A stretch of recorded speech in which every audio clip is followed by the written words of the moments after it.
Alright, we're back this time for real, I think. There we go. Now everything looks fine. I started streaming like 5 minutes ago, gave my whole spiel. OBS randomly crashed. I never saw myself online, so I don't even know if people were able to see me the first time, but hopefully we're back for real this time.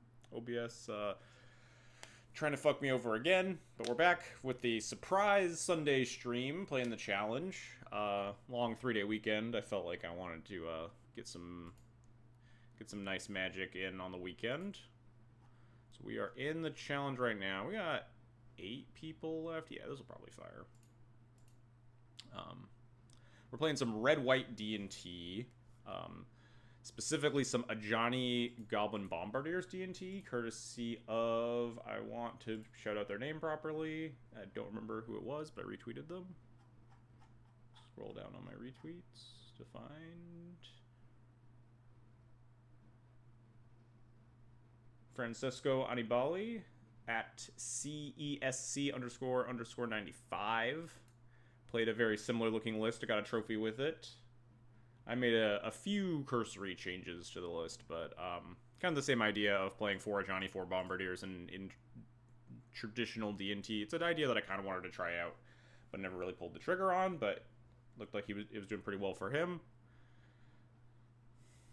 Been trying a lot of D&T ideas. Nothing's been really sticking for me. I feel pretty strongly that red white's gonna be the way to go, especially with Chainsaw coming out in Duskborn. But I played blue white D&T. Maybe I'll show that deck list after round 1 starts because we're pretty close to the launch time. But I tried blue white D&T the Friday challenge and then got demolished. But I beat Eldrazi twice, which was kind of the idea behind playing the blue cards, playing a bunch of like sideboard consigned memories and stuff. But the problem that I expected kind of showed up in that your blue cards aren't very good versus some of the other expected matchups, like Tempo and Nadu. And I got obliterated pretty bad by a Nadu deck, lost to some random bullshit, as D&T always does. So now we're back here. I think red-white's probably fine. My one issue that I have felt a little bit of tension with playing Bombardiers, especially at 4 copies of, is that this D&T isn't exactly a good deck in terms of fodder for Bombardiers. It's like a fine deck, it's okay, but it's not like we're generating a bunch of like useless tokens to throw all the time. We're not like a Fable deck or like a Goblin Rabblemaster. We just have like a Johnny, Recruit of the Guard, and Solitude are sometimes situationally good fodder, but Bombardiers can definitely be a little clunky in a deck like this. Hey,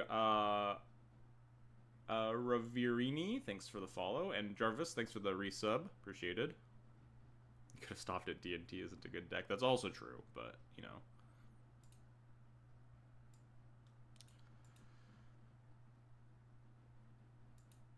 It's also kind of frustrating. I really just don't like these Stoneforge configurations. I really want a 4th equipment. Oh, we're playing against Cloudpost round 1? Oh, great. Well, I mean, at least we're playing Magus the Moons, huh?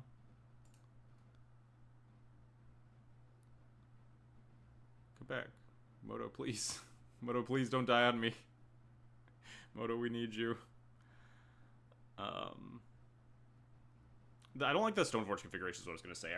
This deck really wants a 4th equipment, because you really want to port out one sometimes, but having 2 Stoneforge equipment is, like, really rough.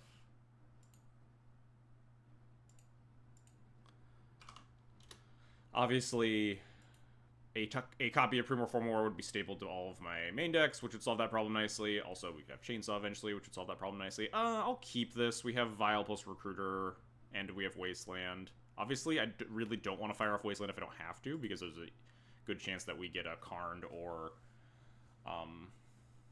what's that stupid card?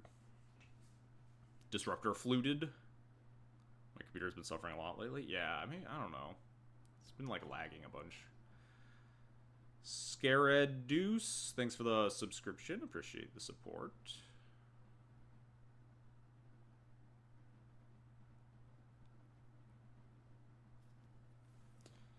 Really should make a sideboard guide. I don't know. I haven't felt...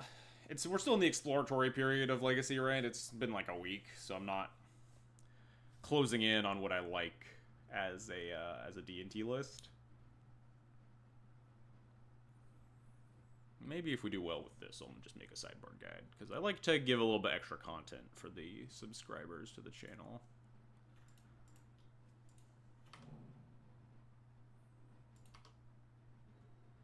Do I have to, like, Wasteland a turn 1 Cloud Post? Or a turn 1 Urza's Tower? If we draw a land, I will. If we don't...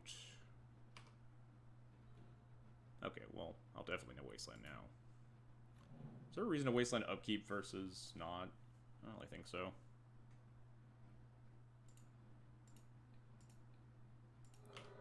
I guess if they... I don't know, does this deck play Elvish Spirit Guide still? Like Elvish Spirit Guide Crop Rotation for Cloud Post or something?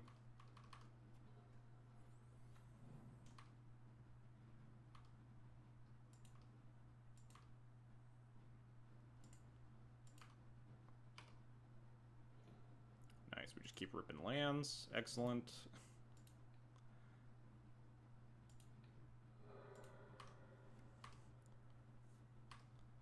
Yes, as far as I know. Oh, wouldn't be great for me, but... There's the Planar Nexus.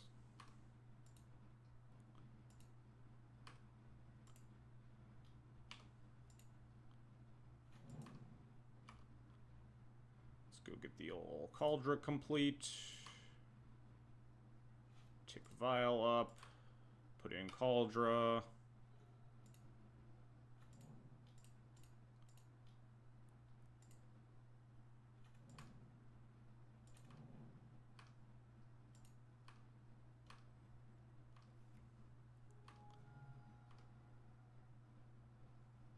This game looks super easy. Yeah, when you draw 2 Wastelands and turn 1, win the die roll, have turn 1 Vial, have two Wastelands. We could also still die here, or like, not die, but die would take a lot. But if he just has like land, Flute for Vial and we don't rip another land, things look bad. Oh, never mind, we're fine. Time for Magus.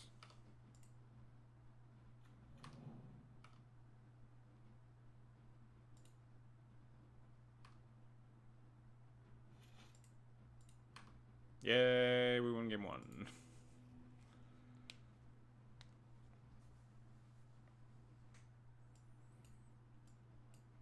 Board in these. And that's it, I guess.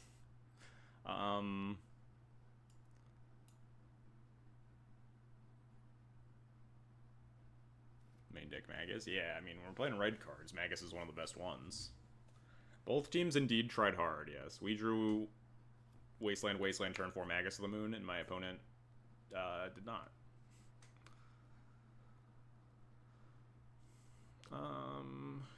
All these cards seem pretty terrible against Post. I'm trying to envision a world where I want any of them, and I don't see the vision for anything. So I think we just shave 2 Moms.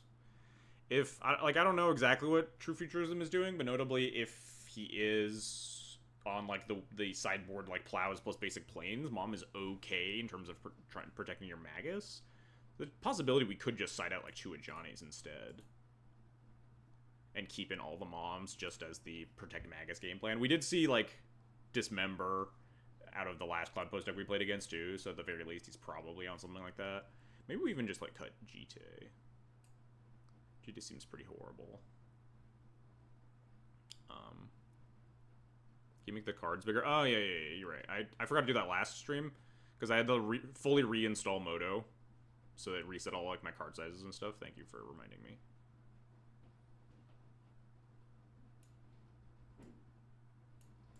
Hello? There we go. Let me make all the cards much bigger.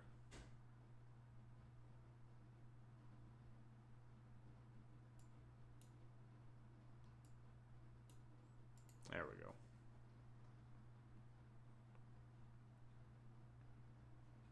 What is GT doing in this matchup? Yeah, exactly. GT seems pretty terrible.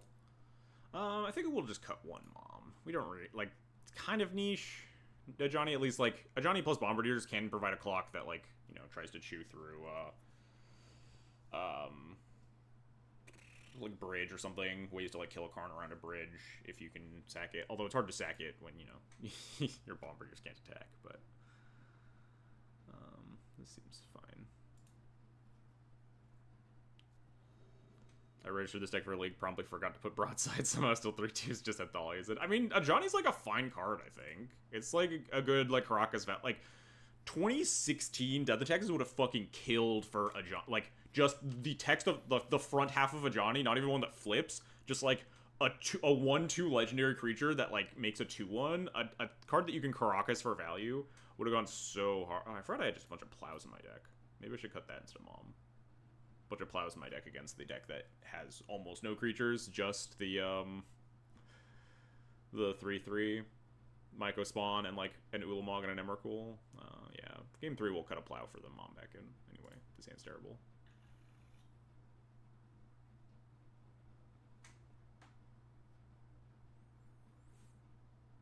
Am I gonna have to buy a Johnny's now? I don't know. I might have to buy a Johnny's now. This game kind of sucks, but it is a Wasteland, Scryland, way to threaten Ring, way to threaten like Karn. This game's probably good enough on 6. Bottom the Caracas. We'll go turn 1 Surveil. I guess our lands are never under attack, so we just bottom the Mountain instead. Because our lands are kind of under attack. There's the Myco Spawn, can exile my land at 6 mana, but we'd rather have double white than double red anyway. We'll bottom the Mountain.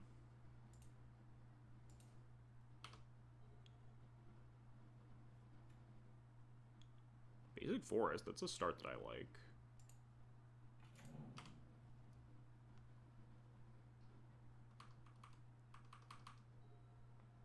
It might just be like Basic Forest, crop rotate Basic Forest, or nope. This might just be like insulated against Wasteland start. Elegant Parlor. Scry. I do not want this Lion Sash. I think we're just going to cast Spirit of the Labyrinth. Trying to Wasteland here seems really loose. We could cast Ajani into Bombardiers, huh? Just try to race like that. Spirit of the Labyrinth's good against the One Ring, but Spirit of the Labyrinth, notably, is really only good against the second turn of the One Ring, right? Because they can always just like play the One Ring, say go, tap it on my turn to draw their card. So it's always it's often acceptable to play your Spirit after they put the One Ring into play. I think I will just Ajani here to set up potential Bombardiers. We might have to recruit Magus of the Moon. We might have to like Wasteland plus play Spirit. We'll see.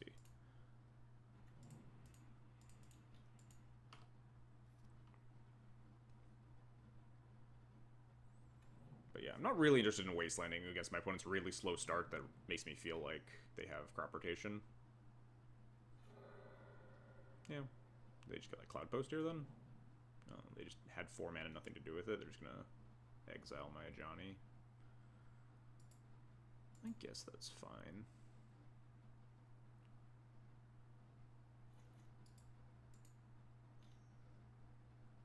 Exile the Ajani, draw a card, or make Scions. Probably make Scions.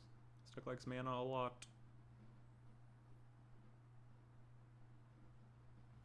Yep. Seems pretty bad for us. Attacking with a lot of mana. We'll see what they have. They have like a second tower. It's a disaster. Whoa! That's illegal. We're just gonna get kick Myco spawned and then wastelanded next turn. Alright, well. Fuck me, I guess. Should have kept the mountain. And then they would have just exiled the mountain. They have a second wasteland in there? That would suck. I'll concede to second wasteland. No.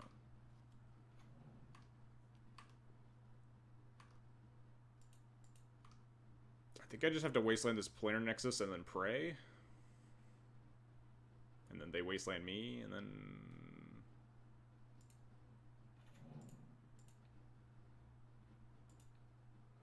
Yeah, at least it wasn't kicked Myco Spawn Tutor. That would have been rather unfortunate, yeah.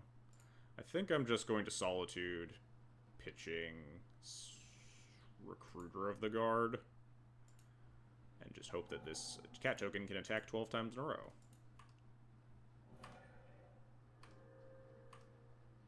And also hope that the top 3 cards of our deck are lands, and that my opponent does not have a Planar Nexus.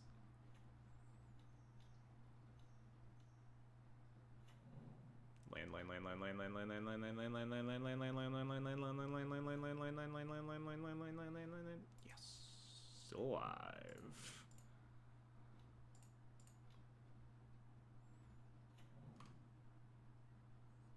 Moto, please stop lagging. I might need to just restart Moto or something.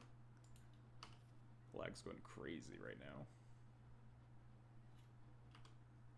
I don't know why I attacked. Flex on him, that's why. He's gonna plow spirit.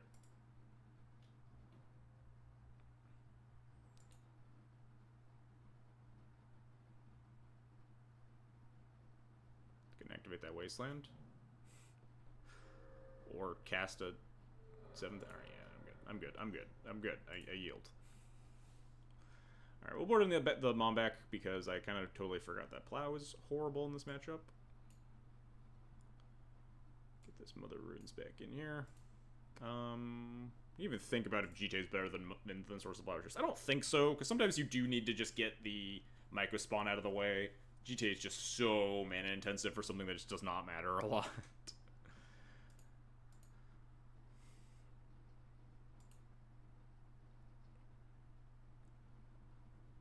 Alright, we'll just have the game one hand. He'll be fine. Got a habit of assuming most plows. Yeah, plows are definitely really bad in this matchup. You definitely want to cut them when you can. It's wild because like plow used to be very good against post, so it's kind of hard to break that. I keep trying these fucking plow solitude hands. Like this is an okay 5. It's not a 5 that's gonna be cloud post, right? We have 3 Maguses and a Damping Sphere in our deck, so like. Solitude, fuck off. I mean, I'm gonna keep this. On 6, we just bottom the Solitude, and we have, like, Wasteland plus... Like, we have turn 1 Vial into, like, Stoneforge, and we have Wasteland. Bottom the Elegant Parlor. We will probably not fetch it, because we're probably gonna go Vial into... I guess we might? And we probably won't, but... Flutter Strand just gives us the option to use the Parlor, but get the Parlor later, potentially. I don't want this tap land in my hand.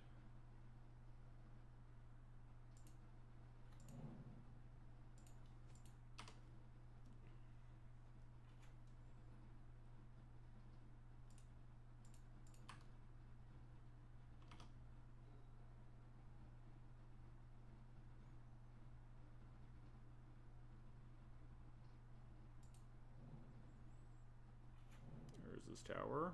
Probably just have to wasteland that one, huh? That one's pretty good if we get to, like, the Stoneforge Cauldra into Bombardier stage of the game. I guess maybe I... I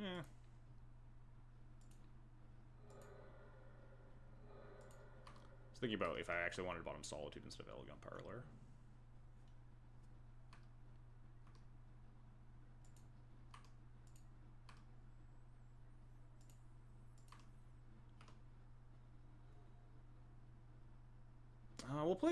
We'll play Flooded Strand here, so we can just go get what's it called? We can just go get Elegant Parlor here.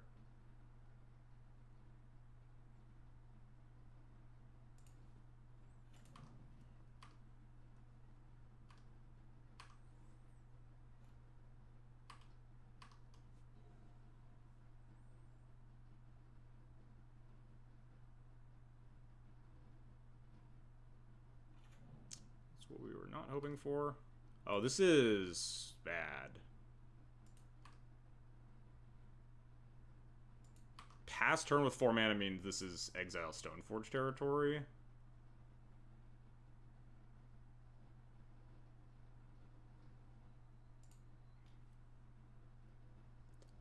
I don't think Lion Sash is any good to tutor here, though. That's the issue. I mean... They could also, if I get Lion Sash, they could just not cast it, but then what are they gonna do? Like, past turn with 4 mana here has to be... I guess it technically could be just, like, Swords of Plowshares, right? where they just won't need to put the mana and like make the white mana. I think I just have to get Cauldron here. I might not even fetch if they pass priority back. I'll just untap. Just draw Cauldron. I mean, they might just cast it anyway, right? If your opponent tutors Lion Sash, you just can't risk them having the Cauldron in their hand. Maybe he's considering exiling the Cauldron token itself, which would work great for me. Because then I could at least sack into the Bombardiers for a bunch of damage. I'm gonna untap here. I don't want to give my opponent the option to second guess themselves.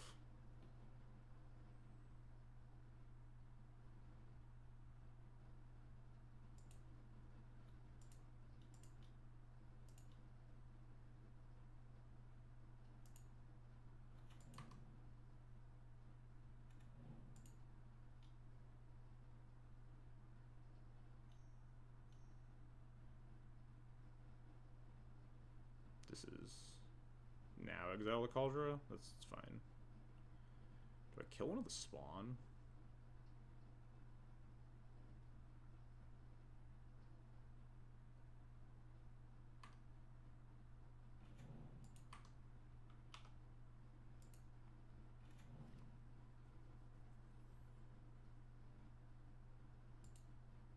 Like I could use either the Stoneforge or the Vial to kill a spawn. Oh, there's so many cards in hand.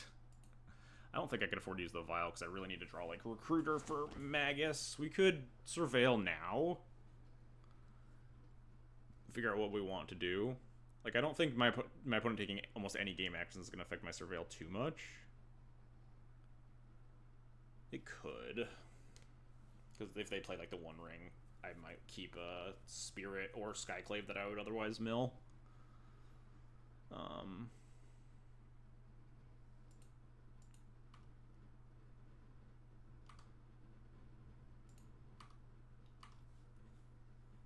But like if we have Flicker Wisp on top, I don't necessarily want to chuck the Cauldron. I think I do just want to chuck the Cauldron and try to kill them though. We have Solitude, so like next turn we could hit them for another 9 damage. They might be, wait, no, 7, yeah, 9 total. This is 11. This is just lethal if they don't answer the Bombardiers, right? Yeah, I'm chucking this at face. Because this deals them 9, puts them to 9, and then this deals them 7 plus 2 is actually lethal.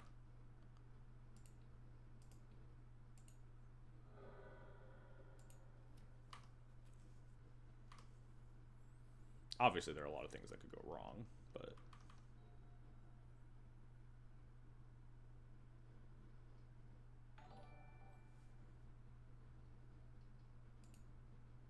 Hey, Vrin Twin, thanks for the follow. Appreciated.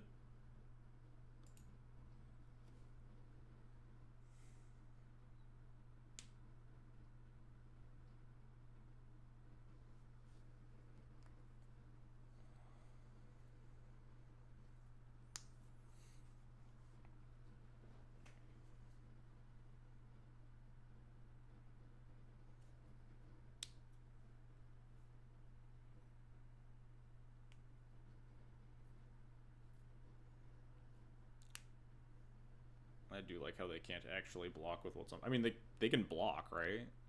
They're allowed to block, double block Bombardiers with 2 Eldrazi Scions. Their spawns. Oh, because I would Solitude one of the spawns though. That would be funny. This is kicked Myco spawn. So they do get to exile my land here. If they go get Wasteland specifically, we actually need to draw a white card, but we get 2 looks at it. And then we win. They might also just get, like, Tower or something, right? Oh, Now we're back to needing to draw a white card, huh? Well, let's Surveil, see what we hit. Oh, no, now they name Broadside Bombardiers. That's super annoying.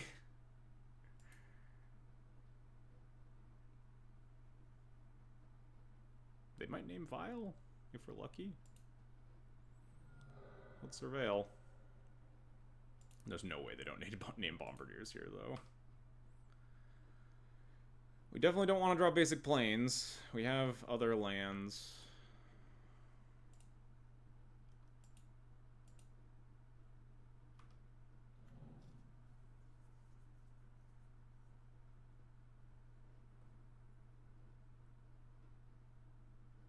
They do name Vial. Oh, shit. If we draw a white card, we win, then? Kind of a wild name.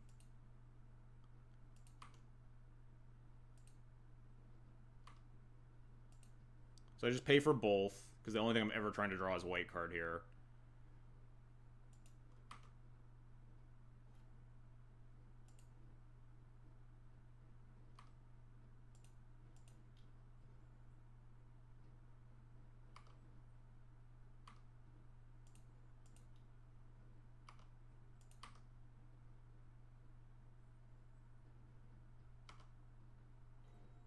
There we go. That's lethal. Attack with Bombardiers. Post-combat Solitude. Chuck it.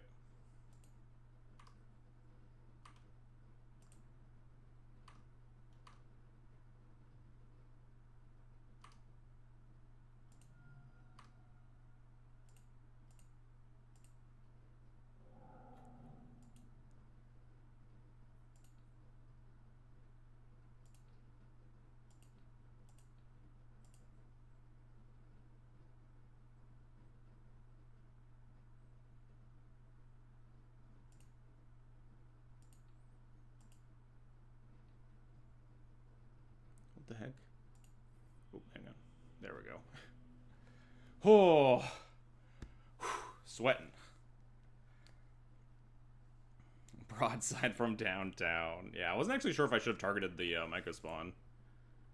I think I did. No, I probably shouldn't have. Because, like, Bombardiers can also try to, like, lethal them again next turn. If I don't target it, if they, like, Elvish Spirit Guide, Crop Rotate, gain 2 life, go to 2, then they're at 5. So I guess Broadside Bombardiers Ballistic Force still kills them. It's kind of fine. But also, like, they would have to pay 1 to keep it around. I think they'd rather Healing Salve it. Huh, what a sweaty game, yeah. Disruptor Flute on Aether Vial. I guess they were really worried about, like, Magus of the Moon.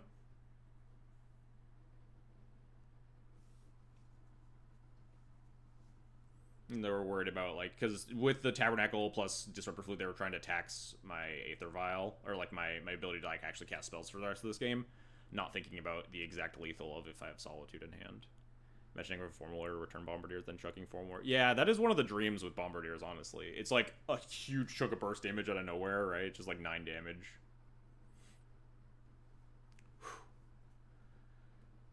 Sweaty game. Extremely stressful game 1, huh? Or match 1. True Futurism, one of the Eldrazi goats, for sure. Or not Eldrazi, one of the post goats. I guess it's kind of Eldrazi post now.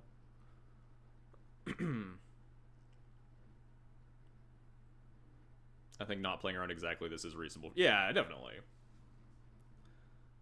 Definitely not one of the like, it's very understandable to, like, play around that, because there's probably a higher, like, well, I guess it's tough. There are a lot of things that you can try to play around and die to other things, right? Like, if my opponent plays around the Bombardiers lethal by naming Bombardiers with the thing, and then I draw Magus the Moon or whatever, and they just, like, die on the spot anyway. Or if I draw, like, Recruiter of the Guard, and then I get to, like, slowly recruit into Magus the Moon. Like, going after my mana is a perfectly reasonable line in that position. Got a lot of free time here, though. I could fire up the Daybreak account and play some... kind of want to try the red-white Ocelot Pride deck again. That's a deck I want to put that's fucking Balloon Man into. For those of you that were looking at the spoilers from yesterday, the Duskborn spoilers, the Balloon Man seems like kind of messed up with, like, every card in, like, the red-white, like, traditional, like, red-white energy deck. It's really good with Ajani, really good with Ocelot Pride. Not as good with Flage, because you need to, like, have the Flage in play already, obviously, and then you're usually winning that game. Probably fine with... I mean, it's okay with Guide of Souls, right? Not great. Who would you say is the pre-goat? I can't answer that question. Um, I'll show off the blue-white list, though, first. This is what I was playing in the Friday challenge, and I got smushed by everything except Eldrazi, which was kind of the design of putting 4 Consigned Memories in my deck. But kind of got obliterated by everything else. It's also just, like, Meddling Mage is such a fucking obnoxious card to cast in the middle of, like, a very exploratory meta where people are just kind of doing random bullshit all the time. Just, like, Meddling Mage is really, really hard to cast properly. Maybe I'm just bad at casting Meddling Mage, too. I don't know. Well, certainly a little column A, a little column B, but this was the strategy of, like, people suffering in the Eldrazi matchup. I wanted to try to just, like, play 1-mana hate cards for it. You get Consigned to Memory, like you get Pyroblast when Pyroblast is good, or when you get Thoughtseize, you get Thoughtseize when Thoughtseize is good. That was kind of the idea, but I think it's, like, kind of mid.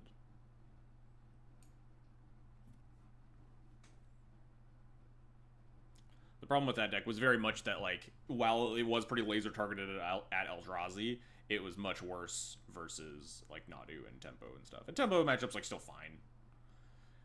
You don't need the blue cards. The rest of your deck is still good against the Tempo deck, but, like, there was just almost nothing that felt good versus Nadu in that list, whereas this list you get, like, Blasts for Nadu, you get Bombardiers as extra removal spells versus, like, the more creature-dense Nadu decks. Also, one of the appealing things about Ajani is that I think it doesn't obviously solve the Eldrazi problem, but I think it definitely improves the Eldrazi matchup just by virtue of being a really good creature at gumming up ground-based board states. Just, like, not very easy to attack into an Ajani with a bunch of ground piddlers.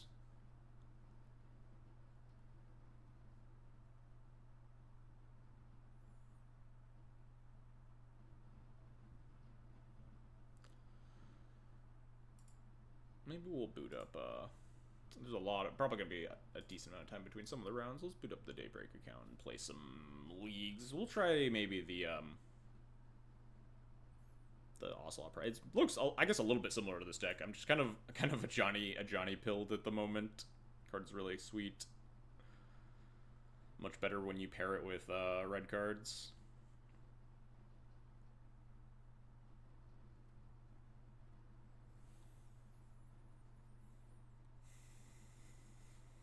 Also, like, completely unrelated, but just thinking about how Surveil lands are just so nuts, huh? Like, imagine if we didn't Surveil and we drew basic planes that turn, and then we just die. Just gives you, like, giving myself 2 looks at the white card. Just so good.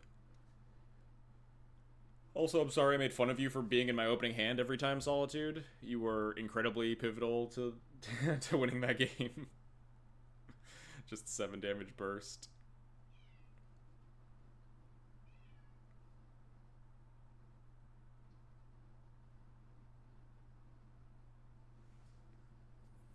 I'm sorry I almost kept Elegant Parlor over you. It does make a lot of sense. I didn't even think about, for some reason, I was looking at the hand. It was literally just, like, Vile, Stoneforge, Bombardier, Solitude, right?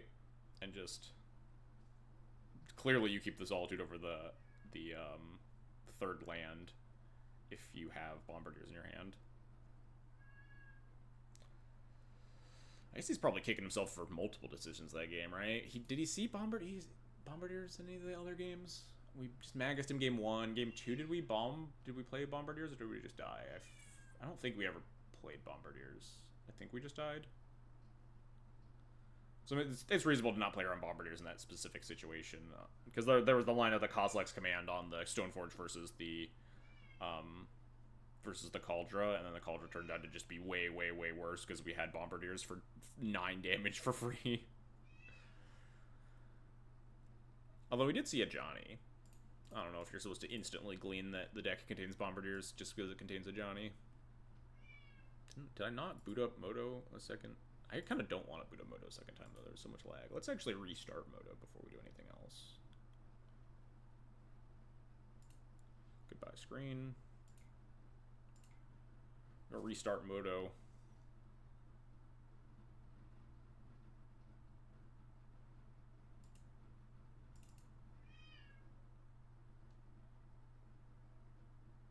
Can you recruit a Baragoi from your deck? I assume not, due to how characteristic defining abilities work. Um, you cannot unless Baragoi, the stars update everywhere. XX only updates when like X is provided a value. So you can recruit or Baragoi if there's like 1 or 2 creature types in the yard. Same with like Pyrogoyf, which is a card that I like thought about, but it for that reason it is pretty hard to recruit a Pyrogoyf.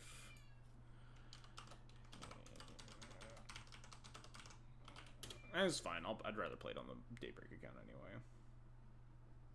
Deck's still in the experimentation phase.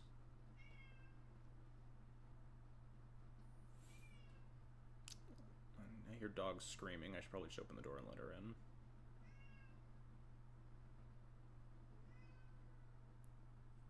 When are we going climbing? I have not been climbing in a long time.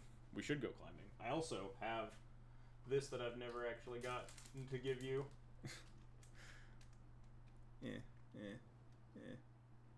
This is yours, I believe.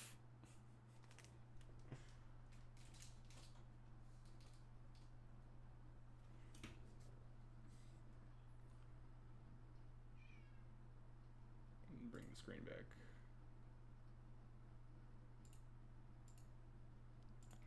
Alright, hopefully Moto's more fine now. But yeah, we should go climbing. Climbing is just such a hard thing to commit to for me. In terms of going casually by myself. It's like so much harder than going to the gym. So I do it a lot less. But it is fun. One day I'll delete 80% of these decks, but not today.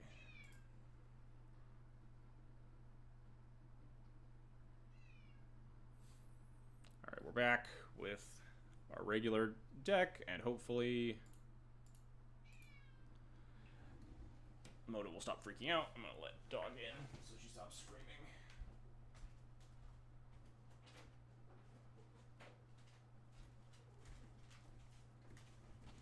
Ugh.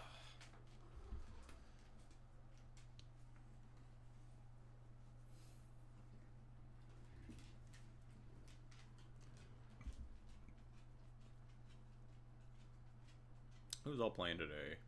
Our Moto Nemesis Wonder Pro. We're free from the Wonder Pro bracket for now, thank God. Tony, almost certainly playing a deck that would beat the shit out of me. We are not playing a deck that is teched for the Storm matchup at all. Sideboards are obviously going to be like influx for a really long time, but I've gone like pretty hard on Graveyard Hate right now. And Red Elemental Blast, and like if we queue into like just a fucking Storm deck, we're just gonna get murdered. Which is, and like no Thalias, we're playing Ajani instead of Thalia, stuff like that.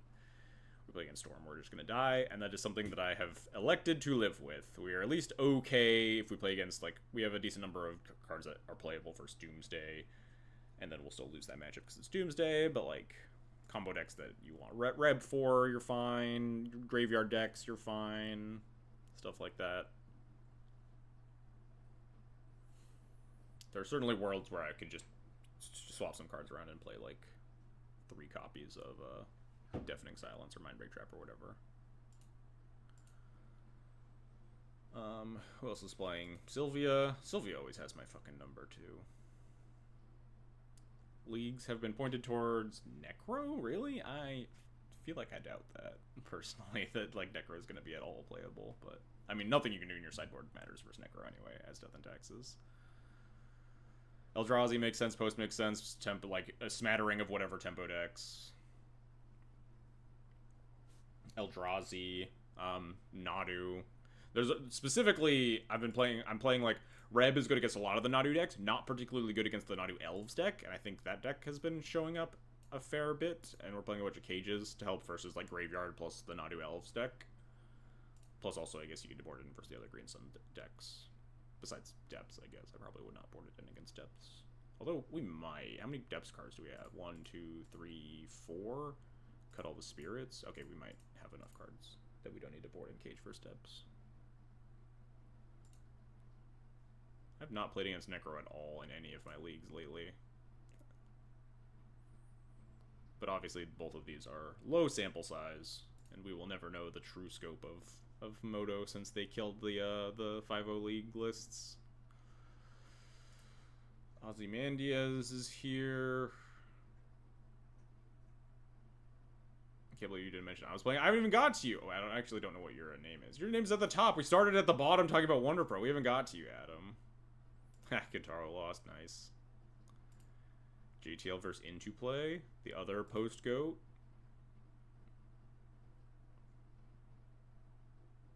Harry. I don't know who Galaxy Impact is. That's a sweet name. For all the shout out to the One Piece fans out there. Jared died. Sad. Jared top 8'd the Friday challenge with goblins. Pretty sick. Why aren't we 60 cards and you can't possibly have enough white cards you actually want to play to fill for your... this is the second time someone's been memeing this today. At least, like, most of the people have thrown in the towel at this point.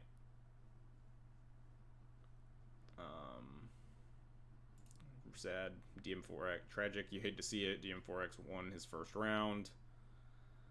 And then there's this guy named Adam, I guess. I don't know who he is.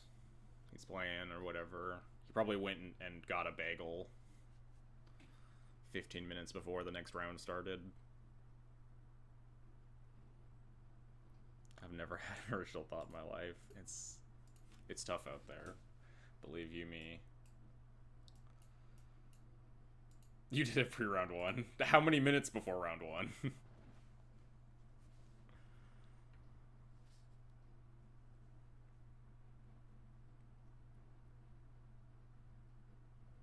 Got back with 5 minutes for you, lunatic.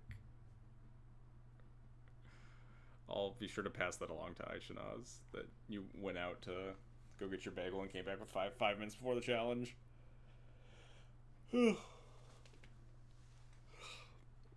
I've also killed enough time just dicking around that we're not going to boot up the other Moto to play the Red-White Cats deck.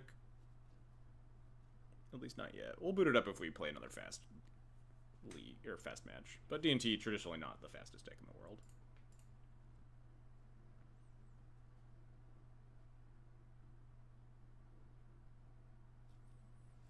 You finished your match in 4 minutes on your side, jeez.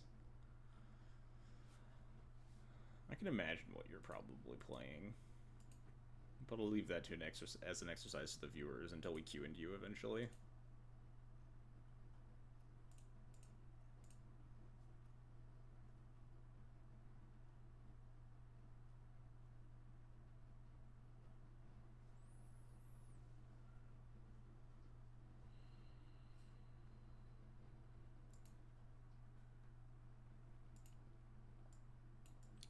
Arbiter's showing up, though, after I was talking shit about it, like, not being that good. I mean, this is what always happens, is that, like, these cards are often most effective in slower matchups where your opponent is not interacting with your stuff. When I was talking about Broadside Bombardiers not having a lot of fodder a lot, I traditionally mean in matchups where, like, it's hard to stick things onto the board, stuff like Delver, where it's like, you want Bombardiers to be a removal spell, but it isn't always a removal spell. When your opponent just has, like, a bunch of counters and removal of their own. It's hard to stick creatures on the board. Sometimes it is just a 2/2 menace. But these cards are ideal in matchups like Post, where they are slower, they don't have a ton of removal, so you have the you get to the stages of the game where you can actually attack with it, generate value.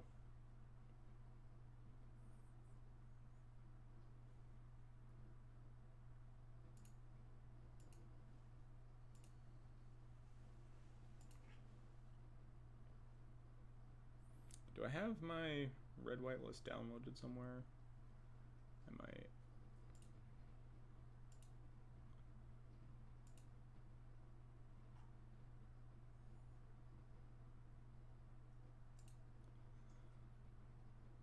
Let me try to find it.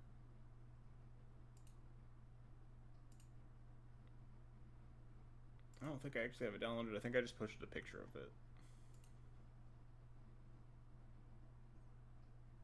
Oh yeah, I was playing Gigantha because it was just free.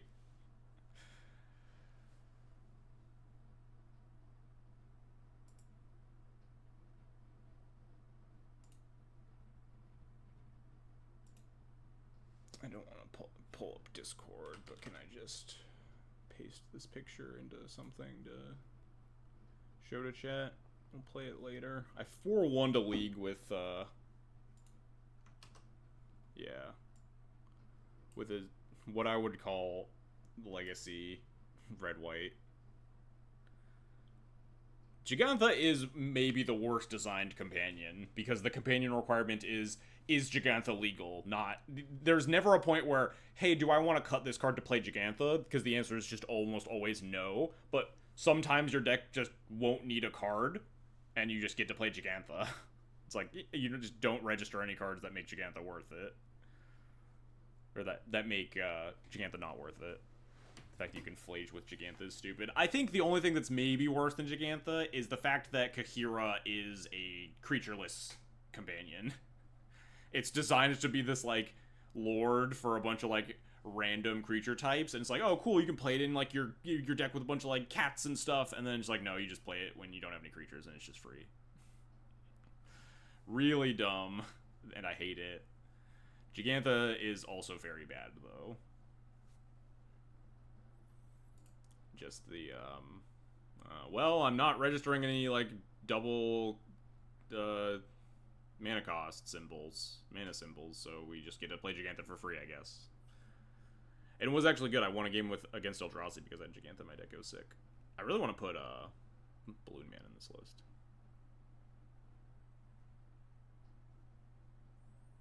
Balloon Man seems pretty sick.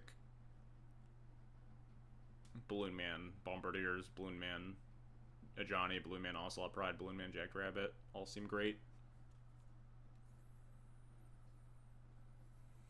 Balloon Man, Backside of Fable, is that anything? Yeah, because then you could do the Fable thing, I guess. Well, it's awkward. Because you would have to Balloon Man Sorcery Speed, make a Fable, end step, make a copy, and then that ends up. So it costs quite a bit of mana to do all of that. But Balloon Man also nice because it like is a multicolored card for Chromox, which the deck kind of wanted. But this deck was kind of nice. It was definitely lacking in the combo department. Obviously, it's like a very fair built deck, but I'm no stranger to that. Playing D&T forever. Obviously, you don't have like hate bears that you could potentially like cheese game ones with. So it's possible you want to slant the sideboard like even more unfair deck focused. I'd probably play more cages too. But we'll maybe play this deck after like the next round, or the next round that we complete pretty quickly. Alright, later, Army. Have a good one. But I've been experimenting a lot in my off time with these like Guide of Souls, Ocelot Pride, Ajani decks, and I don't know, they're really good cards. Ocelot Pride just feels like it just doesn't quite make the cut for D&T specifically. It's obviously not a very good Yorion card. It's like an individual threat that you want to support with the like it really wants a supporting cast that works well with it. And D&T doesn't provide that supporting cast like particularly well. It's really good paired with Guide of Souls, another card that you don't really want to add. But it is like a very powerful self-contained threat. It's definitely not bad. Jackrabbit. I think Jackrabbit's like kind of underrated. It's just very good, like, white Ancient Tomb card. Pairs well with all this, like, tokeny garbage. JK101, haha, thanks for the follow, appreciated. And Goblin Bombardment, obviously, modern tech, really sick with all your token generators. Helps flip your Ajani. Combos with, like, Jackrabbit and Ocelot Pride, stuff like that.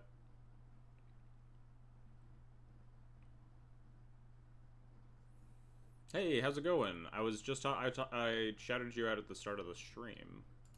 We'll close this list. We're playing the Ajani Bombardiers deck. A couple changes, but more or less the same list.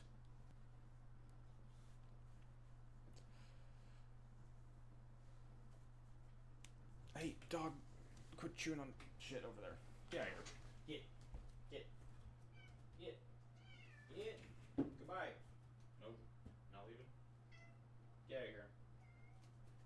Come on. No. Shoot.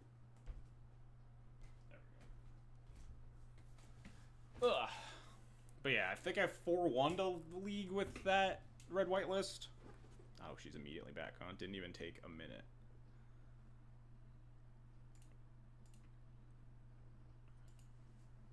They're in game 2 still? 46 minutes? It's Galaxy Impact and Honorog alt.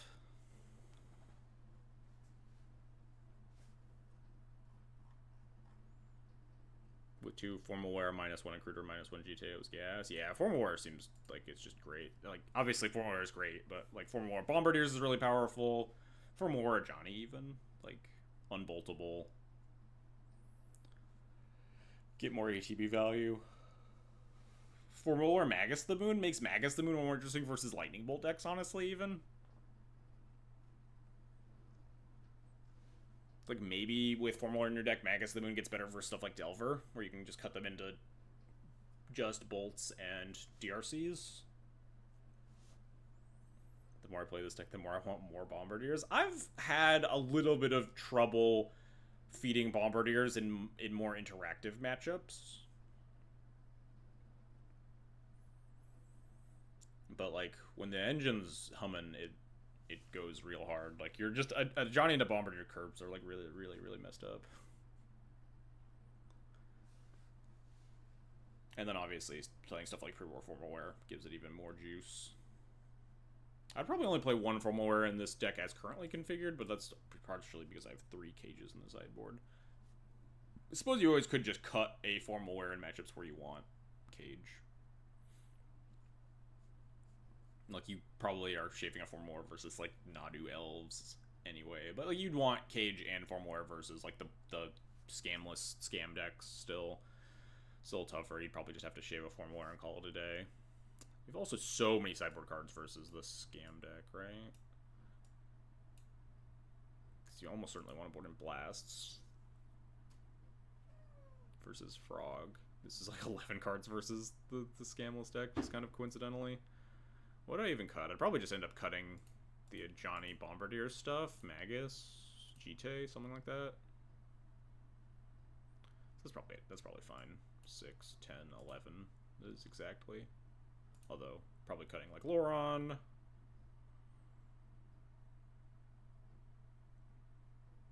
Maybe you can cut Mom. Maybe you just keep in Ajani as just like the value thing.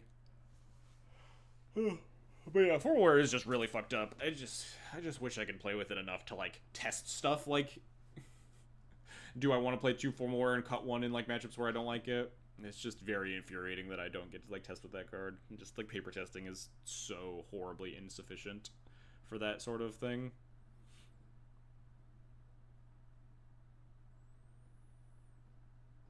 God, I can't wait till Chainsaw comes out for this deck though. Chainsaw seems so sick.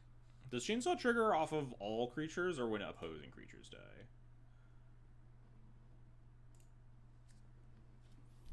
Not that it actually matters, because I imagine you're almost never equipping it, but you never know.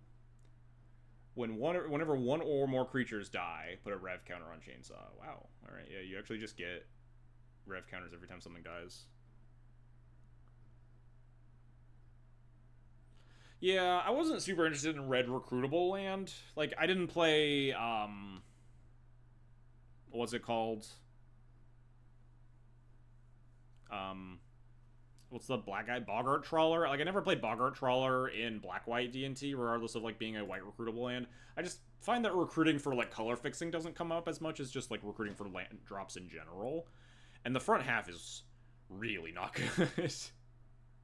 It's like, buy back exactly plow. Post-board it gets a little bit better, right? Because you just, like, post-board against blue decks, you can buy back rebs as well as plows, so it does get, like, a little bit better, but I am not impressed by that front half. If I wasn't registering Boggart Trawler in black-white, I don't think I would want to register Pinnacle Monk in red-white.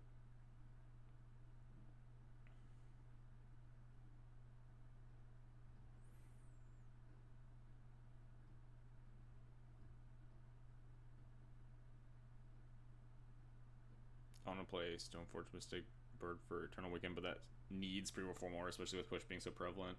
Yeah, exactly. There's like, you can play pre-reform war in Breakfast. You can play it in, you just play it in like every Stoneforge deck that has like any amount of creatures, but it's just, you don't really get to test with it. It's just very infuriating that Wizards also just like won't at least even talk about it. They're in game 3. Like, I would be happy if Wizards said, like, if they just announced, hey, this isn't happening, or hey, this isn't happening until for like 6 months or whatever, but just like the 40k cards were just like, this is never happening, until they just showed up like Daybreak was just like, hey, they're coming out like next week or like in 2 weeks or whatever. I forget the exact time frame, but they just were completely out of the blue, and just like, it's really annoying to just be like, I hope Form War shows up because we have no idea when it will or if it will. Just wish they would say something about it. Like, maybe they'll come out in Duskmorn. Who knows? Hey, there's a lot of letters. TSIMEHC 2000. Thanks for the follow. I don't know if there's a word in there somewhere, but appreciate the support. Bowmaster's worth running again in D&T. I mean, it's probably fine to play in the Black Splash now. I'm just not super interested in the Black Splash right now. Chemist backwards? Does that make sense? Chemist. Yeah, you're right. Chemist 2000.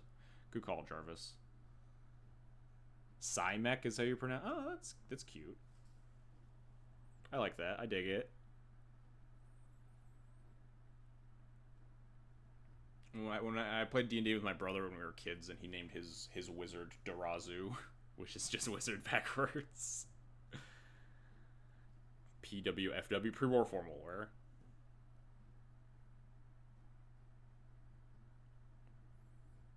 I see PWF because like formal wear I think is one word on the card technically, but I don't know. I just call it formal wear.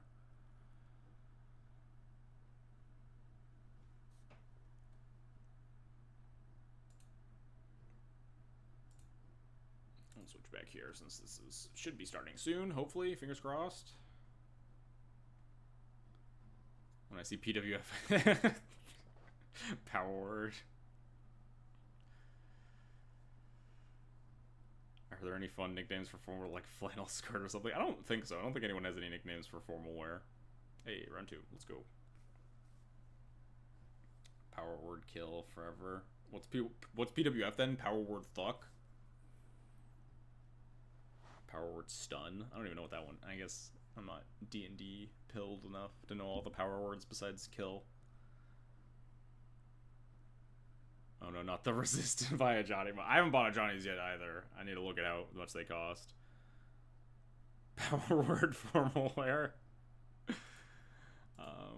It's really unfortunate Bombardiers doesn't come in foil. It's gonna be really tragic if I have to like play this deck at Eternal Weekend or something and I don't get foil bombas.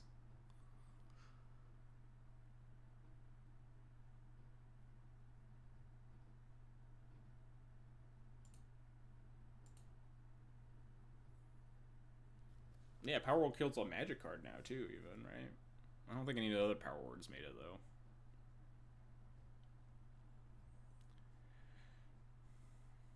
Power Word kills like what, non-angel demon dragon or something? Traditionally things that have over 100 health.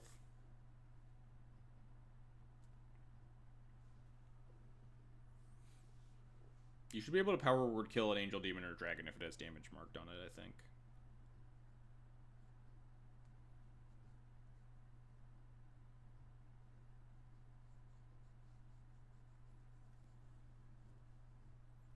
Can't think of a good nickname for Formwear. You enjoy giving various creatures flowers since you have bird plows from Amsterdam. Oh, the bird plows are fun. I like those. But yeah, Formwear doesn't really lend itself to a fun nickname. Just like a goofy Fallout card. Ugh.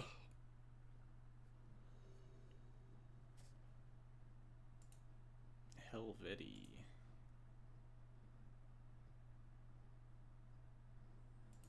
I'd like to reveal my companion.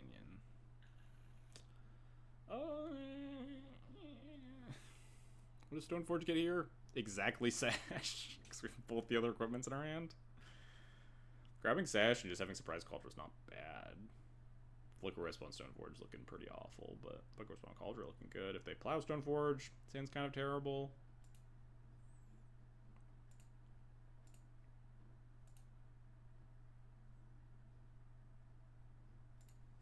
It would be nicer with a fetch land where we could go get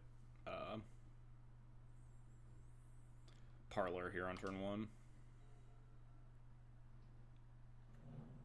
Misty Rainforest. What are we playing against?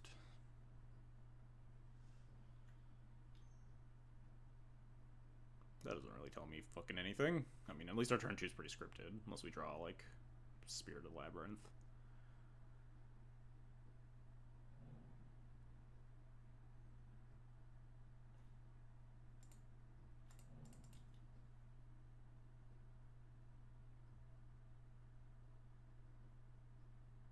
No force, no days. I don't want to see those cards. Fuck.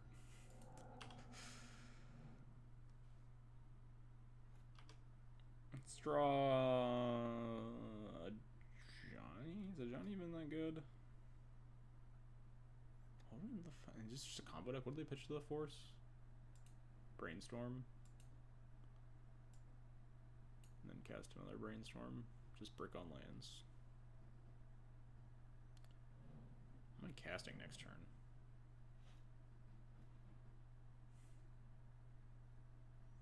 I want to cast a creature so I can set up Jite on this.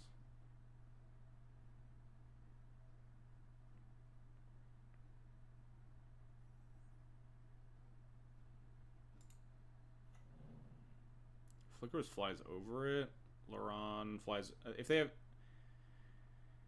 Yeah, Arbor means like Zenith. Zenith means like probably Nadu. Zenith, like cantrips plus Green Sun probably means like Nadu Zenith, which probably means I want to cast Flicker Wisp. Just flies over any like potential ground creatures they could cast. We'll flicker the Caracas in case they play Bird. I don't want to Caracas it, but I might if I have to. Obviously, it's better than attacking my 3-1 into a 3-4.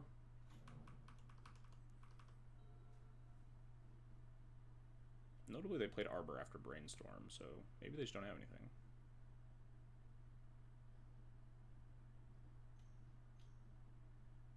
Green Sun for another mana dork and say go. Green Sun for Noble Hierarch. And then say go.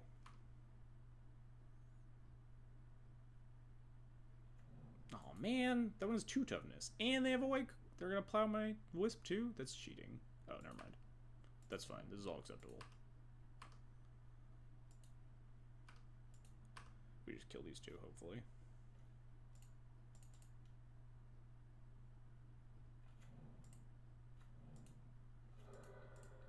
Kind of sucks to legend rule myself here, but killing 2 other creatures seems pretty good.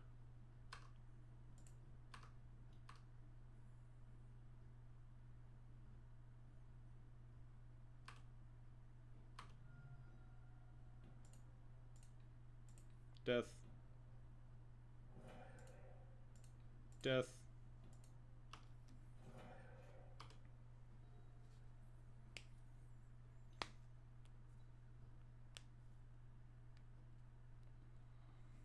Sneaking suspicion this Laron is 2-1 vigilance, no other text.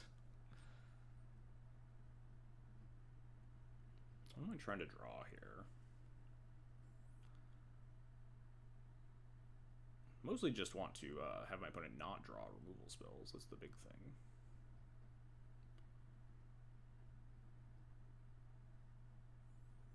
Then we just like tap Elegant Parlor, attack, cast a Laron for no value, just to get bodies in play.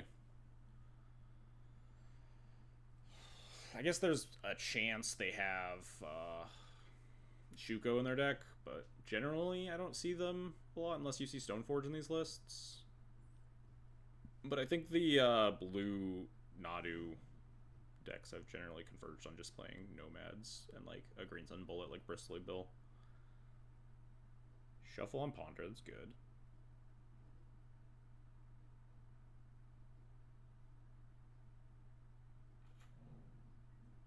They can't Passage the Jite, that's really funny.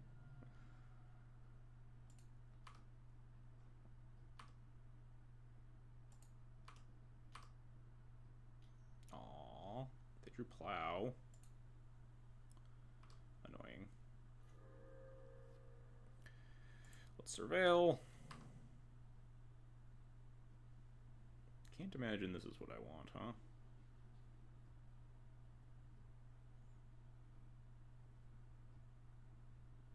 Two cards in hand only? We Could play Laron because Mom is bad against Halfling. I'd have to attack Mom into Halfling and like watch it die. Next turn, I can equip, cast Mom. Yeah, we don't want this. We just cast this for no value.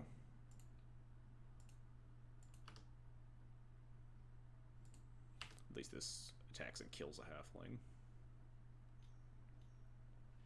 Nadu? Do they just have Nadu into second Nomad? Alright, yeah, I'm good. I'm not going to play a game where my opponent draws 12 cards. Hard pass.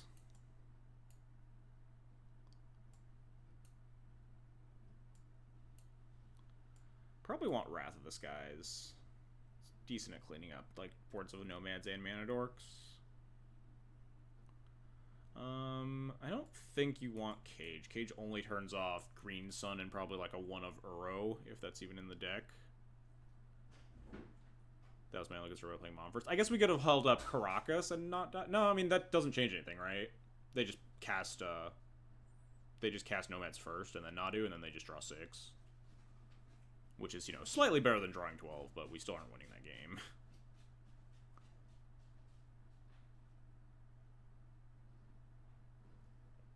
Holding up Caracas plays around, like, Shuko plus Nadu.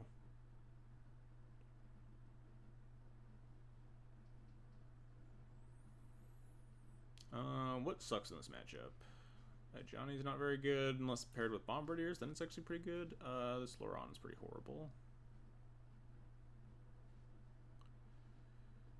Sash is pretty bad.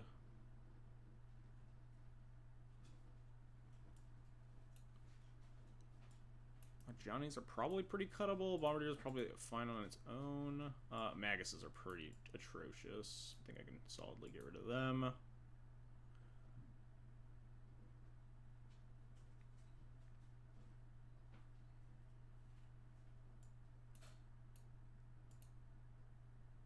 Cut 4 of these cards.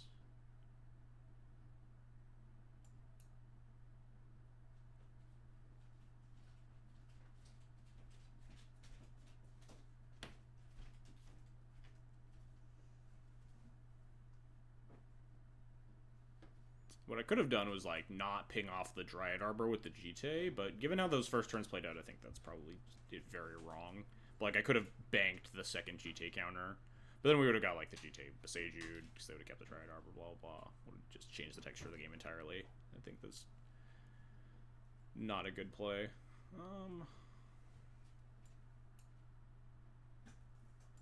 We'll just do this.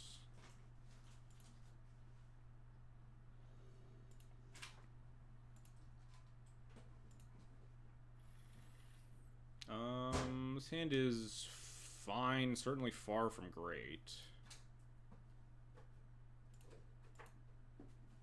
Really needs a thing to pressure my opponent. If I just let my opponent rest on their laurels, do whatever they want, we're not going to get anywhere, but hard to pass up, like, Mom double removal spell, just try to surveil into some action. Find, like, Stoneforge Mystic, Ajani.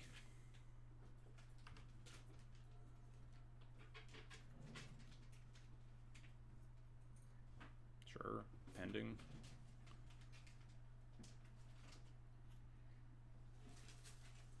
Bombardier Solitude showing up. I might just Bombardier Solitude them if they, like, play a 2-drop creature here. Just deal 7, kill their creature.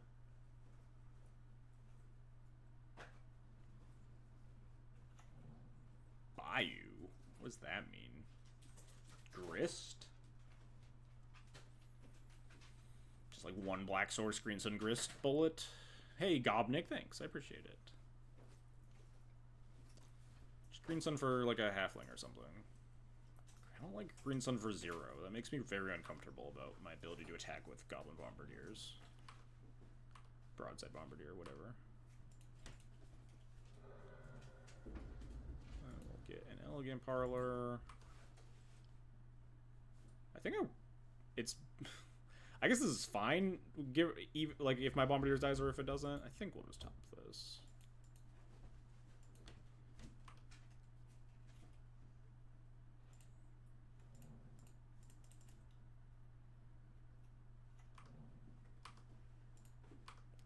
shit, this is working. Kind of didn't expect to get this far. I'm gonna Solitude this. We have Rev up later for Nadu, and I just want to kill them.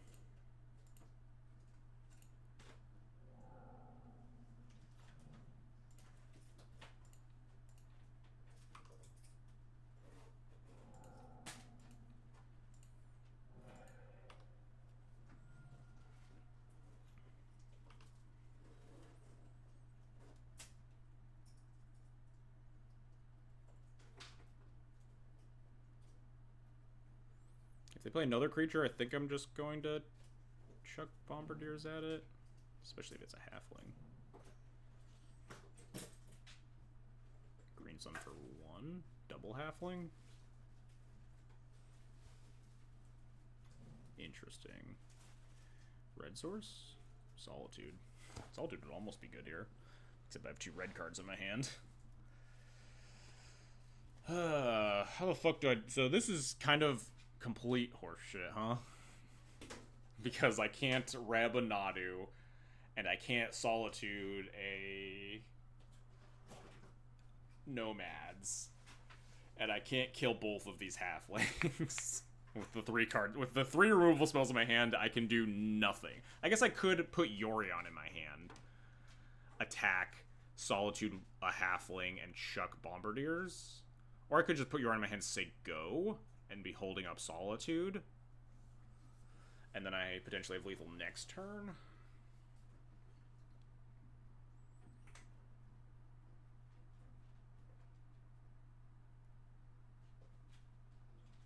If I just...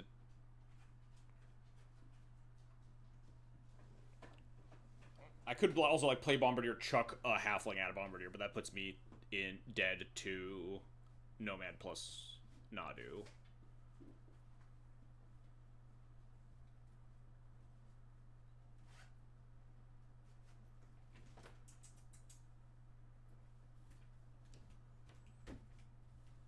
If I attack both, they aren't pressured to block, right? If I had white cards that are red, Elemental Blast Bombardier would be lethal, I think. Attack for 4, put them to 8. No, it'd be 1 off, actually.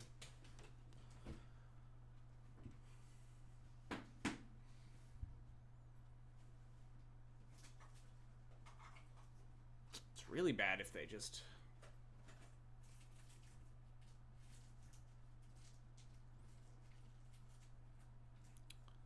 They do need to have exactly Nadu plus Nomads. Like, they can't even have Green Sun if I kill one of the halflings.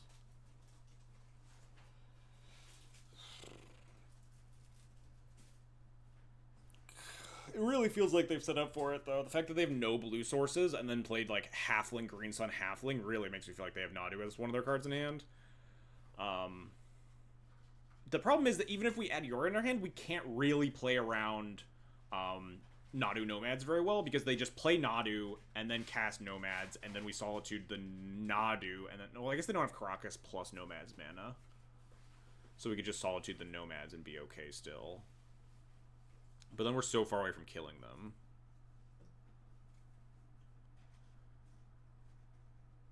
We could untap and Red Blast the Nadu at that point.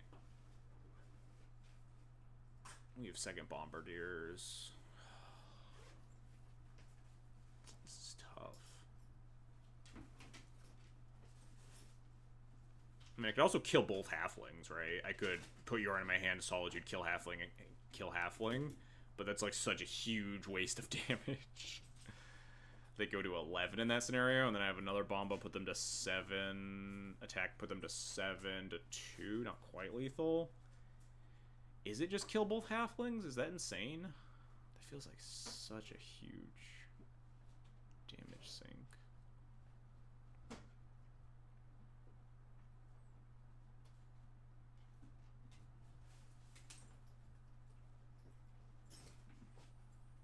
But then we kill both halflings. We hopefully stop Nadu for a turn. We untap. We have Red Elemental Blast for Nadu. I think I want to do that, honestly.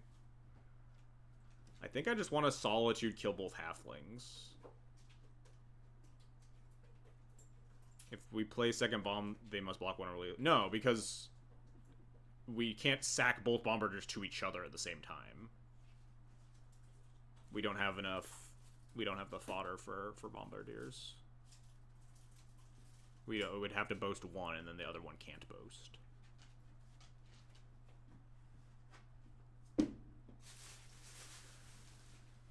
Paper only play. I think I just add your into my hand, attack, kill both halflings. Honestly, sets up the red blast nicer for an incoming Nadu.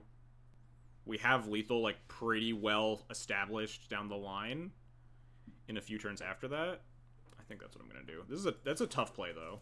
I'm gonna actually screenshot this for what's the play.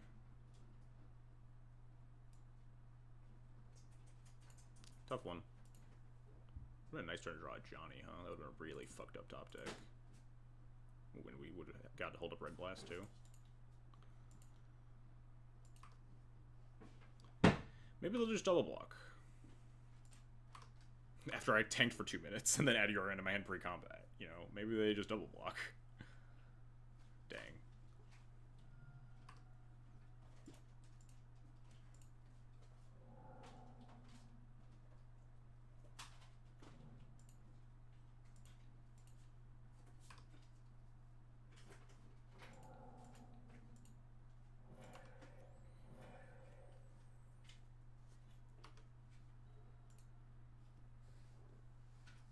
Immediately draw blue source.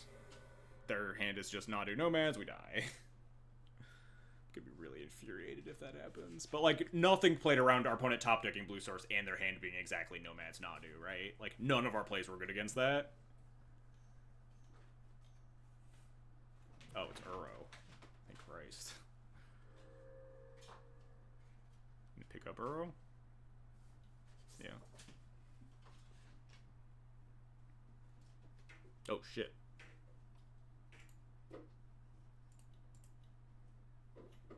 Remember what I was talking about Ajani being like a really good top deck?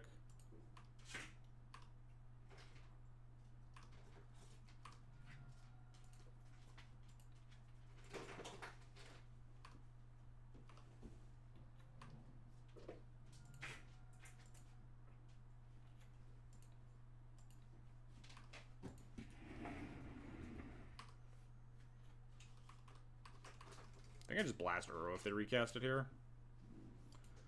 I think I'm gonna let that one slide. Maybe I'm not supposed to let that one slide. Because they could, like, find removal. If they find removal for Bombardiers, we just have second Bombardiers.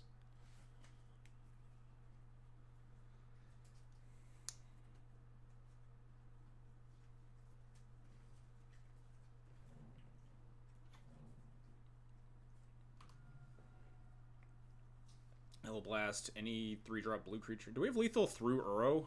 Do we not blast it? We have 3. They have no more blue mana? I think I blast this Ponder.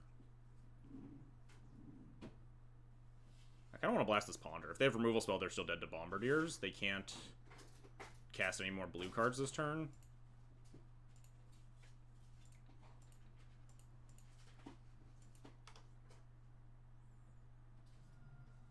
They force pitching Uro. Nice. That means they're just actually dead. Yeah. Even if they find Plow, we just have second Bombardiers. Oh, jeez. That was tough. Maybe I thought about that too hard for, like, them having, like, the worst case scenario of... And they just, like, had nothing. They just had, like, a row. And all roads led to Rome there, but...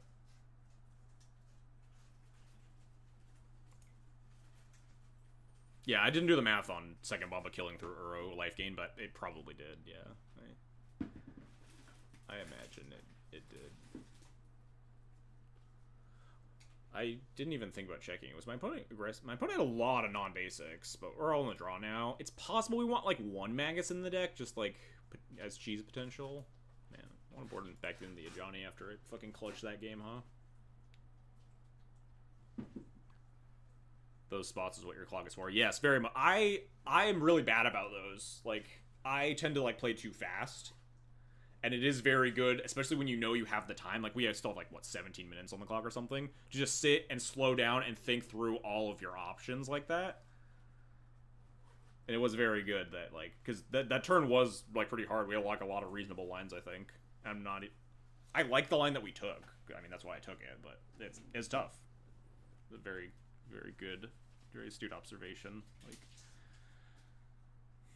they play one of each basic. So, yeah, it's, like, not great because they easily can function. I think that game was an anomaly, right? They were, like, off blue for, like, the whole game, basically, until they top-decked the Misty Rainforest. I don't think that's going to happen often. I think they're going to aggressively fetch basics in games that they can. So I don't think I want Magus. I think we'll just run it back like this. This configuration seems fine to me. It was a super odd keep. Yeah. Maybe they thought they could get away with it with, like... They had turn 1 removal spell for, like, a Vial or a Mom. They had, like, Green Sun to fix them for blue to cast Uro or something.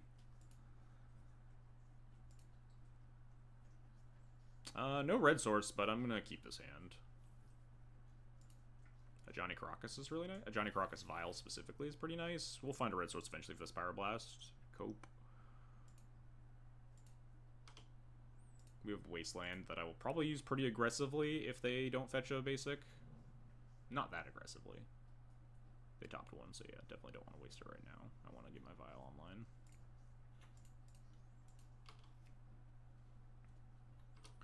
Red source, please. Would love to have a way to not die to Nadu. Safekeeper.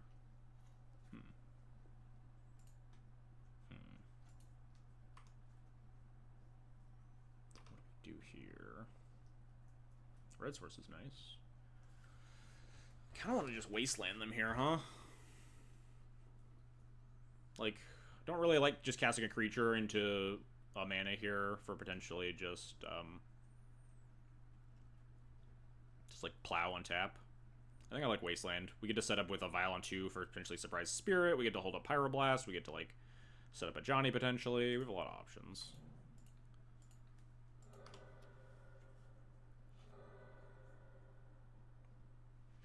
It delays a Green Sun Zenith, so we could potentially trap a Zenith for 3 or something with Priest. Does obviously shut off our Vial if we decide on that line, but... Question is, what do I do this turn? I think I'm going to just play Arid Mesa, say go, and cast nothing. Or I guess play Marsh Flats, say go, cast nothing. Try to trap a Brainstorm, but probably just get Spirit killed. Potentially just put in a Ajani.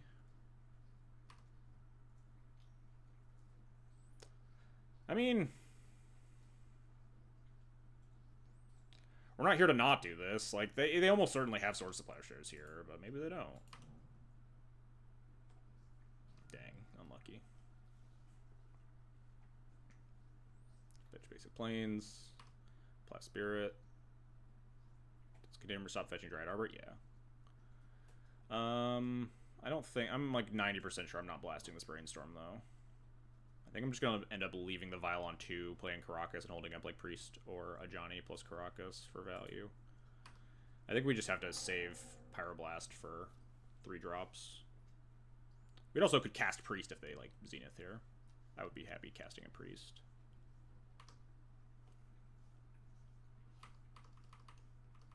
Priest plus Pyroblast is really nice into this Safekeeper. We don't have removal that targets.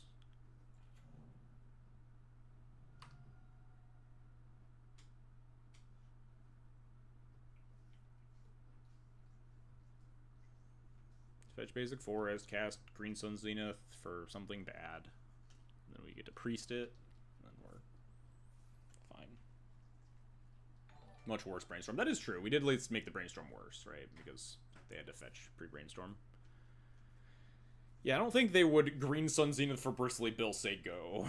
I don't think that's a play that they're likely to make, but you never know. Maybe they just Green Sun for, like, Mana Dork.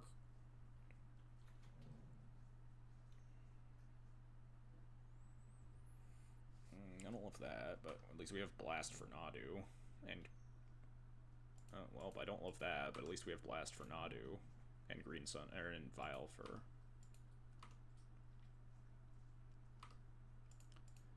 What do I want to find here? Wrath of the Skies? Rather, those guys would be a nice one, huh?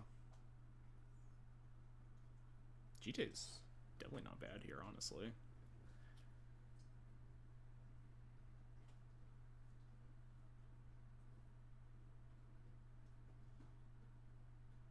Kind of want to put this on top.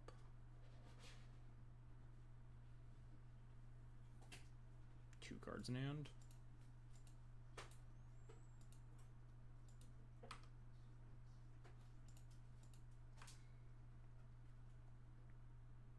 Leave the vial on 2. I think we're going to cast Stoneforge Mystic using Caracas, holding up Blast, holding up Vial for Priest, so we have Nadu shut off, and we have Green Sun for Nadu shut off. And Stoneforge gets Jite. If they don't do Nadu or Green Sun for Nadu, we can Vial in Ajani. And then we could cast the Jite, or like we can do the Jite stuff next turn. So I think we do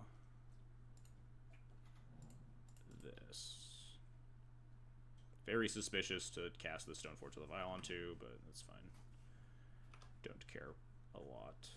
Grab Jite.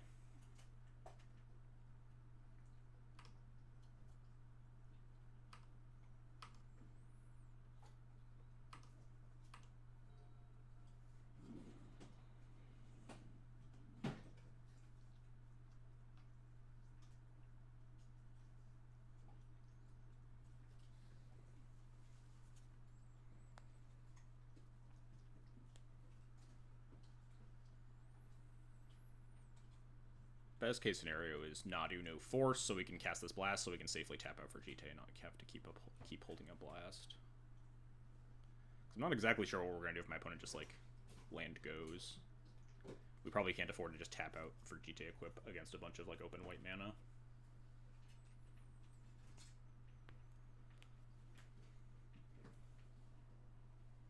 What is she chewing? I'm just looking at her paw.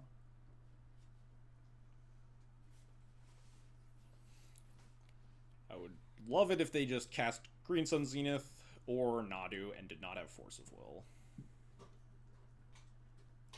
Bristly Bill. Hey, there's the Bristly Bill we were talking about. I mean, that's fine. It's kind of annoying because they can make these nomads bigger, right? But there's nothing we can even do about that if we wanted to, so. Not a fetch land is nice.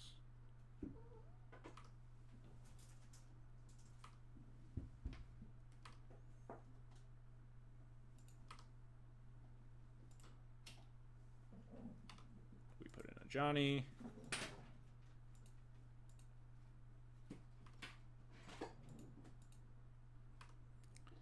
We leave the Vial on 2.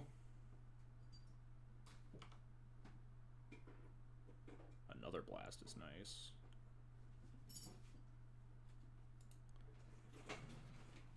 One card in hand. Ugh. So we can safely Caracas. We don't need to hold up Double Blast this turn. So I think we can Caracas this Bristly Bill on their turn. Not that it matters a ton. They'll probably just recast it, but at least it'll tax the mana a little bit. We will... Yeah, this turn is not good for just fully tapping out for Jite. We will hold up a Blast. We will Caracas this. We can put in Jite on end step. I suppose I could attack with Cat Warrior, huh? Flip Ajani.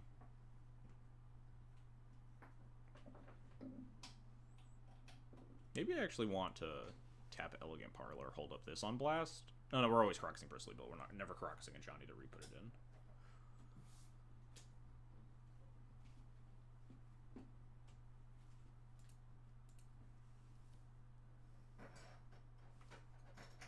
I think I'm just gonna say go.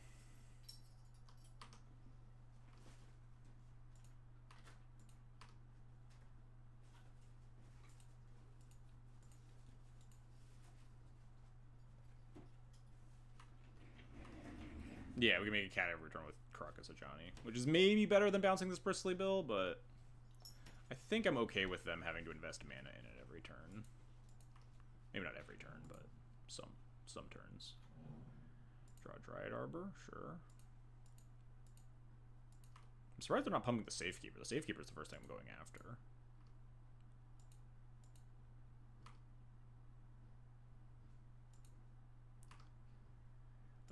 fetch Surveil land here.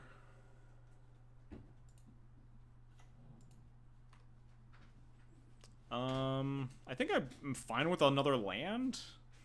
We just hold up a bunch of Rebs. And we get to hold up Caracas here, too. Leave Vial on 2 to stop Green Sun Zenith, because that's one of the scariest cards they could have. Oh, fuck! I forgot to put in the GT. Damn it. Damn it. It's fine. We get to hold up Red this turn. Which is all we really care to do, anyway. We don't get to Caracas this turn, but it's not actually that important. But it just wastes 2 mana.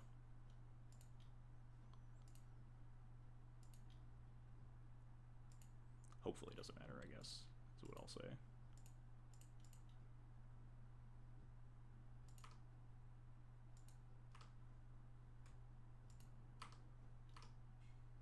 You can block with the Dryad Arbor and sack it if they want to stall G-Taste triggers for a turn.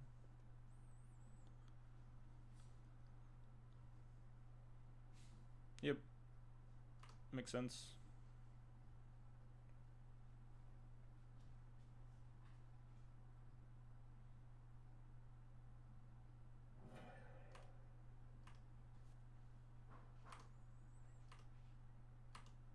Just please draw Green Sun Zenith and cast it or something.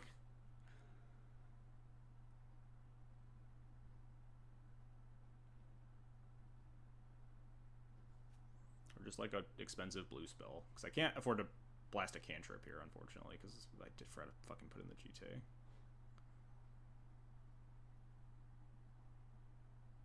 Actually, kind of bad if they find another land, they can start activating this. Some big old nomads. I think we can beat big nomads, though.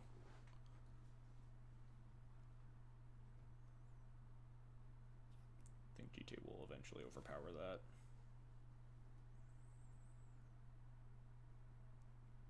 Could also just, like, draw Bombardiers would be nice.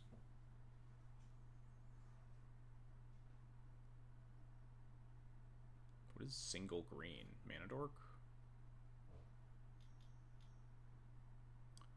Yeah, no thanks.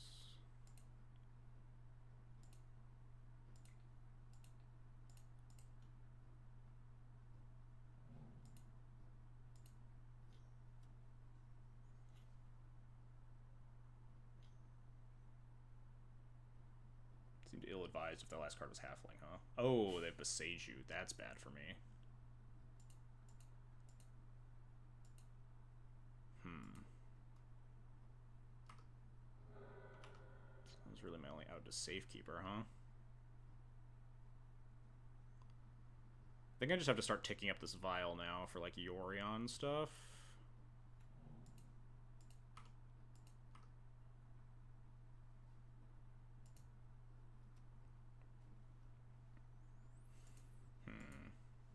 Like, I don't think I even put in the Priest yet, but I can just hold up casting the Priest if they ever find Green Sun Zenith. We just need to find Bombardiers would be a big one to draw.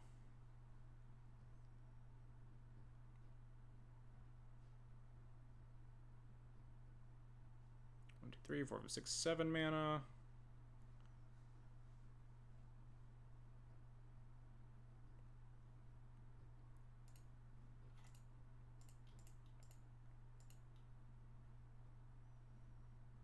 I'm gonna just Caracas Ajani replay it. No, then I don't hold up Katama Priest.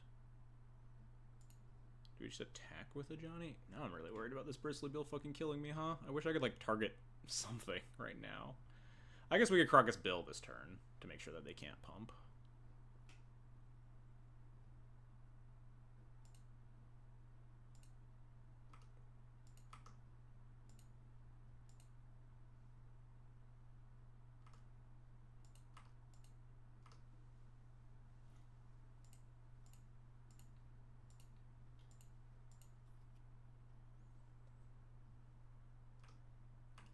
Draw Green Sun Zenith, please. Do I blast Ponder? Their hand is just Bill.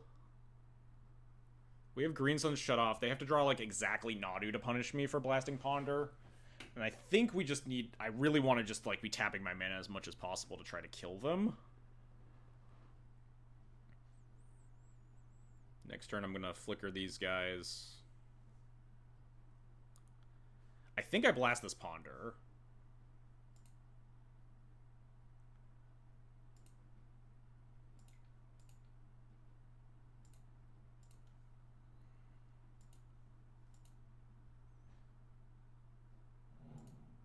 Also kind of tempted to just cast Containment Priest. Because Containment Priest we can still flicker. Although Containment Priest shuts off our Vile Yorion loop, so that's probably not right. It just means we can't Caracas, Bill, and hold up Containment Priest this following turn.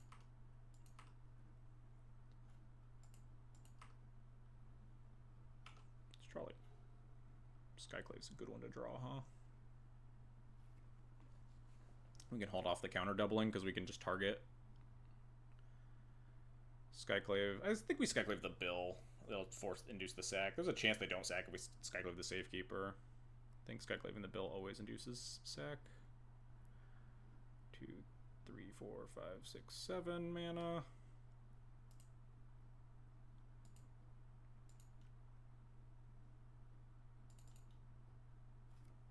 Now I feel bad about casting the Blast, because drawing the Skyclave means we turn off Green Sun.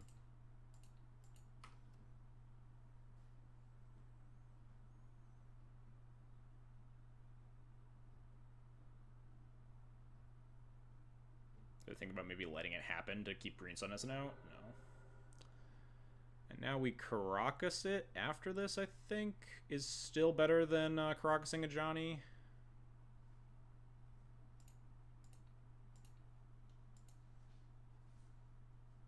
I guess I could have still done that on upkeep.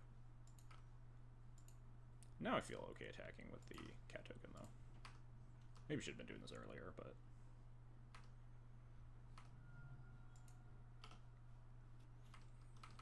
Alright, please don't punish me.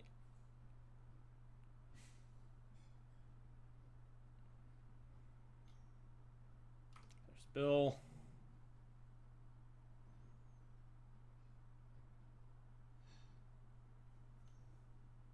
There's Plow on Skyclave. Rough. Rough top deck.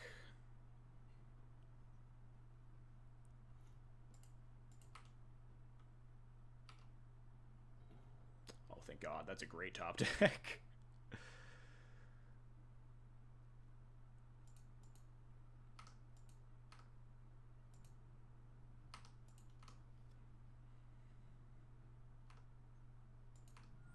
So now we cast Yorion.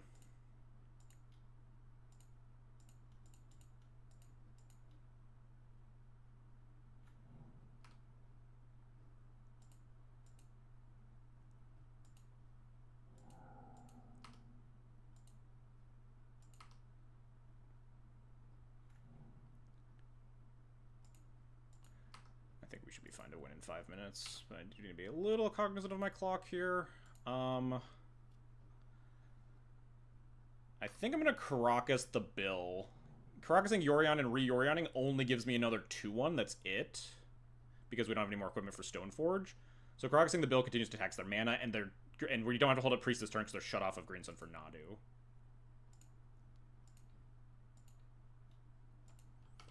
I guess this shields downs on the Nadu, or the Yorion specifically, but that's, again, not that big a deal. Because they'd want to kill the Stoneforge anyway, because we have Cauldron.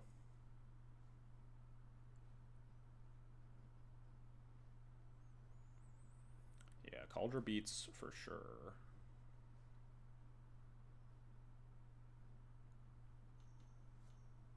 They top deck Nadu. Green Sun for 2? That doesn't do anything. Green Sun for 2 while my Containment Free shields are down? What do you get here? This is fine, because this isn't Nadu, but... Very confused on what this choice would even be. Oh, it's Halfling to protect... Okay, that makes sense, actually. Maybe I shouldn't have put the shields down on Priest.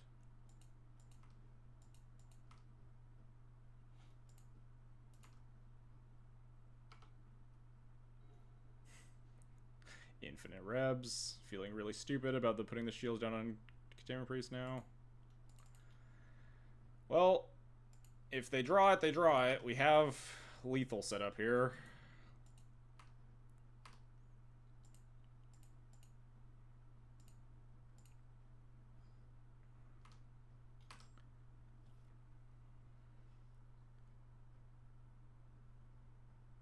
We have everything beat besides the literal top card of their deck is Nadu Winged Wisdom. We might even have that beat. They're at 1 life. With this much power in play, I guess we'll find out. I'll let them take their draw step. If they have Nadu, then we can figure out if we can win. If I like flicker my whole board or something.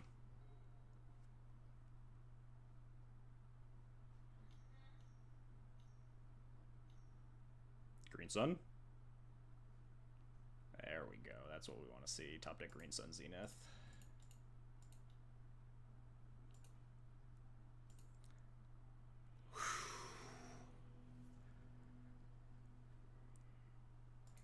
Alright, didn't have to figure it out. After we blasted the Ponder, their top cards were Plow, Green Sun, Green Sun. You hate to see it. If we just hadn't not blasting the Ponder. I mean, it didn't matter there, but man. What a fucking stressful game, huh? Definitely a couple of missteps there.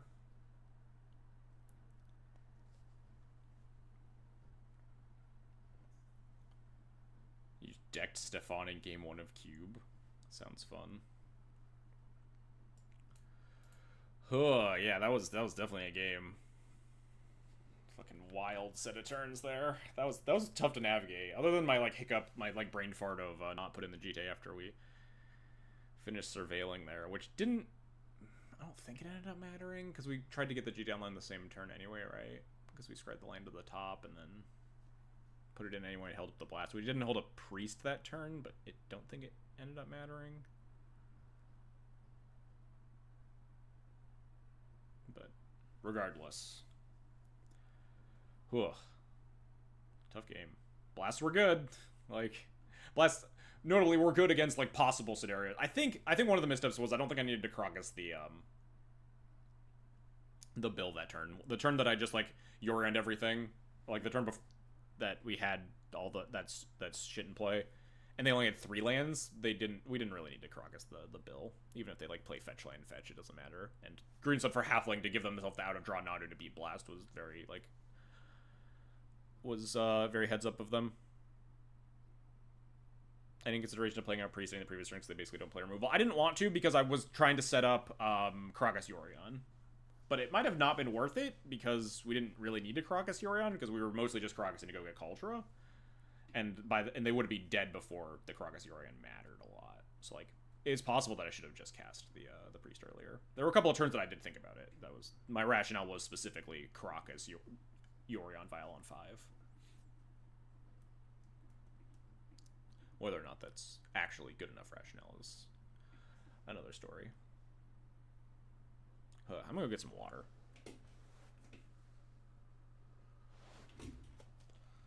Next round should be up soon. Yeah, we got 1 round. I'm gonna go to the bathroom and get some water. Be right back.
I didn't think it was going to be finished that early. Oh, I just got here. Alright, it's been like 20 seconds. It's fine.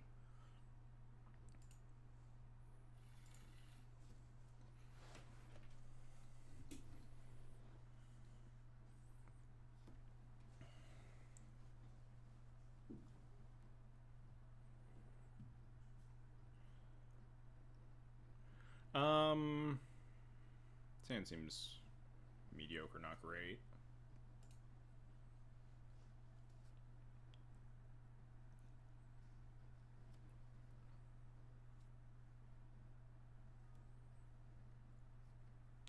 Oh yeah, that's true. If they didn't find Plow for the Skyclave, we do actually just start to like blow up all their lands or exile all their stuff when establishing like the Caracas Yorion loop. Like we could have that game specifically, we could have like cast Yorion, Caracas Yorion, Violden Yorion, just start blowing up all their shit. Let's just Elegant Parlor. Maybe this is wrong on turn 1 against an unknown opponent. Well, I mean, is this better than just cast it? It sometimes is, right? Like if we're playing against like Delver or something, or a blue deck.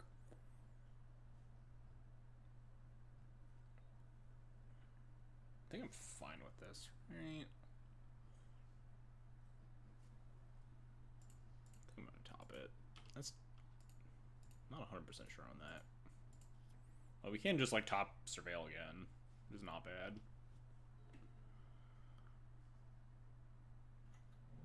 Ancient Tomb.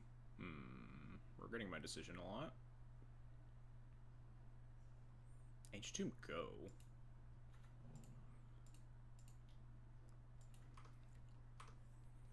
We'll decide on whether or not I need to fetch basic planes or not, based on my opponent's next turn. Oh, Gobnik, thank you for the follow as well. I think I missed that one. Eldrazi? Okay. Well, we don't need to fetch basics then. Warrior? What? Excuse me? Not Eldrazi? Huh? What's happening to me? I'm scared. Oh dear. Damn, I wish I had cast fucking Stoneforge Mystic, huh?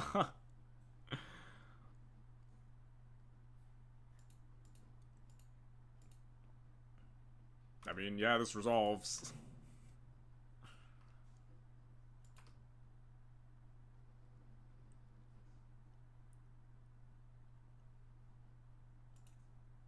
I think it's just like red green, yeah, just red green Stompy or red green in it. I mean,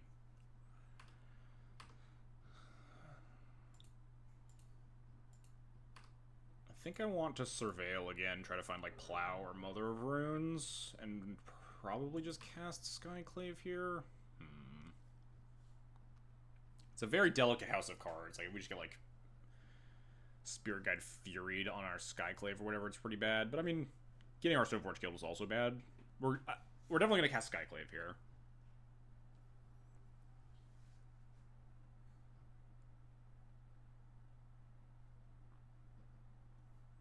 Just a question of it, is second Skyclave good? I think second Skyclave is good. It's dangerous, but I think it's good enough to keep.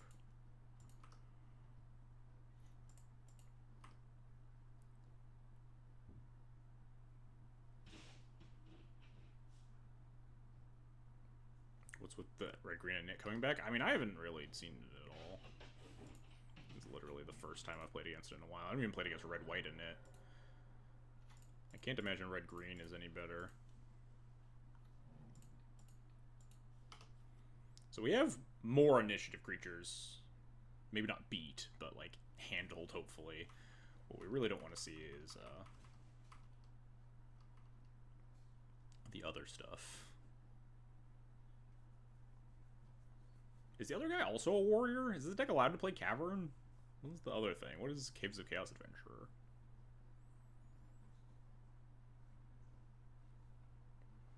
Guess you kind of just don't care. You just need to play Cavern of Souls. Bombardier's as a warrior? That's pretty sick.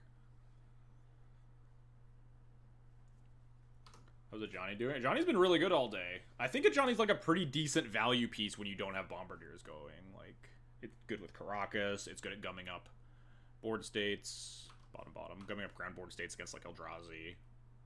It's been pretty good. It's obviously a card that's only good in fair matchups, which can be a little dangerous.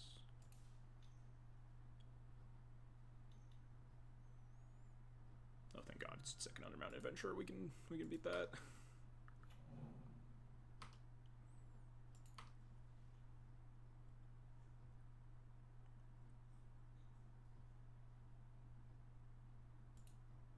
Force me to attack. Force me to attack. Force me to attack.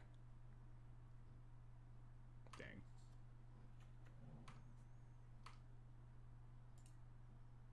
Bombas or Gobbo Pirate. That makes more sense, huh?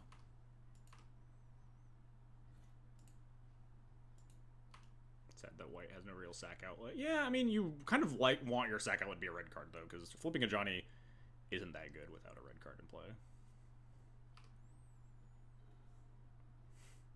Do I even cast this? I guess we just always do, right?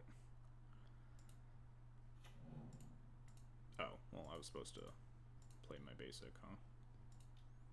I guess this lets us go get basic, play around a Blood Moon or whatever.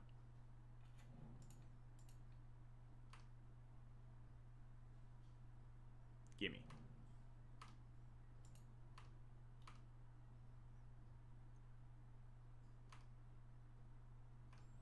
Gimme.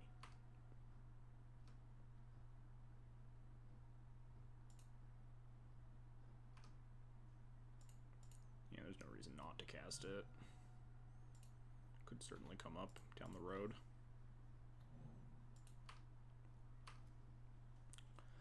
Alright, now there's one card that we really don't want to have them cast. We can beat a lot here.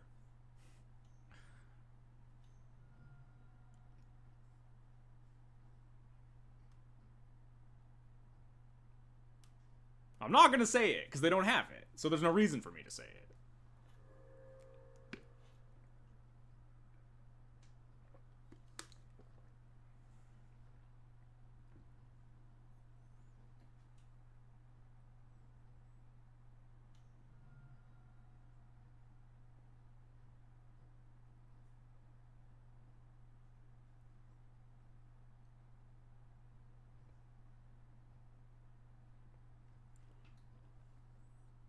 That's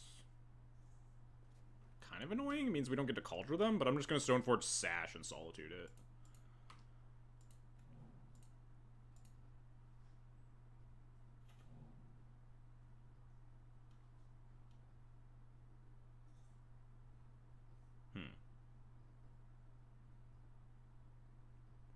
That's also kind of annoying, because it means that they always get the initiative.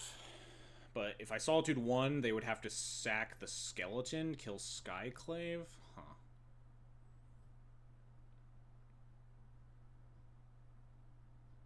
Oh yeah, we can double block. Yeah. We put in Stoneforge, get... Yeah. This is totally fine. So we put in Stoneforge here, get Sash, Solitude 1, and we double block the other. But then we have to deal with a 4-4, which is scary, but... Put Yori in our hand. Chump block the 4-4, something like that. We have draw steps, too.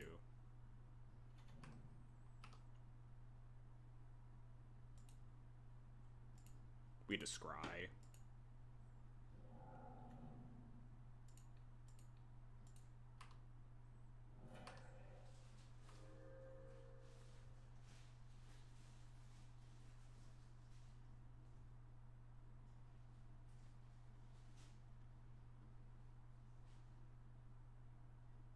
Not attacking is brave here. Oh, maybe. This is the card we didn't want to see. By the way.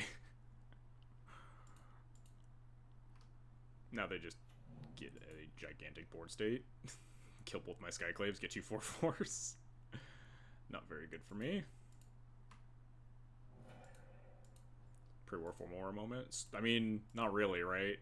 I'd rather draw the Formal Wear and...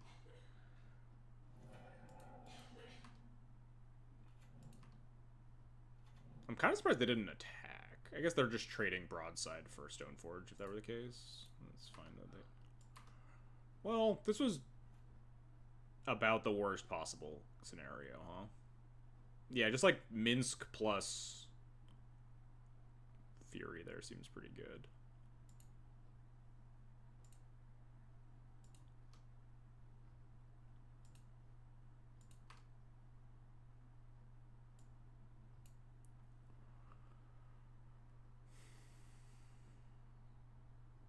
didn't they kill Stoneforge with Fury? And because they wanted to have a bunch of 4/4s in play anyway, and my Stoneforge already didn't do anything, right?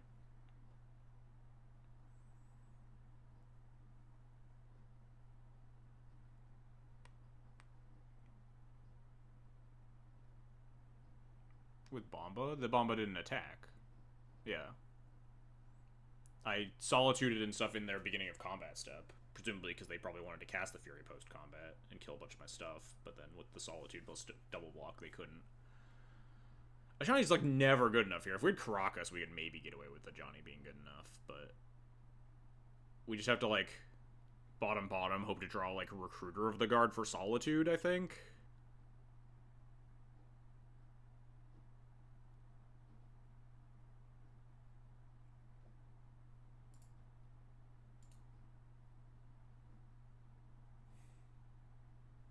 Skyclave with, yeah, Skyclave having downside, illegal. There's just no way this Ajani's ever good enough.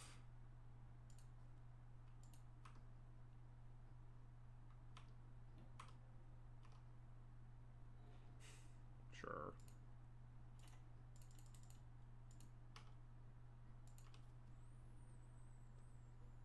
Yeah, I mean, when your opponent has initiative creature into double Bombardier's Fury, you're gonna get got.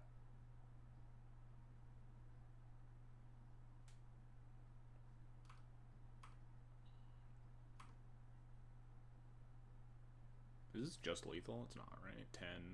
It's lethal if they have, like, another Fury, but...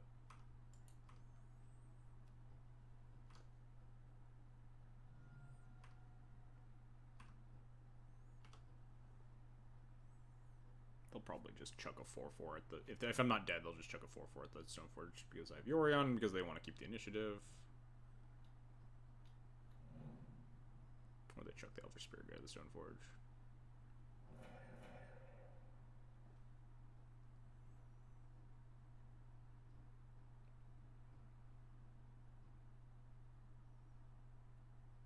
Draw a Recruiter. We're still dead. Pretty sure we're just dead. Nothing we can draw. Get out of this one, huh? Are we supposed to... We have, like, no sideboard cards for this matchup, by the way. I don't think Terminus would win, either. They're gonna throne me after Terminus. We could draw Wrath of this guy's here, would actually be pretty good, or main deck Wrath.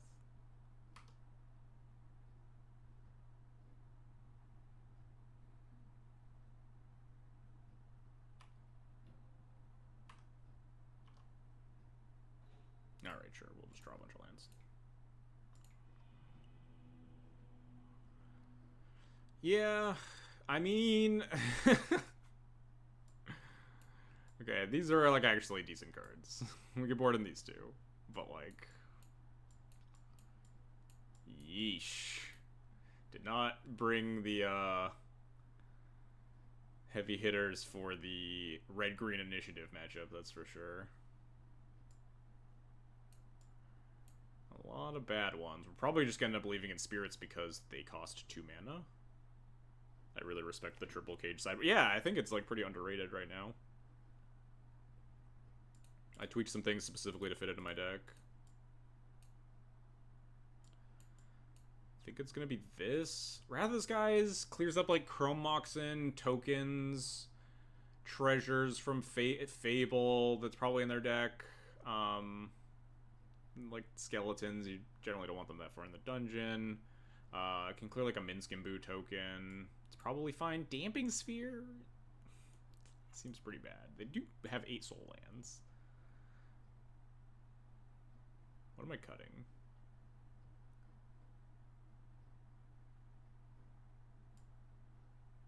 Is Damping Sphere better than Spirit of the Labyrinth? My instinct says no, at least on the play, where you want to just play a creature as soon as possible. But then on the draw, Damping Sphere obviously sucks for different reasons.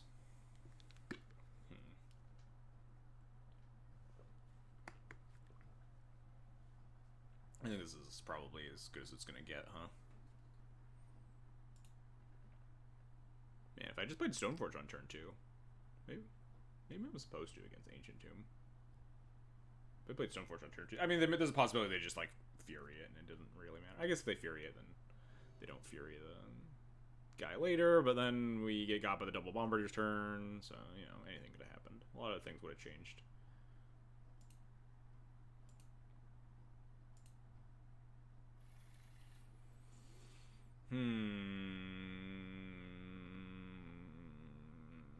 I mean, like, Hasty Bombardier, God, I really fucking wish this hand had a third land or the ability to do something before turn 3, but, like, Bombardiers is good in this matchup, especially paired with double Solitude.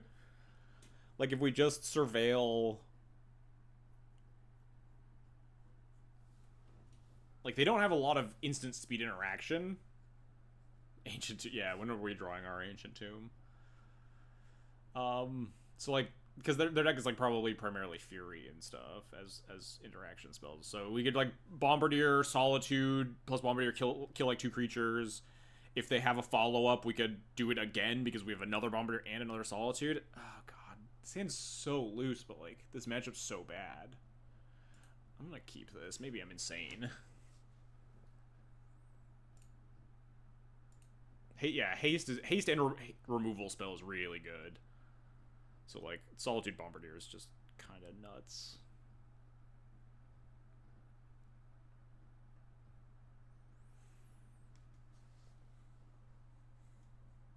I don't know what our plan is for the draw. I guess our plan is they mulligan to 4.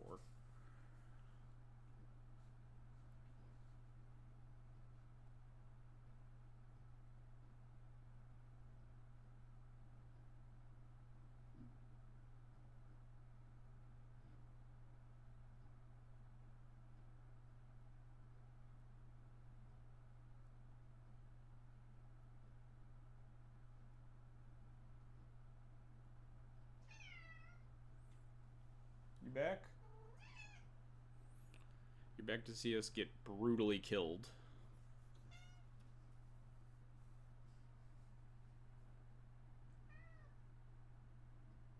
Oh, sorry I missed your comment, Fire Kraken 50. Going to 4 seasons next week and really lost on what 2 drops or color to play in D&D. I am, like, similarly lost. I think my instinct is that red is good, but red has been having a little bit of trouble for me in terms of just, like, this adjusting meta. Like, red is really good against a lot of the decks that I expect to see, but not as good as against a bunch of, like, the random nonsense.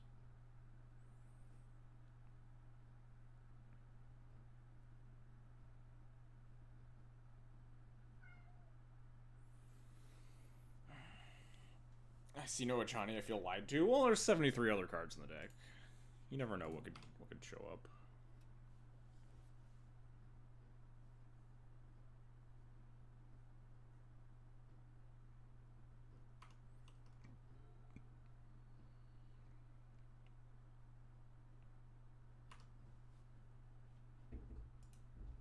Hey, don't go in the closet, dipshit. Hey, get out of there. Get out of there. You can come annoy me, just don't open the closet. Lunatic. Completely miss on lands. Say go.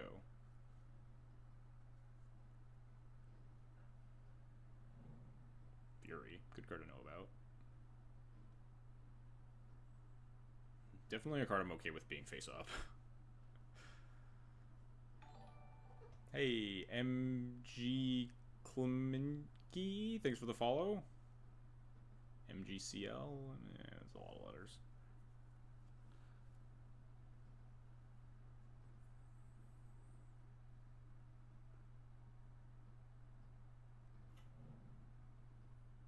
Wooded Foothills. Wooded Foothills go, it's good for me. Give me time.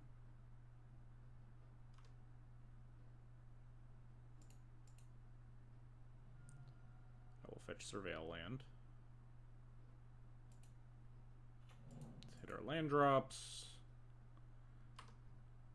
God damn it. I was just thinking how bad a vial would be on the top of my deck. I mean, good that I have Surveil lands, because I just don't want this one at all, but, like, it's like, want land drops, don't want Aether Vials.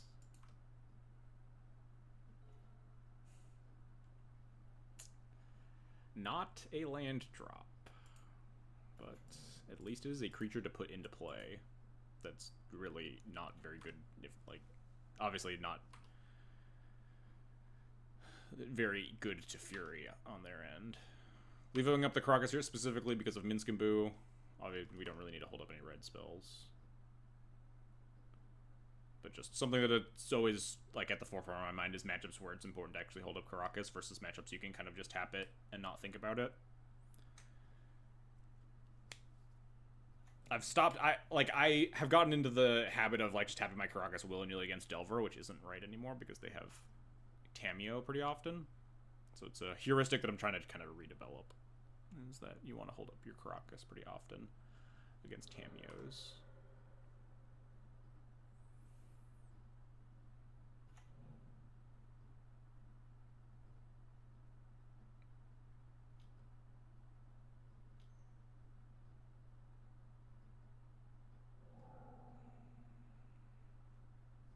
Hey, Jared. It's going not great right now, but it's going. I wonder if they Fury here, too.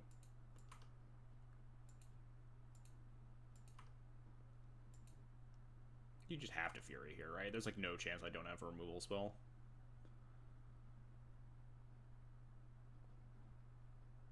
Yeah.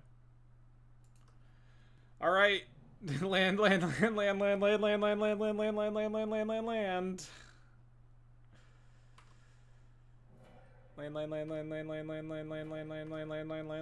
Chat, say it with me. Land.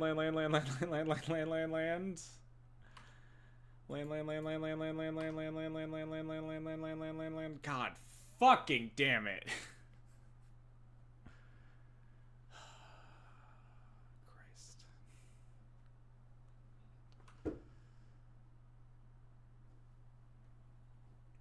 Well, we're not dead yet. Probably dead next turn. Path Your Own Solitude. I might here in a second.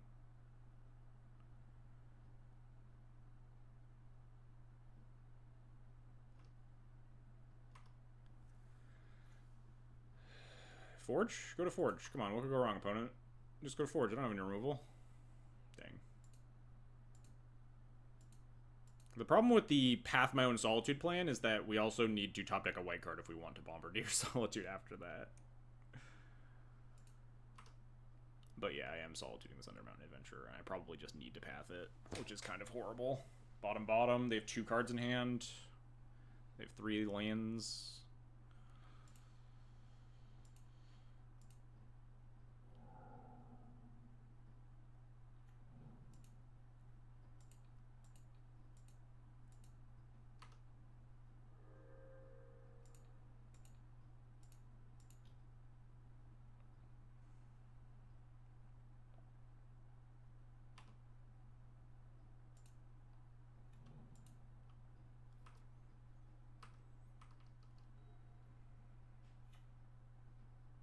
Miss for a turn, please. That's pretty bad for me. Maybe worst possible. Not a land. We can at least toss the initiative back and forth here before I can clear up the Fable and stuff. Of course, we draw the land now, and I'd like to have, you know, a white card, like a Path to Exile in my hand.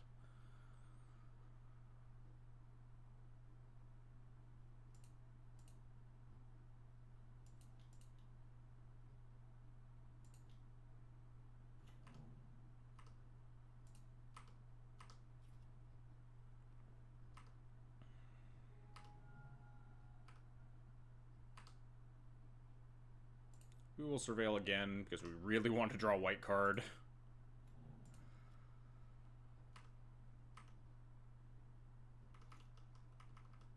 So we can go Bombardier Solitude, hopefully.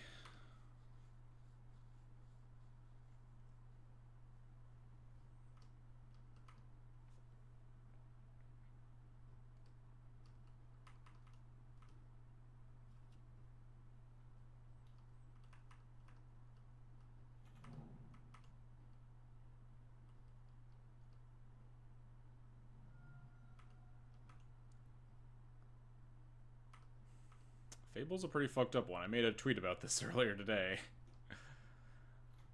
Fable is like best possible for them there. It's like a card that's very good against removal spells and provides the creature in play and a bunch of external value after. Yeah, that's also... I mean, if we find white card, we're still pretty in this one. But of course now, because I chanted the land prey, we will just hit land.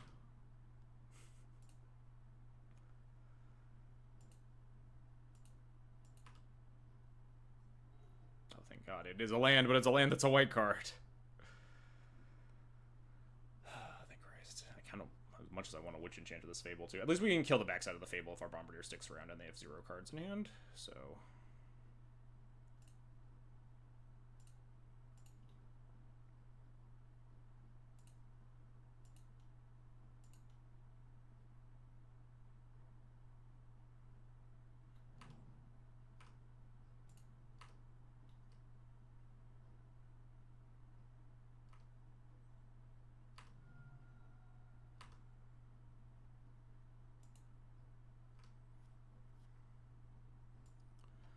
Do I want Wrath? This guy seems pretty bad here, right? It doesn't actually kill anything gigantic without also killing my Bombardiers. I have the ability to shock next turn anyway through the Fable token. Or through the flipped Fable, because I will hopefully attack and go to stash and get the treasure token. So I think we just bottom.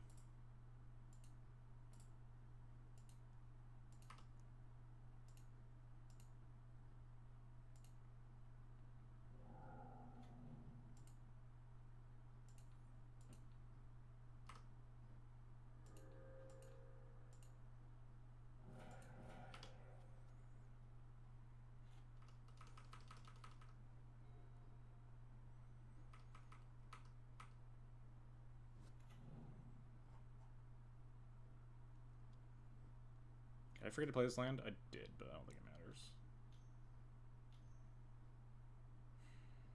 Instantly draw initiative creature, go to Catacombs, brick my attacks. Oh, thank God, it's just Minsc and Boo.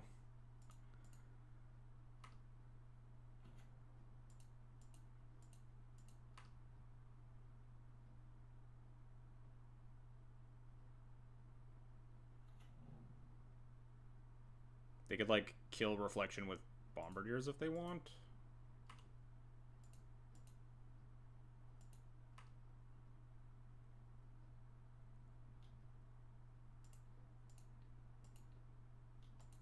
Right? Yeah. But that means we're at least ahead here. Because we have the control of the initiative and we have the Minsc and Boo under lock.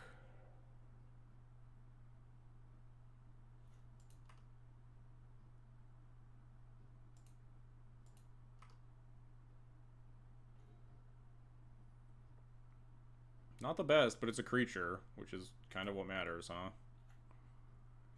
I'm going to pick up Yorion here.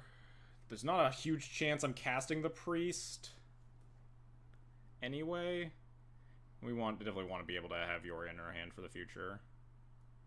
Actually, maybe that's not true. Maybe I am likely to cast Priest to kill the Minsc and Boo. Because it'll be at 2. I don't need to, though, and I think I definitely want Yorion in my hand here. Yeah, I have the treasure so I can do both. I don't necessarily want to sack the treasure if I don't have to, but I think I will end up sacking the treasure.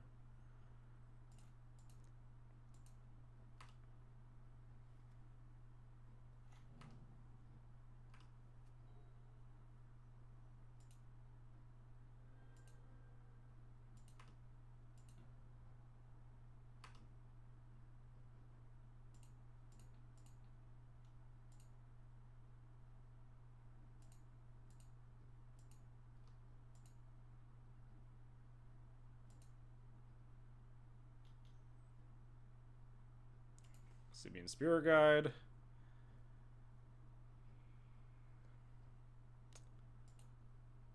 That's fine. Because now it's awkward because I can't actually cast the Yorion unless I draw land. But we get a 4-1 at the very least.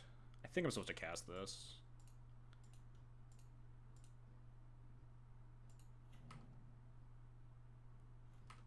I should play faster for game 3. There's no reason to wasteland here. I'd rather attack Minsk. They have 2 treasure tokens. They have everything. Now I get to at least send at Minsk. If they block, they block. If they don't, they don't. I'm going to Yorion protecting it with Caracas.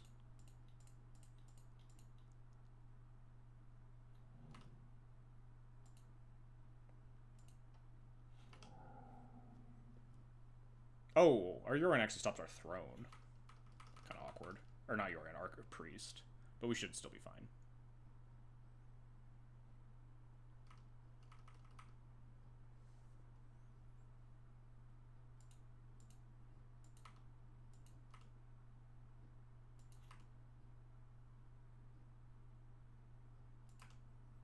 This used to be bugged that where you actually... So you have to choose something.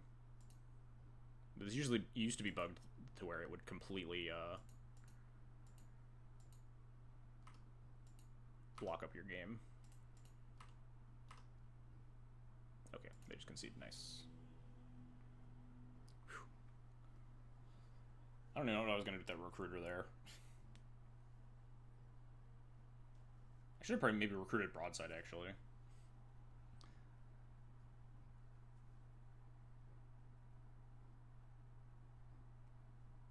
Maybe just like recruit Ajani's fine. I don't know. Ajani D&T immediately exiles Ajani. I tried to put it into play. Moto wouldn't let me. You know, completely not my fault. But yeah, I think maybe casting priest there was wrong.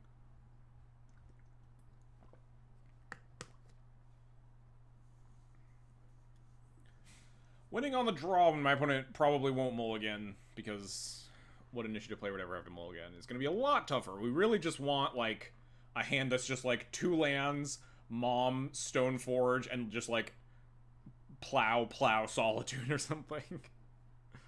Just something that can play to the board really fast, resilient against Fury, has a bunch of interaction. It's like very tall order.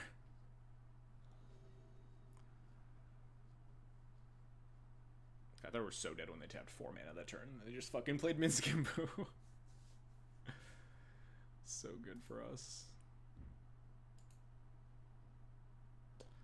I mean, this is approximately what I asked for. It's our worst removal spell in the deck, but it's enough. And it is Mom into like 2-drop. His hand's definitely got some juice. I can't not keep it. And my opponent kept 7 though, so we're probably just gonna fucking die. Or not?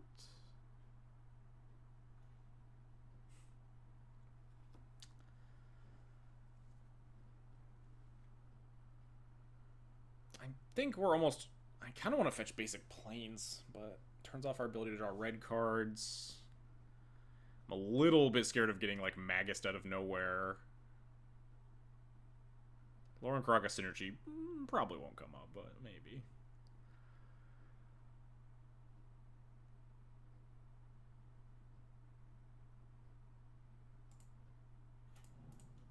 I think our red source is more important than playing around Magus, which is pretty bad against our deck. There's not a lot of reason they would have boarded it in, which means we're guaranteed to get Magus this turn. And I'll just be really salty about it.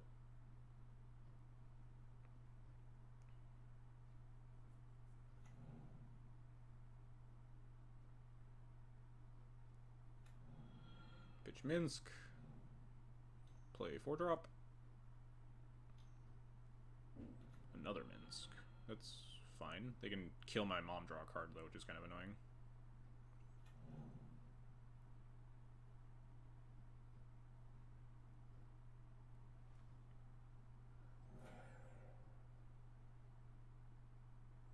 Do I just play Ajani here? Like, I don't need to deal with the Minsk this turn. It gives them another ping, right? It gives them... No, it doesn't give them another ping, because this thing can't minus again. So it's fine to just cast Ajani, get on the board.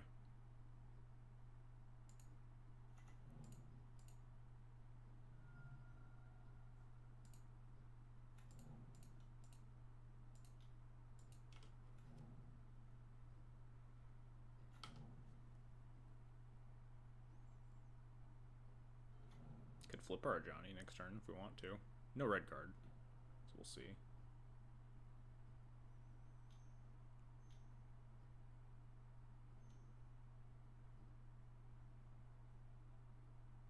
Path to Exile? Or not, I'm thinking about Path to Exile on their Underbound Adventure, yeah. This is fine if... I'm not going to say it, not going to say it, not going to say it. We're fine, we're fine, we're fine. Everything's fine and well and good here. Stop casting spells, opponent. Just pass the turn.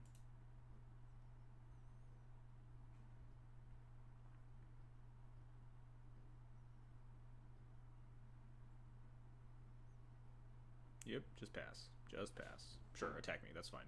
That's allowed. I won't even block.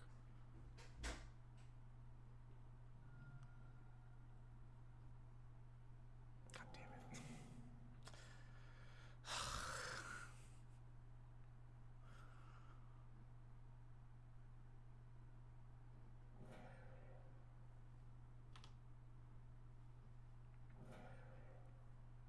Can we draw a land that isn't Caracas? Would be nice.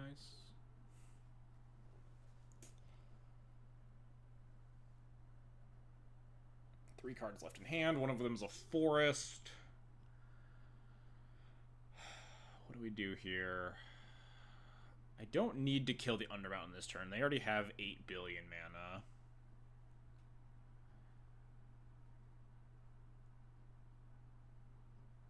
I do need to Caracas the Boo this turn, which is really annoying, which means I need to, like, Legend Roll my Caracas. I think it's Ajani Caracas. I guess I probably just end up I just Solitude this Undermountain anyway.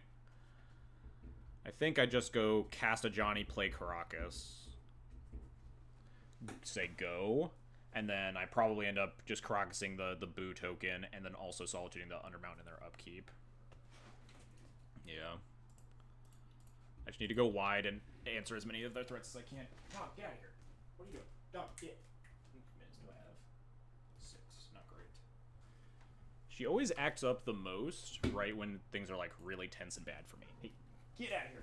Come on, get.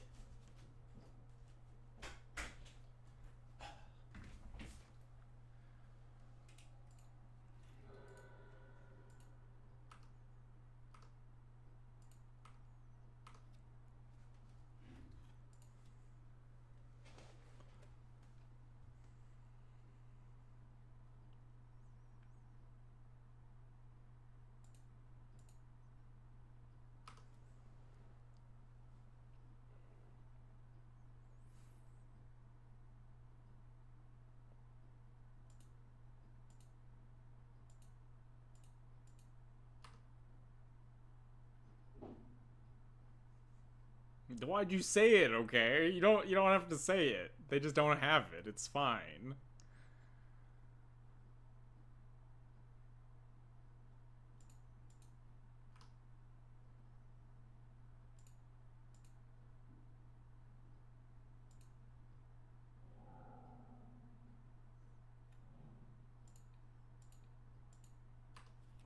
It's fine. The dealer will listen to her one time.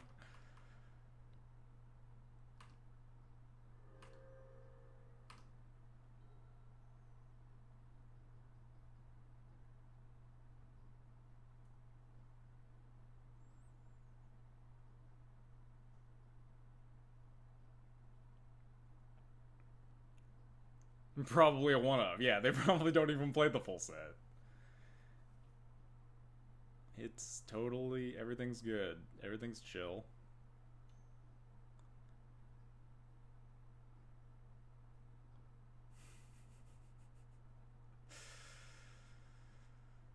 That's fine, right? Because they can't kill both my creatures. We can path that afterwards.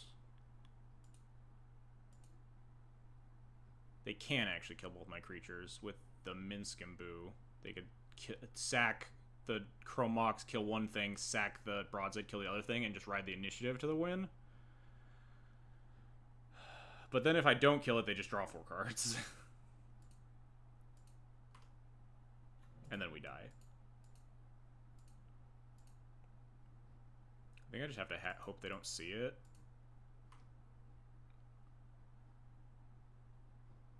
I guess I could double block it. No, then they just kill. They kill both my creatures and don't have to activate the Minsk, right?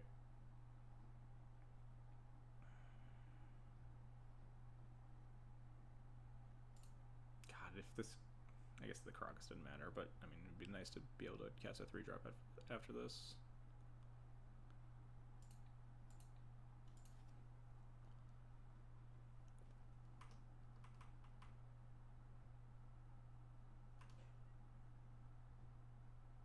There's no way they don't see it.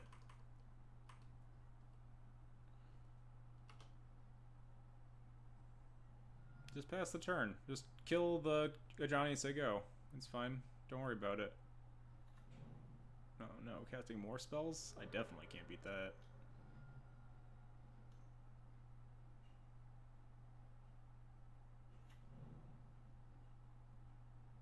Chuck the Spirit Guide at the Ajani and chuck... No, that doesn't change it. Yeah, chuck the Spirit Guide using the Minsk. Yep.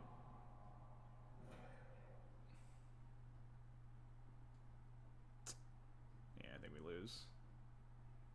That broadside was really bad for us. Do we just recruit our own broadside bombardiers? They have to chuck their treasure token at our thing. Their last card in hand is Forest. We just draw another land after that. We recruit for bombardiers and then draw a land or Solitude. Is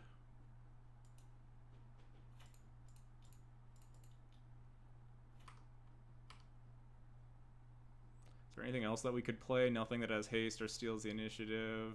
It's just gotta be broadside bombardiers, basically. Or, yeah.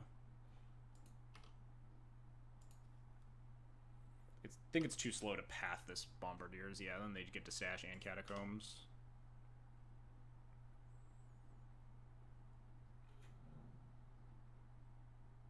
God, the fact that they had a thing to sack to keep the bombardiers around too is so gross.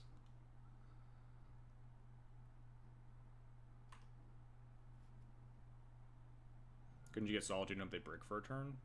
That might have been wiser, huh?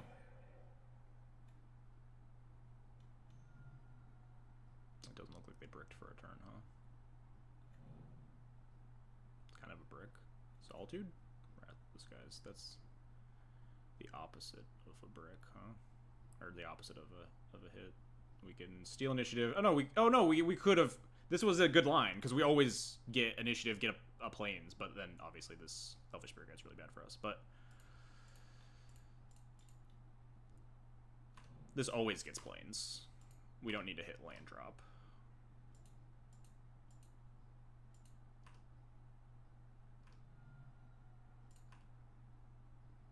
Now we need to draw a 2-drop or a 1-drop. We might be okay.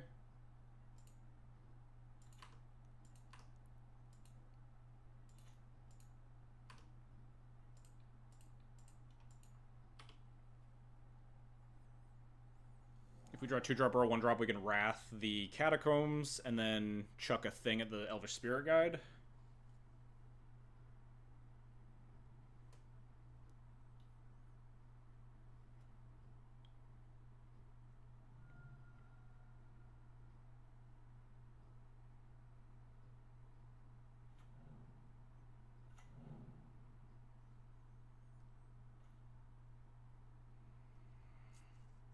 Solitude does it, right?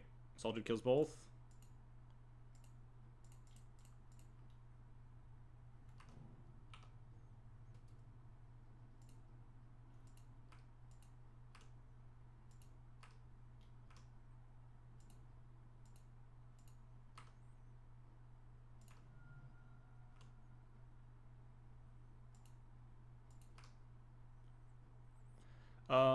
Keep Skyclave on top, Wasteland on bottom's probably fine.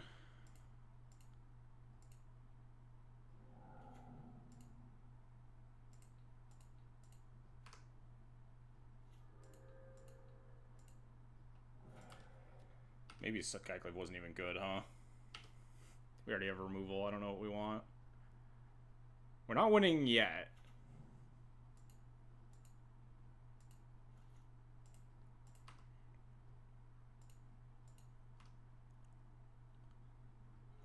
Like, do I just cast this thing to kill them? No, I just pick up Yorion.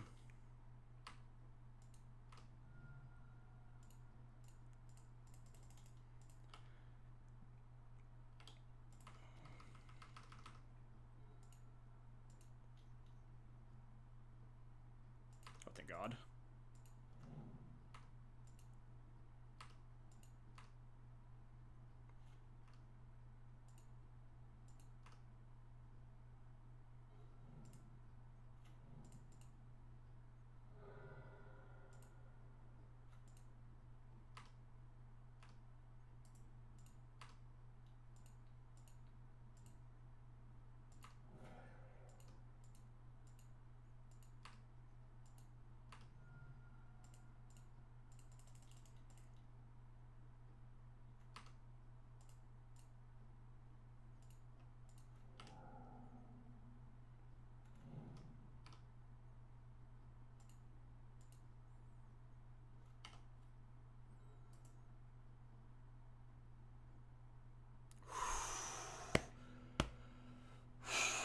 Oh. Oh, Christ.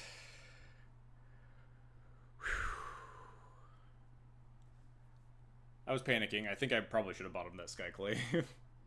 And maybe even topped the Wasteland because I wanted to cast Yorion over 2 turns. Topping the Skyclave was kind of fine, though, because I wanted a white card to pair with the Solitude is nice. Holy.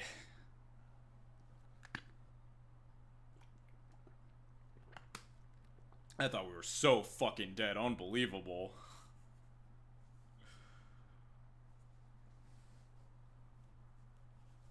That Bombardier's pretty good card, huh?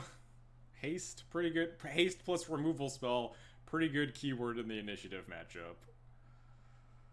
Bombardier. Yeah, Bombardiers has won, like, all of our games. Ajani's done, like, nothing. I mean, Ajani notably was, like, multiple bodies that wasn't very relevant versus the Fury, but, like, was good at taxing my opponent's resources, like, pretty heavily. The second Ajani specifically.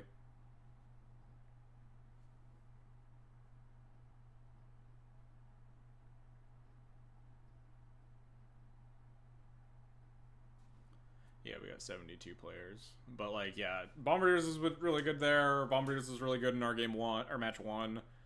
Bombardiers was really good in our match 3. Yeah, Bombardiers was good. Ajani also showed up in our match 3, or match 2, but, you know.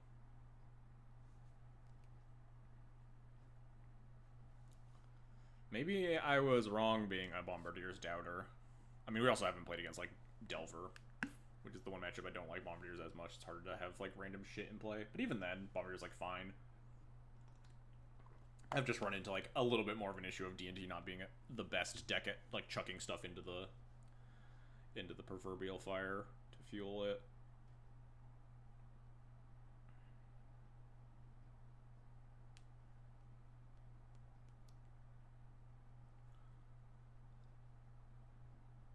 The proverbial cannon, yeah, I guess that's fair.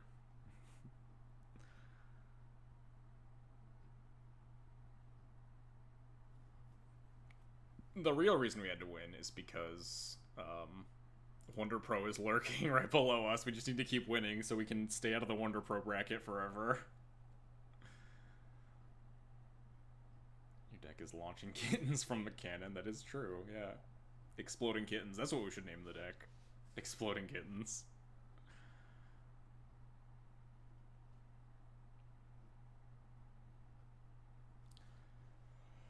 Oh.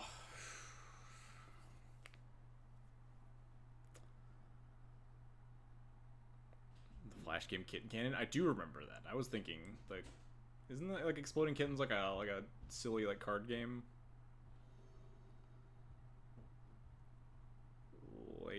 Layroth? Yorion Mirror? Yorion Mirror? 80 cards? D&T? Could be like Yorion Beans. I'll keep this. Hands is much better against D&T than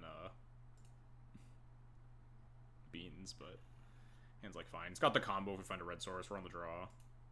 It's got like just Mom into Ajani by itself. It's already pretty powerful.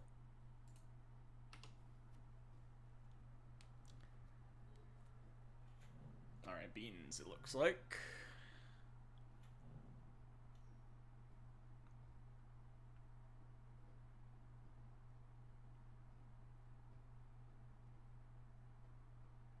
They mulled to 6. If they shuffle and we draw another land, that's probably the only case I would consider wastelanding.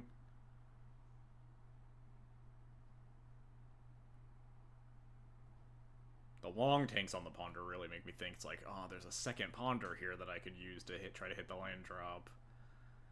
But, like, we're just not allowed to wasteland if we miss. Anyway, shuffle, land, fetch land. Damn it. Alright, we're just not allowed to wasteland here.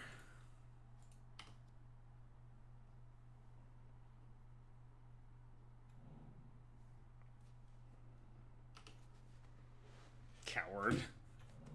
Wasteland would have been horrible. See, they just had to land anyway.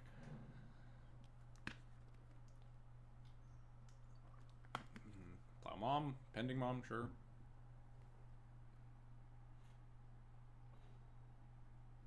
Ajani's nice. I kind of want to slam Spirit. Well, they don't have white mana up. Taxes things a little bit more. Band control, probably like Yori on Beans.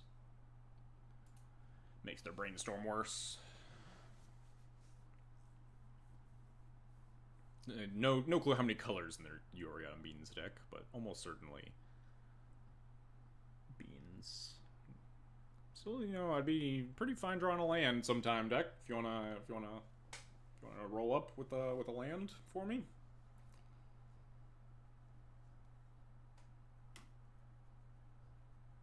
Man, imagine if we had wastelanded. How fucked we'd be, huh? I guess we have one more turn to hit the land. We would have just played Mom this turn, and it would have got plowed. It would have been much worse for us. Force? Okay, that's also fine.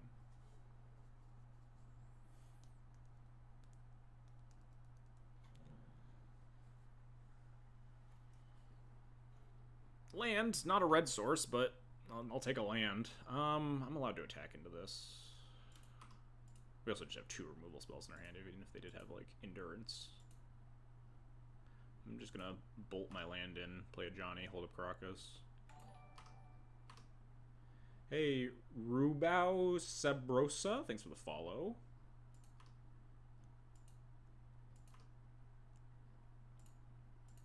We could, like, wasteland them instead, but I don't know. I kind of value my lands.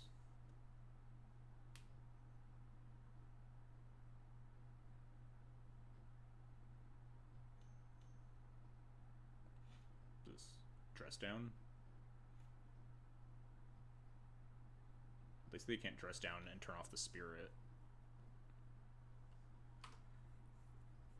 And like, for their own turn, I mean. They can obviously dress down and turn off the Spirit and cast a Brainstorm or whatever, but this means they can't, like, deny the token as well as deny the Spirit on their own turn. They fetch Underground Sea. Interesting. I think I'm just going to pick up this Ajani end step. Maybe not. I could just play the other Ajani and flip it.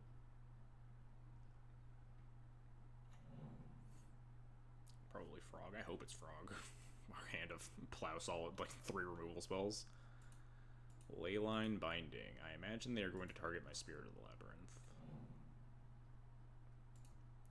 Maybe we just cast Ajani here, huh? 3 cards left in hand.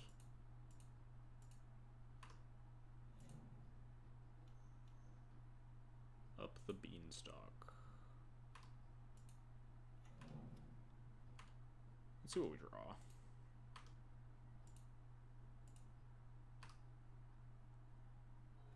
They should have... No, there's no way to do that, to draw a card, because it's a cast trigger or whatever. Yeah, I like the fact that we get to play Vile, too.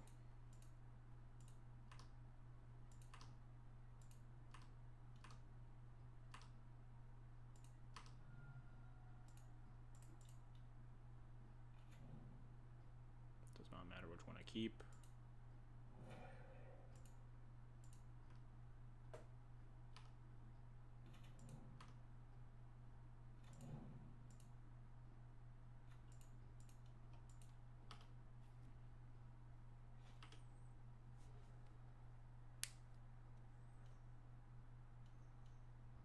I was thinking about wastelanding until we drew the vial. I might have wastelanded the Trop if we didn't, but Ura's beatable.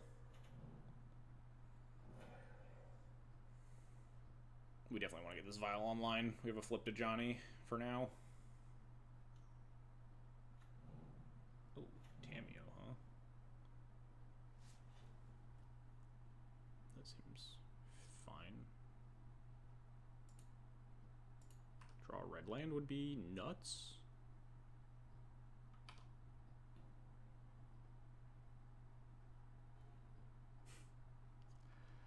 That's also like kind of nuts in terms of just board state. Sanctuary for Lorien's Old Scary here. Yeah, and they draw a lot of cards. I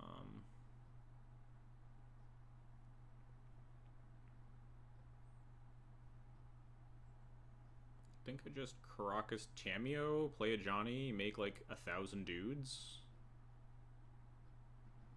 If they want to cast Lorien, draw 4, and I just have a gigantic board state, then I'm kind of fine with that.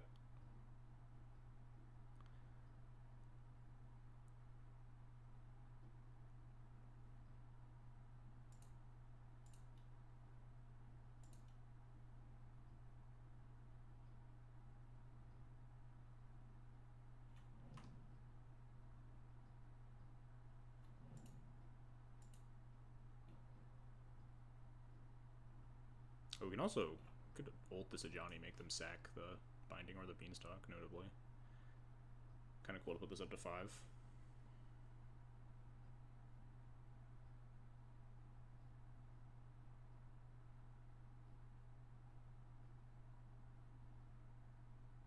Is there ever a reason that I would plow this Tamio instead of just Caracasing it? They could flip it, but like if they like replay it and then flip it, but that doesn't really do a ton for them. I could always solitude it, pitching plow if I really want to. You would plow it? There's Uro in the yard? I guess I'm not super keen on plowing an Uro.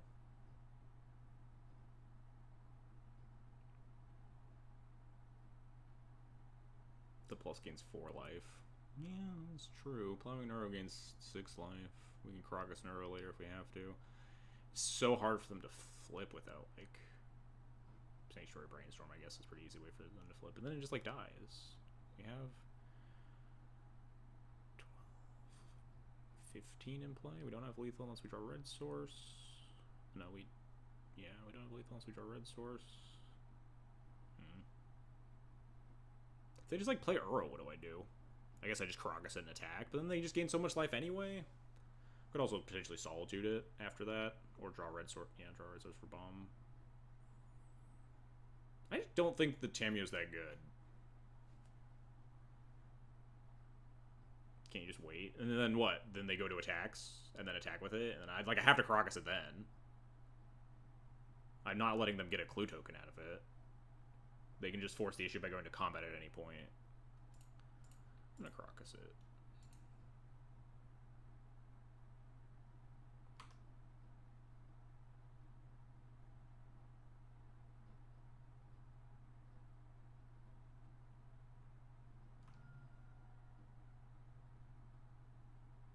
Sanctuary. Get back.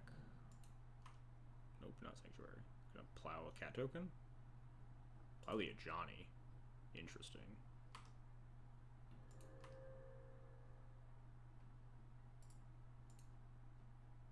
Alright, we're gonna begin combat.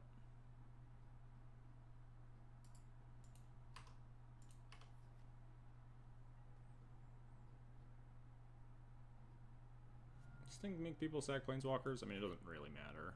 Technically, yes, but only if they have 2 planeswalkers. No Sanctuary, or at least they don't fetch it yet. Keep 1 card on top, don't love to see that.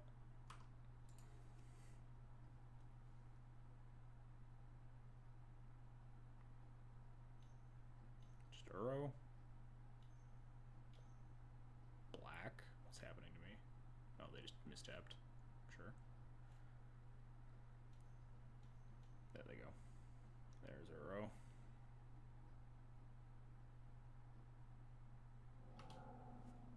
We have lethal, technically, right? This is just 12. We can Caracas the Uro. plow a Tameo if they replay it. Never mind. It's lethal if we draw Bombardiers plus Caracases, maybe lethal. With Solitude. Not even casting the Tameo has to be wrong, right? Just taxes my mana.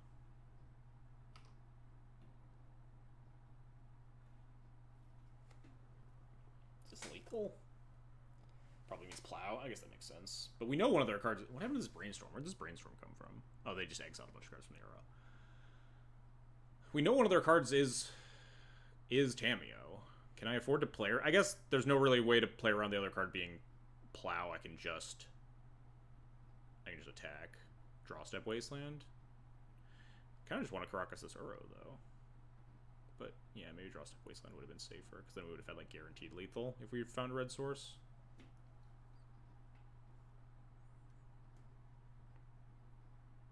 I think I'm just gonna plow. I'm gonna go to combat. Play Bombardiers. Go to combat. If they plow, we just plow Uro, attack for 9.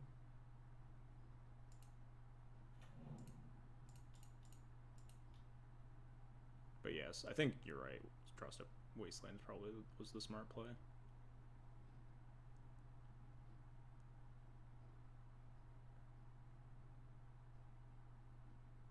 Force was the other option, yeah. Force pitch Tameo was the other choice. I think that just means we need to plow this Uro. We don't want to give them more cards to draw.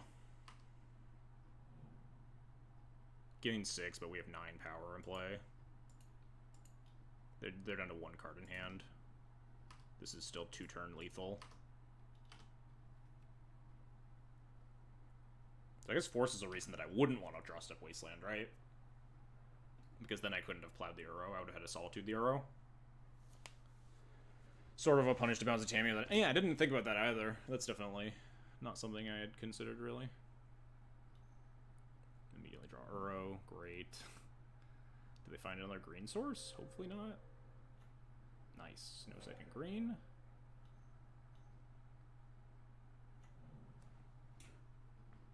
We get to Wasteland them off of double green, potentially. Never mind. Oh yeah, they have a Yorion. Kind of forgot about that. That's pretty fucking terrifying, huh? Let's just draw Broadside Bombardier or Recruiter of the Guard. Pretty please.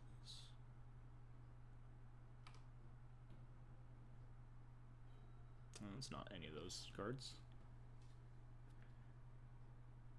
They're not going to play Spell Pierce, but yeah, I can plow in response to let them not draw a card, but they don't have Spell Pierce.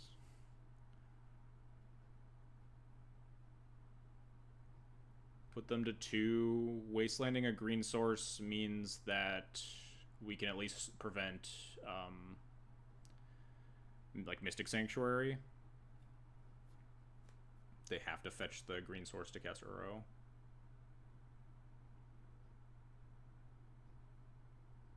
I mean, kind of funny that they can't actually flicker their beans, at least. They can't flicker their bindings.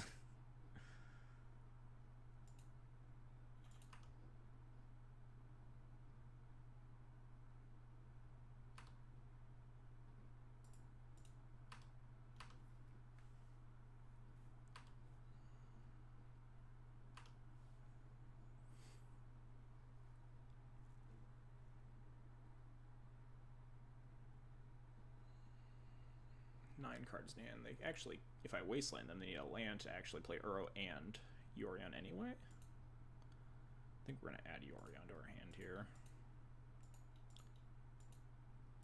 When is the best time to Wasteland? I guess it doesn't really matter.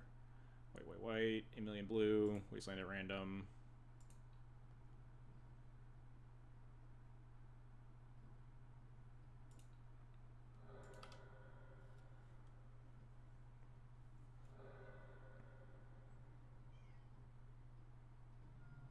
Fetch a green-white Surveil, maybe? Or do they could potentially fetch Sanctuary anyway? Yeah, or green-blue Surveil, I mean.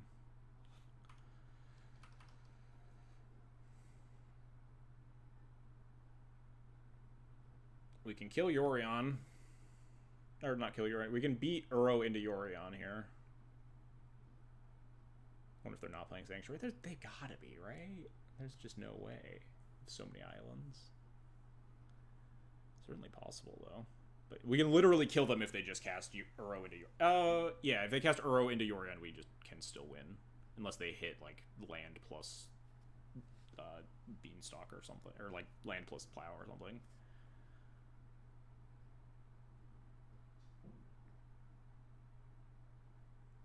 Where's Peroko? He was in here saying it's a fucking Bombardier D&T instead of Ajani D&T. Ajani carrying this game. 3/3/2 cat tokens. Ajani beating the fuck down.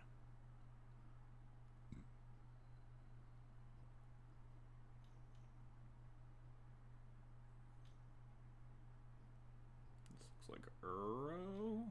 Yes. I am temporarily blind. I don't know what you're talking about.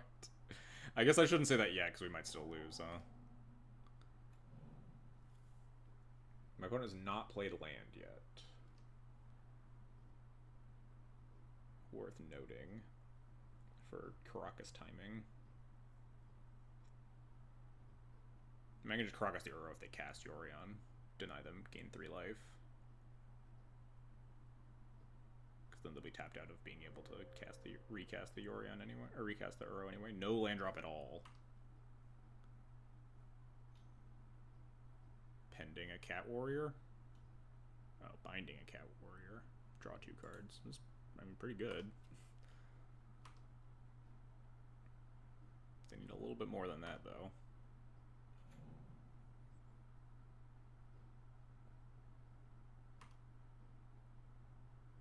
They could have a little bit more than that, obviously. They could very easily have more than that. Well, we just have to Caracas and hope for no, Sword Splashers.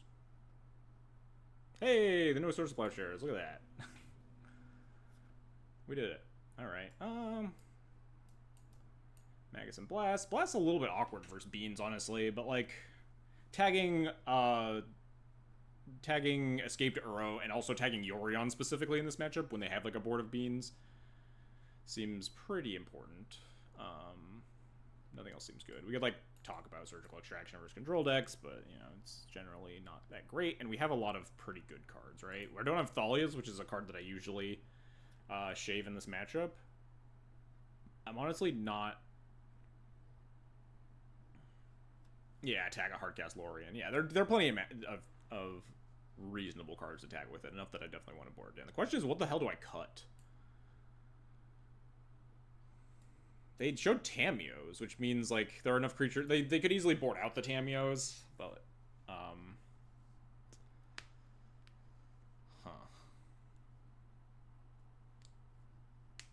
I don't know. Like, cut all the Plows seems okay.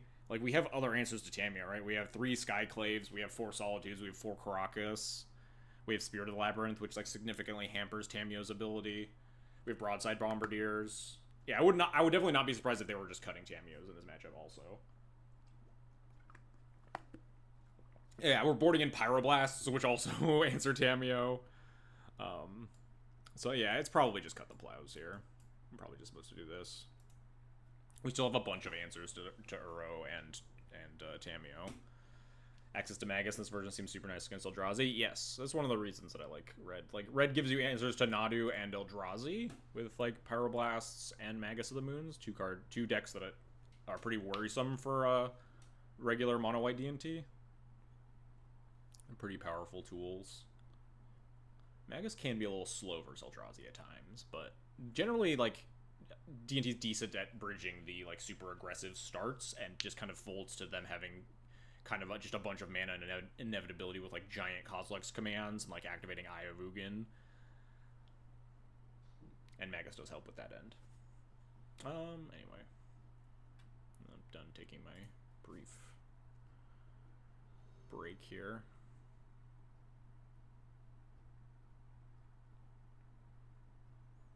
Johnny, so good that game. Even without, like, red cards. We had the Magus. Or not the Magus, we had the Bombardiers that would have killed them. They got forced, but... Alright, snap keep. Hand's great.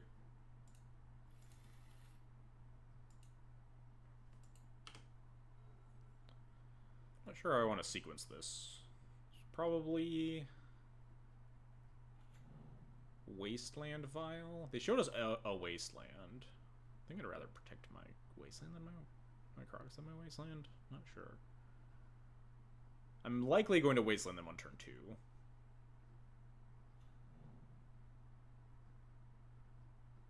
And then we just go Caracas.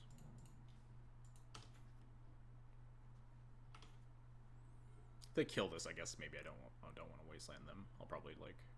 How many Caracas do you run? 7. Yeah, that's a reason to not play Wasteland out, because I want to probably play Mom plus Fetch land here. I might... Wait, if we draw another land, I might Wasteland here.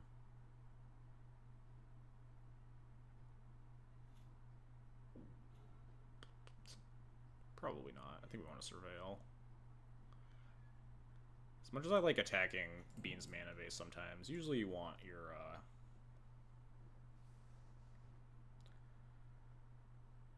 you need your own lands going. We can Surveil into our own land drops here. Potentially, like, if we find more lands, we can have another opportunity to maybe, like, Wasteland plus Stoneforge Mystic. Depends what happens with this Mother of Runes, too. Depends if they play Uro. We'd have to Stoneforge for Sash, blah, blah, blah.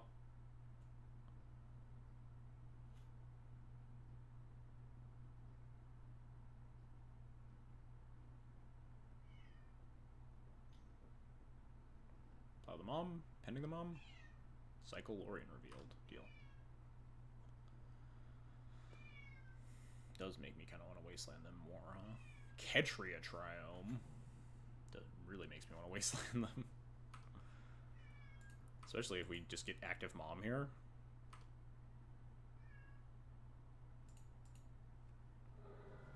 Let us... Oh, fetch in response? Sure. I'm just waiting on this. I'm gonna go fetch a... They kind of want black. Oh, Scrubland. Fair enough. Binding the Mom. I don't know what they're playing around, but sure. I suppose you're always allowed to do that.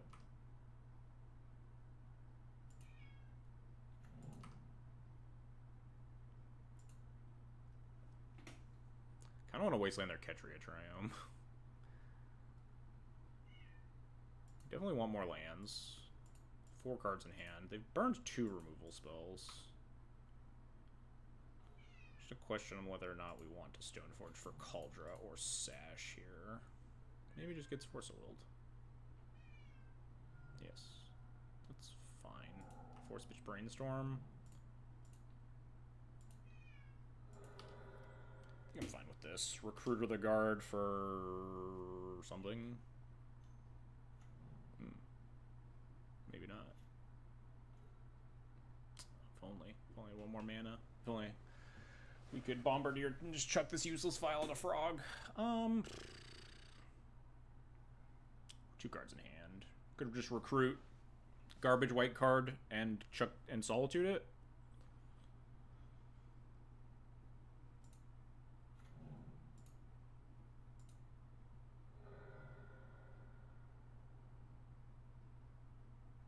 It's also a timing issue. I could wait and like make them exile 3 cards to try. They would just attack, and I don't really want to block with Recruiter the Guard anyway. I could also just Bombardier and wait. Hang on. Is the 1/1 worth, or should I just deal them 7 extra damage? Solitude this and like Bombardier Solitude. I think 7 damage is worth more than a 1/1.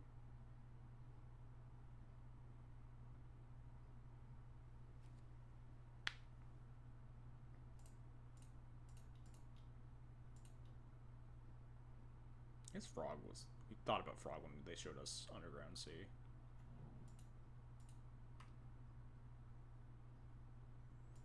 A reason to leave in Source of Plowshares, perhaps.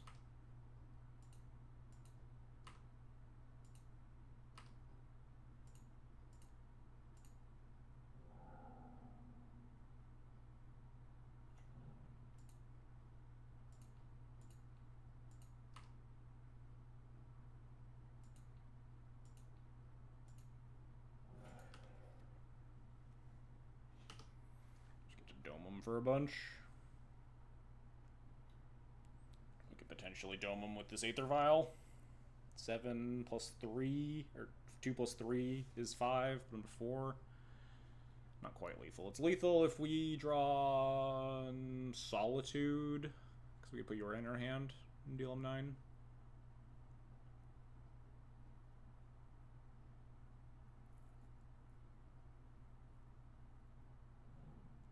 No shuffle.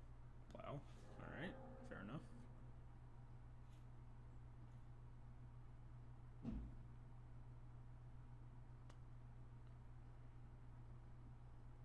Kind of awkward turn, honestly. I think I want to play Vial and Surveil, because I'd rather not just cast your on an empty board anyway.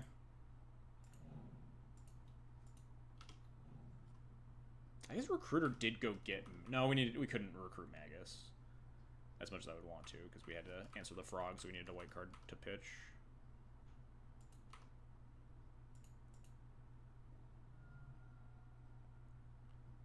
Get our other Surveil land, go find Magus of the Moon. I don't think I want this. I think I'd rather have a random card than Mother of Runes at this point. Maybe not. Passing means they probably have removal spells. It comes in off the Vial. We pick up Yoran, we can potentially cast Yoran with Mom Protection. Maybe Mom's good enough here.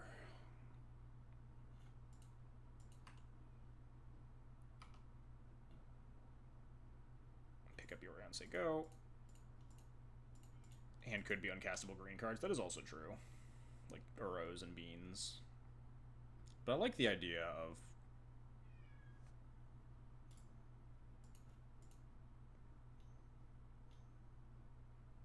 The fuck is this? Oh, they're just cycling Dress Down. Hell yeah. Love that.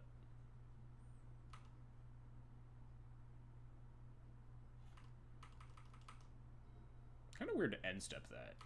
Because I feel like if you drew green source, you just want to cast Uro, and there's nothing you're really turning off for me.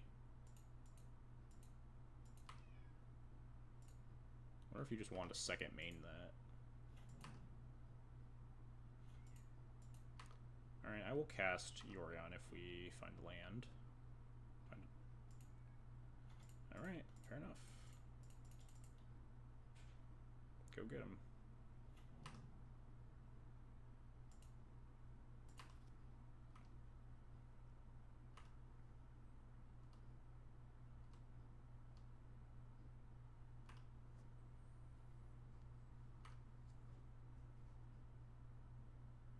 Kind of wish I had a Recruiter of the Garden play now, but they would also be at like 16, which is maybe hazardous if they're just like sitting on an uncastable Uro in their hand. Pending the Vial, or like pending plus plow, yeah, sure.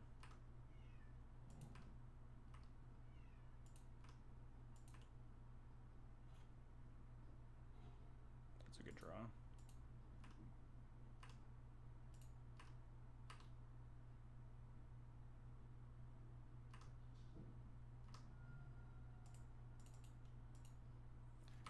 Get him, Spirit.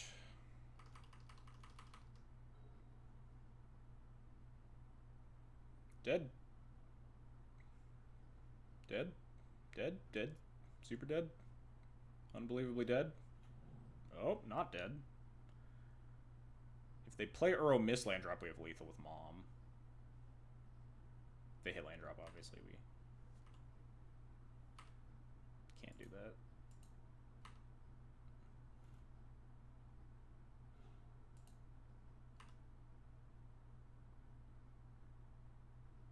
Yeah, we did it. Huh. Fated Terminus. I mean, Terminus would be good, but like not unbeatable, right? We pick up Yorion, draw the land, replay Yorion with Karakas up.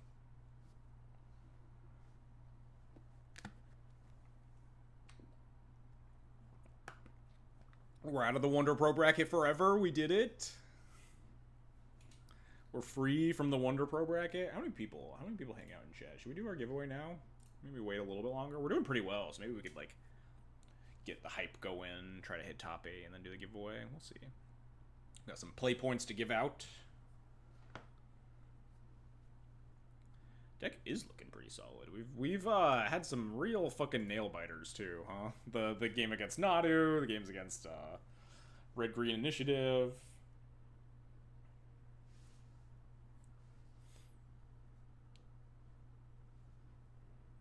All of the like additions to the deck are firing on all cylinders too. Like the Ajani just showed up, the Bombardier showed up. I guess yeah, Magus showed up against like Post.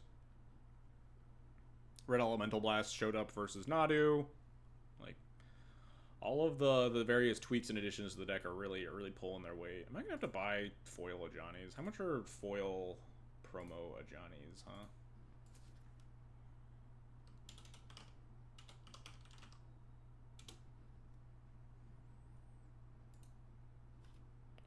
Ajani, Nakatl, Pariah, Borderless.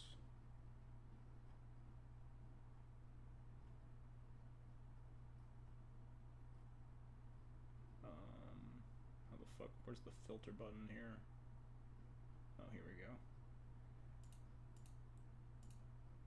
Filter, foil.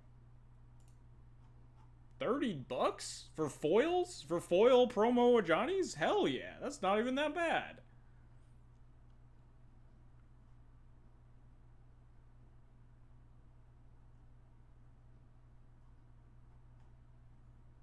I don't understand. I really don't understand the marketplace sometimes. Why are Ajani's, presuming non-foil, let's say just a regular ass Ajani, Nakatl Pariah, is like $23. This Mythic from Modern Horizons 3 that's playable in mostly just the red-white energy deck. I guess I've already answered the question by thinking about it for like 2 seconds. But Ocelot Pride, another Mythic that's played in one deck from MH3, is like $50. Like, why is Ocelot Pride double Ajani's price? Is it just because Ocelot Pride's a cool EDH card and Ajani's not a cool EDH card? But Ajani's a legendary. What, shouldn't people like want to build their Ajani commander decks or whatever? More than people, I don't know, all the tokens players, I guess, just put Ocelot Pride in their deck. Magic Finance doesn't make sense, yeah. Like, it has to be EDH card. That's like the only answer, is that Ocelot Pride is like, oh, all of them, like the green-white tokens and mono-white tokens players. I get that like one card is better than the other, but that shouldn't influence price, right? In terms of they're both played in the red white X energy deck and almost no other like real shells in any format. Ajani, how does Ajani have more supply than Ocelot Pride? Aren't they just like the same set? I guess, do the double face cards like get printed like at different 2 versions for 1 version? Ocelot Pride also has a promo. Ocelot Pride has a borderless promo that's $120 for foils. Thank God I haven't put Ocelot Pride in this deck. Non-foils are like $60-65 for borderless Ocelot Pride. Ajani was a pre-release card? I don't even know what that means anymore. Do you get like a pre-release promo? Ajani, Ocelot Pride also has an old border version? Yeah, there's too many printings nowadays. I can't follow. I don't get it though. I'm fairly confident the answer is just like Ocelot Pride is a way cooler EDH card for EDH players. Like everyone that has their white X tokens deck, green white tokens, mono white tokens, black white tokens, whatever, every single one of them is like, I need to put an Ocelot Pride in my deck. But like Ajani is more niche. It's 2 colors. It's not as cool and flashy. Honestly, like Ajani is a cooler and flashier card in my opinion. But like Ocelot, it doesn't do anything that's like, I need to put this card in all of my like tokens decks or whatever. Yeah, exactly. It's like a doubling season sort of effect. Like doubling your tokens and doing that cool shit is like EDH players will eat that shit up. Whereas Ajani's just like, it's like a cool value card and it flips and it makes more 2/1s, I guess. But yes, I think it is the like the EDH-ness of the card.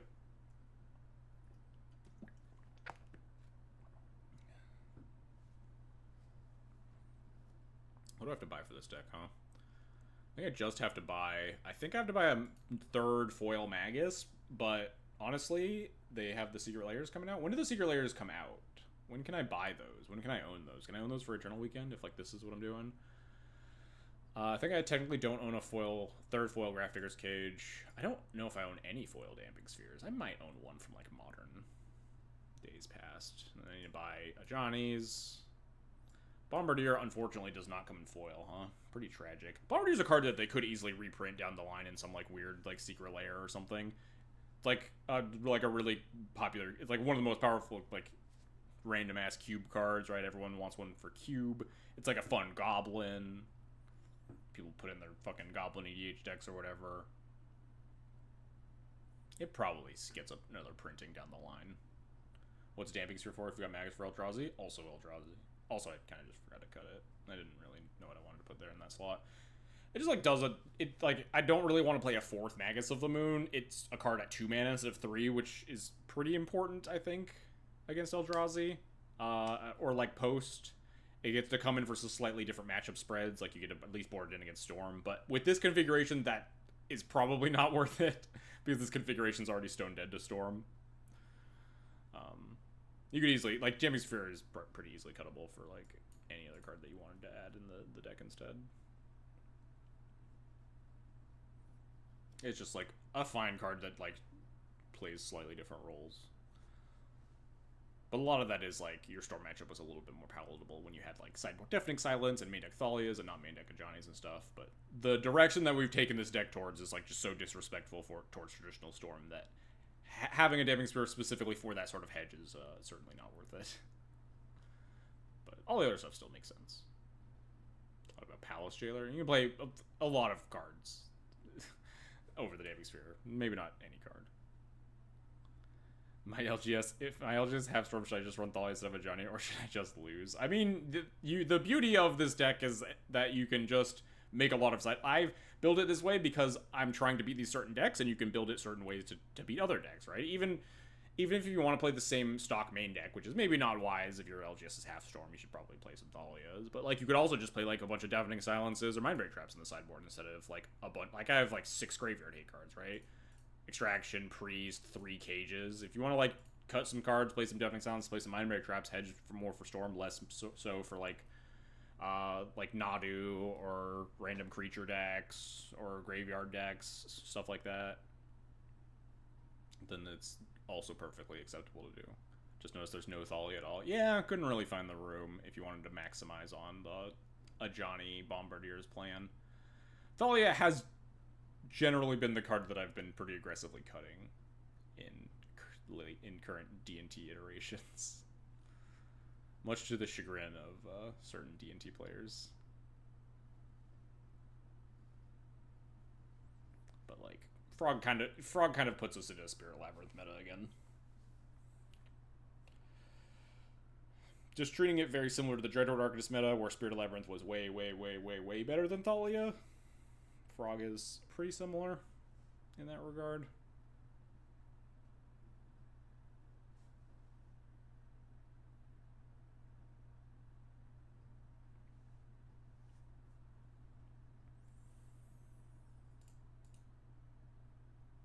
This deck really wants Chainsaw and Reform Aware. I keep looking at it, I'm like, man, I hate having 3 equipment in this deck. GT is like not very good. It's getting a little bit better because of the different Nadu decks. Like you saw, GT was like pretty good until they besaged it versus the Nadu stuff. It's even better versus like the Nadu Elves deck if you get it online, because it's very akin to old traditional Elves, where you just want to just like rat them with GTA over and over again. But GTA is bad enough in a lot of matchups that like I've been pretty aggressively cutting it. But having 2 equipment in your deck in sideboard configurations kind of sucks. Not that Chainsaw would change that very much, because you'd want to just cut the Chainsaw and the GTA versus like Control. Chainsaw at least flips your Ajani and is a red permanent, which is kind of cool. In worst case, I guess GTA also flips your Ajani, right? It does not give you a red permanent for what it's worth, but it's probably a little bit better while you're trying to flip your Ajani versus a Control deck. And then there's Form Aware, obviously, which is the nuts. You just want to put it in every deck. Every D&T list I have. You cut Thalia from Mr. Bones, and I copy your Black White list, and I kind of never want to play Thalia again. I mean, I don't want to say it, but like, Thalia's aged so badly, guys. Yeah, you play Thalia because it gives you room for your sideboard cards. In paper, what do you cut for pre-war formalware? I never know how to answer that question. I don't know, honestly. If this looks good, you'd maybe cut a Skyclave. I don't really like going down below 2 Wisps, especially when you're putting pre-roll for more in your deck, a card that's really good with Wisp. You could maybe just cut the GT, and then you have a different awkward situation of having...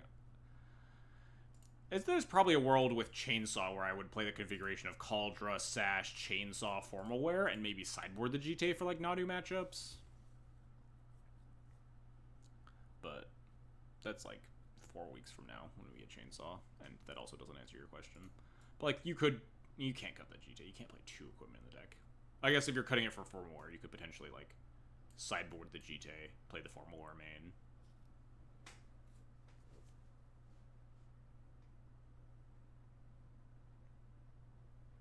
Because you basically just never cut Formalware or Cauldra, and you rarely cut Sash.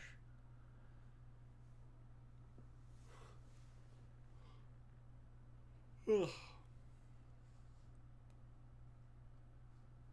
I guess that I shouldn't say. You cut Cauldra versus, like, Delver pretty regularly. But then you'd be boarding in GT versus Delver anyways, you'd still have 3 equipment. What's the reasoning for Batterskull being cut by several D&D players? It's just another card that's aged pretty badly. You have different utility. Like, the situations in which you'd want, especially in paper, I think in paper Batterskull's like totally obsolete. Because of pre-war formalware. But the situations where you would want Batterskull have narrowed every time we get a equipment printed that's, like, playable in the format. Like, Cauldra narrowed it more because it's like you no longer need, like, a big idiot to, like, clock them because Cauldra clocks way better. Pre-war formalware narrowed it down even more. You don't need, like the Vigilance, adding, like, a relevant body that also, like, defends you, where Cauldra can't do that, apply pressure and defense at the same time. Formalware has narrowed the band to where Batterskull is helpful even more. Life gain, obviously Batterskull is still pretty good at that, but GT is much, like, also fulfills that slot. Also, the games where you need to just, like, gain a little bit of life to live are a little few and far between nowadays. Delver doesn't burn you out nearly as much as it just, like, chunks you with an unanswered Murktide, and your GT or your Batterskull matters a lot less. Batterskull also just obviously much worse than all these equipments besides Cauldra when your Stoneforge dies, which is pretty often. If you're expecting your Stoneforge to die, you just, like, never really want to tutor Batterskull. It's 5 mana is a lot. If anything, the only thing incomparable is Cryptic Coat for the control matchup versatility. Yeah. Unfortunately, Cryptic Coat kind of is blue, I guess, is my complaint. I didn't even put it in my blue list, but, like, you could. Really fucked up with Yorion, right? You flicker your what's it? Not Manifest, your stupid whatever it's called. And then you flicker the coat too. Hey Eureka, we're 4-0 right now. We're kind of crushing it. Doing pretty well. What do we got here? We got Adam, that one random guy named Adam. Ozymandias, known legacy sicko. Duck Duck Mongoose, Nyctophobia. Look like the only other 4-0s so far.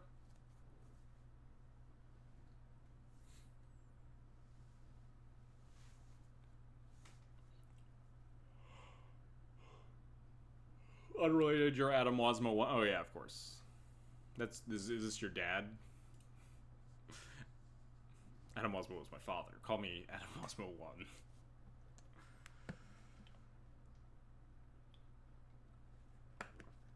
What's up, Lawrence? How's it going?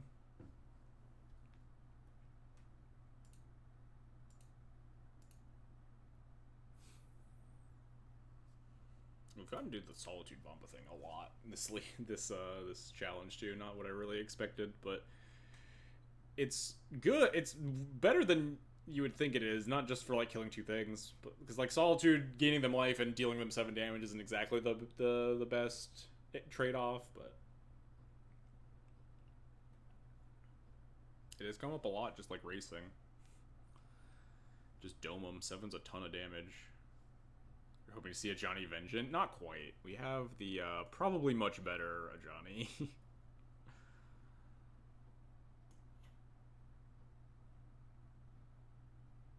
Your dad changed his last name back to just Moses, so you're actually the eldest Wasmo.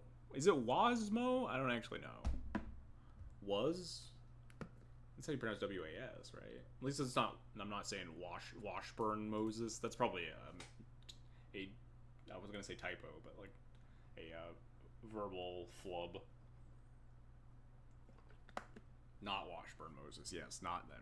Wasburn. Wasburn. Wasburn.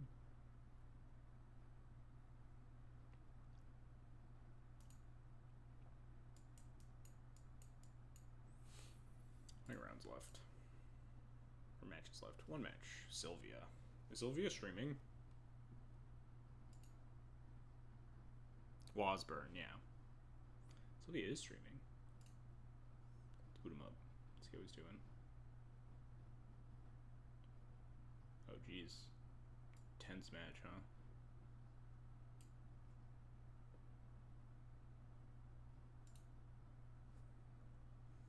Two minutes, 30 seconds on the clock versus 2 minutes. Opponent just put a Toxic Deluge on the stack. Oh no. I mean, could flash in Borrower here on tap, cast Nethergoyf. Later, Lawrence. Thanks for stopping by.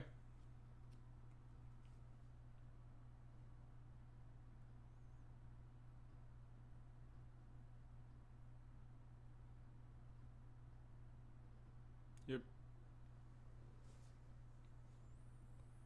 I already forgot what the other cards in his hand were, so I don't know if he draws the fetch or the other spell here. It was the fetch, so the other spell probably sucks.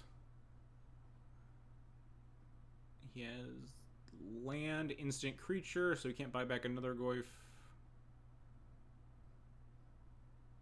He's got almost lethal. If he finds a sorcery, he's lethal in play, but an opponent has 4 cards left in hand.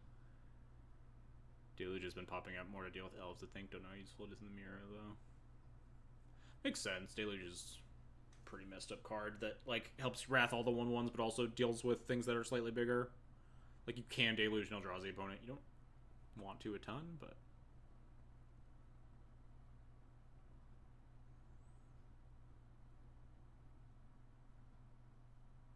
I can see boarding it in the mirror and just... Because when it's in your hand, you know how to play around it, right? Like, you just know to not commit as much to the board, and you can usually get a 2-for-1 out of it or something. Yikes. Fatal Push is rough and bigger. Nethergoyf. Oh, never mind. Oh, the Fatal Push was the last card. He knew about that.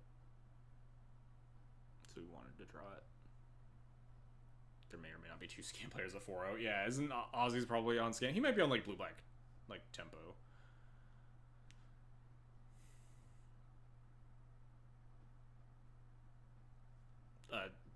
Scaminator 2.01. Max won the Saturday challenge with just Scam with Thoughtseize. In the Discord he said he was on Scam? Oh, good to know.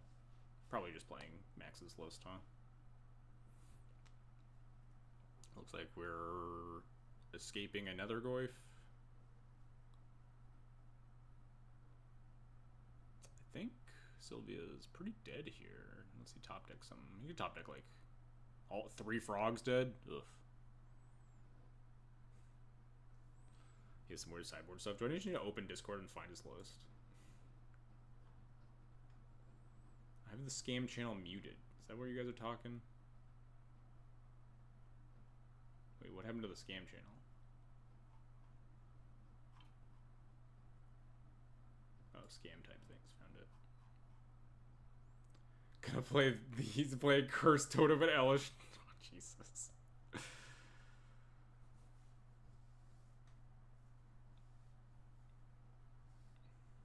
Cry and get Elish Norndon. Be very sad.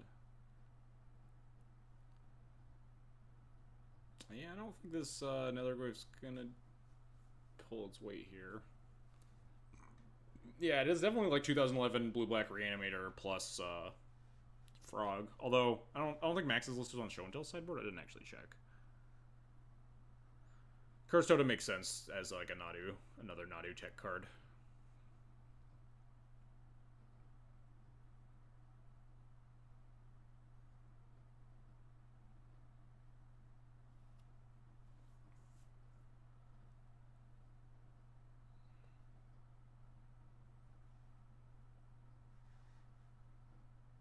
It only doesn't only stop nomads. Almost all the decks right now are primarily using nomads to combo. We don't see as much Nadu Breakfast as we have seen. We played against like 4-color Nadu Zenith earlier. That is all in on nomads. The Nadu Elves deck is all in on nomads.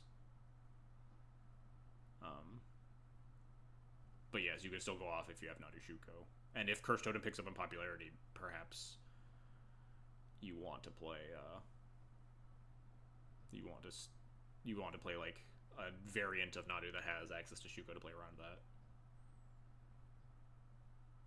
I guess you still have what's it called too? You have Bristly Bill as a potential juke.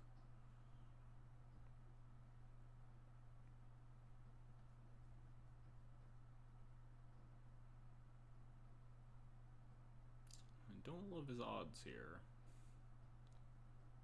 especially with 30 seconds on the clock. Although his opponent's doesn't have great attacks here either. Tamio, not bad. But Tamio with 23 seconds on the clock, probably not good enough. The thing has a lot of triggers. I wonder if he was supposed to just daze his own Tamio to replay the Surveil land. And try to make his another growth of 4-5.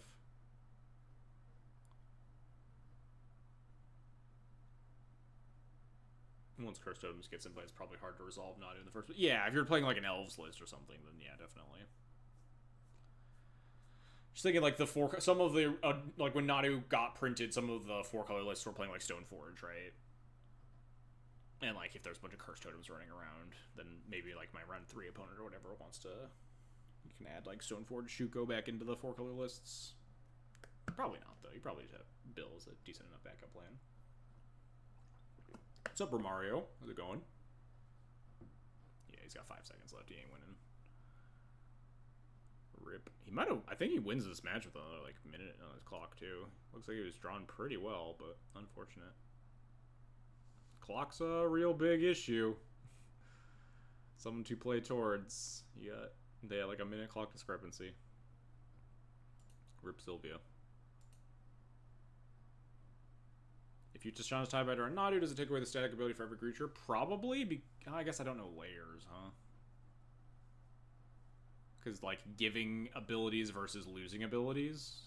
I assume it would, but it's also very hard to Tishana's Tiebender or Nadu in Legacy, because it's usually nomads, and if you Tishana's Tiebender or Nadu, they will just trigger it a bunch more times in a response.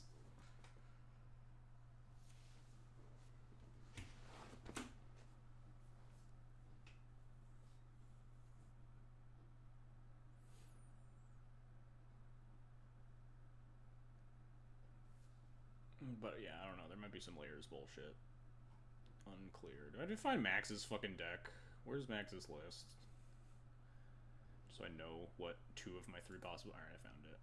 What some of my opponents are probably playing today. This is just scam with, like, minus 4 grief plus 2 Thoughtseize plus 2 Tamio.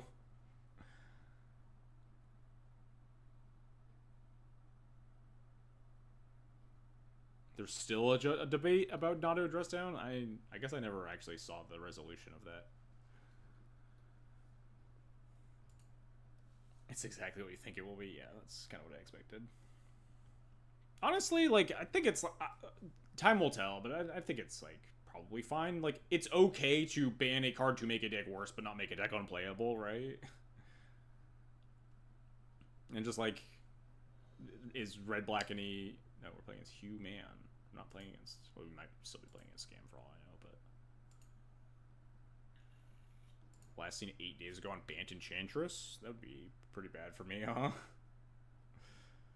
think I'll keep this.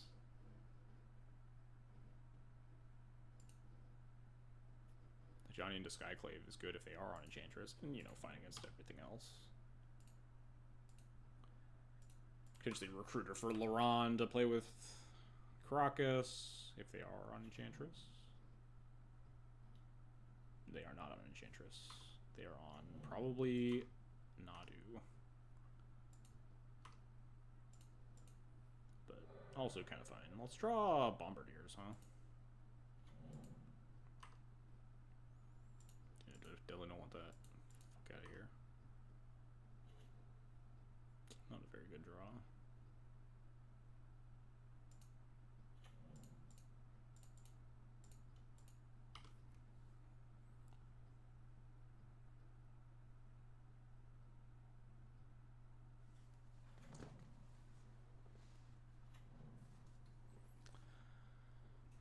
the hell are we playing against? Probably just a Nadu deck, huh?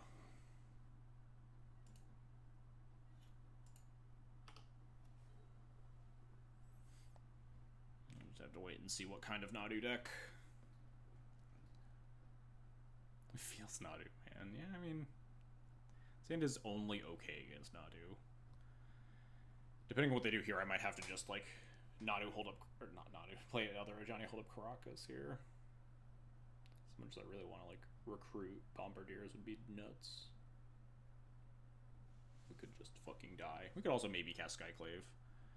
We'll see what they play. Maybe we'll just top deck Bombardiers and life will be great.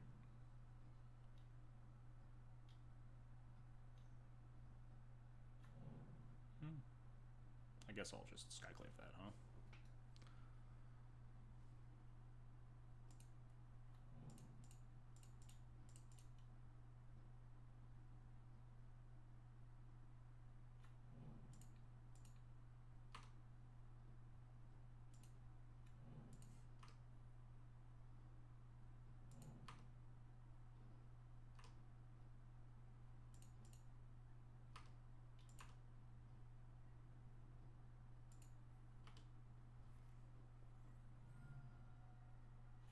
Top deck Bombardier is still on the table. We could still do that if you want to, deck.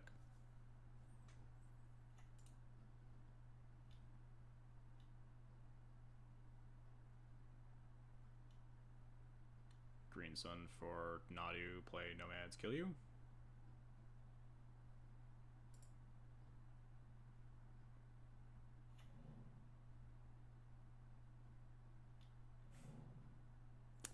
Sure.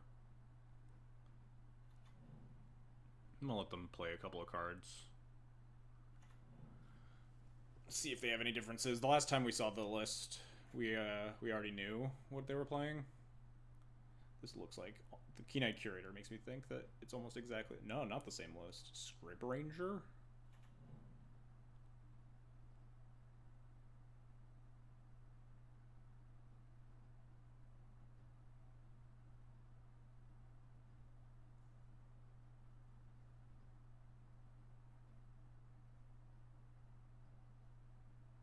It's possible I want to play for Clock versus Nadu decks and like make them combo out as much as they want to all the time anyway. And like conceding early is, as much as it's good for morale, it is bad for winning equity.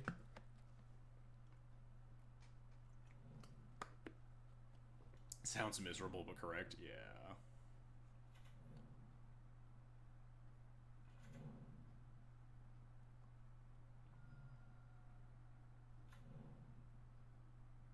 Cast Scrib Ranger now.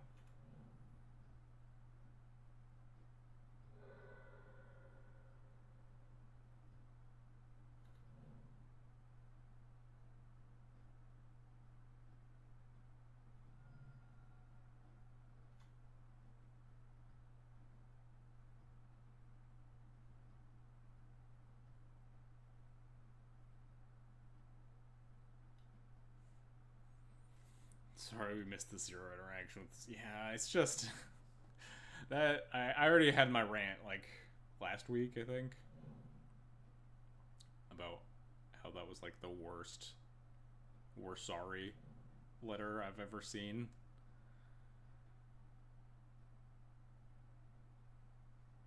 They haven't hit a force. Top 30 cards of their deck. Obviously not that that matters because they're gonna, draw 24 cards, even if they don't have forces in the deck. But it's a good card to know isn't in their deck if it's not.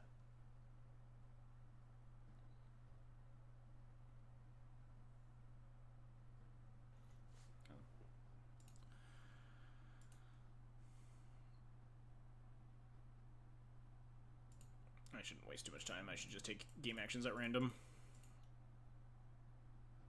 Get Solitude the Nadu, make them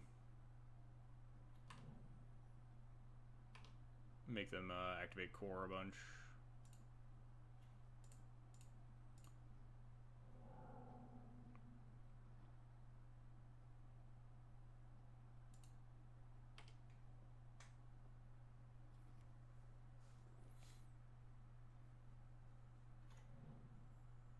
them do their thing, waste more time. Birds of Paradise? Yeah, so it is definitely different. Sword Splashers. Still no Force of Wills. But they have cantrips. It's like you would think that maybe they don't have Force in their deck. Maybe they are slightly different. Nope, they're there.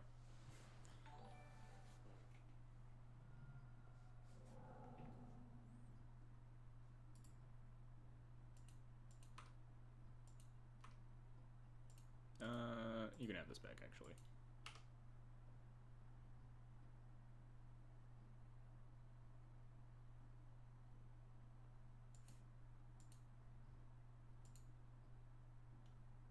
Yeah, it's fine.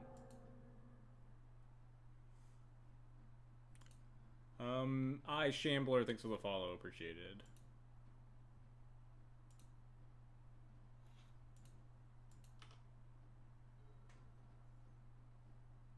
How much of their clock is it going to take for them to kill me?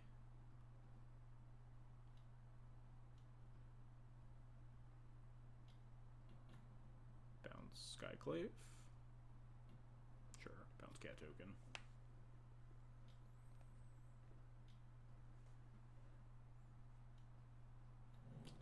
Yeah, this is looking like normal Nadu Zenith with a couple of different changes. They have like a Birds of Paradise in there.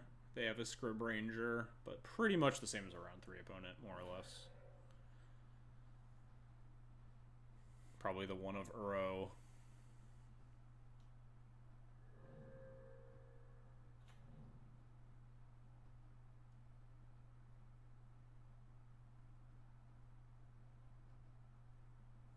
We're at 22. It's going to take him a while to kill me.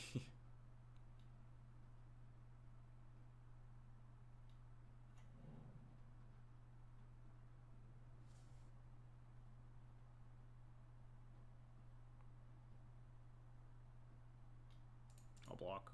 Snap off the block.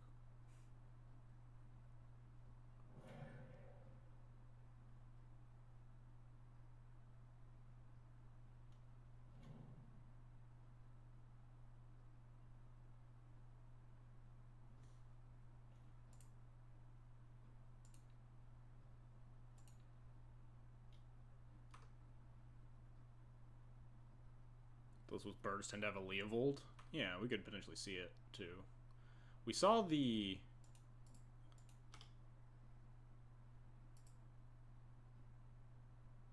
I should have cast my Stoneforge before I... Because I'm going to F6 straight through my turn, but also it doesn't matter.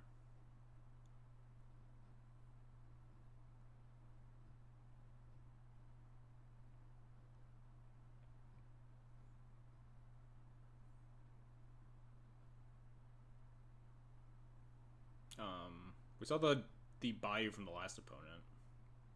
We get a fish for info here to see if they have a Bayou or a Leovold.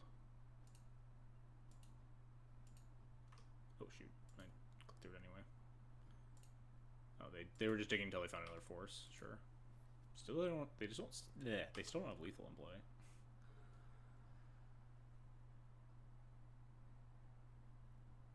One, two, three, 4, 5, 6, 7, 8, 9, 10, 11. They have 2-turn lethal.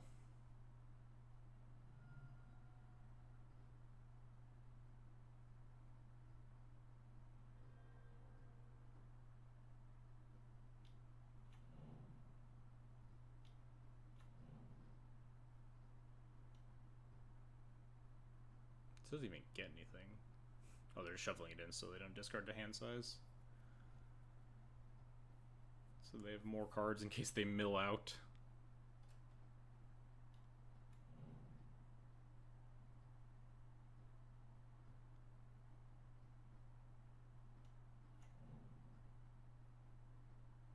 Yeah, sorry for the dreadfully boring commentary on this one. But I think this is a pretty real strategy. If we have like a long game 2, there's a chance we time them out in a game 3.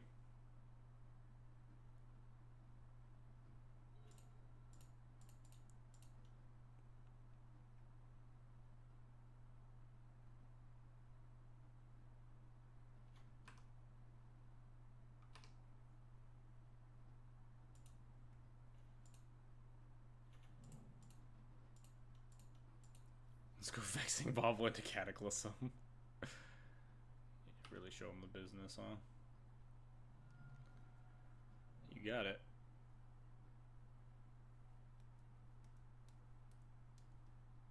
They lethal if they attack all. Okay, yeah, sure. The Legacy win con of Nadu, Modern was Endurance Loops. Legacy, you just draw cards and can kill them over turns.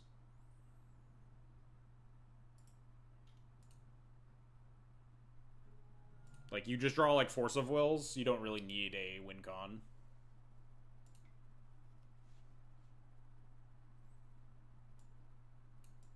You can just kind of present a bunch of power and draw 14 cards and kill them that way, kind of what our opponent did there. There's just, in Legacy, the fact that you can just draw until you find Force of Wills for protection for anything your opponent might do to try to kill you is about as good as it gets. Yes, the win con is having 7 cards in hand. If Scam is banned out my 5-0. I mean, I literally said that as we were going into the next round, right? Like, it is okay for them to make a ban that makes a deck worse but not unplayable. What did I do last time? I shaved like an Ajani. I cut the Wisps. I cut the Magi. Cut the Lauren. This is 6, yeah.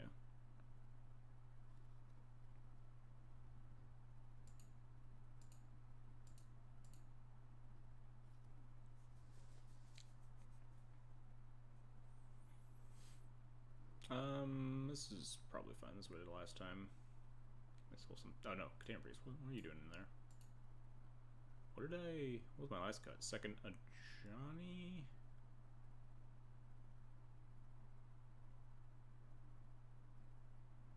I thought I ended up cutting 2 Ajanis, then I boarded in the Ajani for something afterwards. Maybe I'm crazy. Maybe I did just cut 2 Ajanis. I was thinking about maybe boarding back in the Magus. I cut the Sash. That's what I did.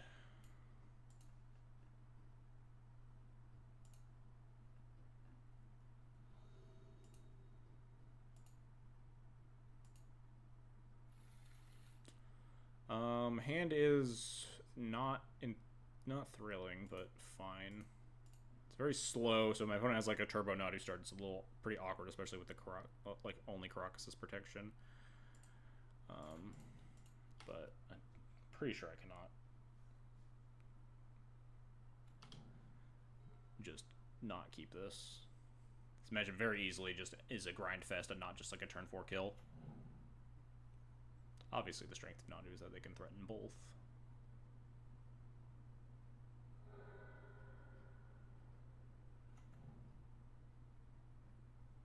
Yeah, that's what we don't like to see. Really wanted to see Ponder, so they don't, like, just turbo kill me.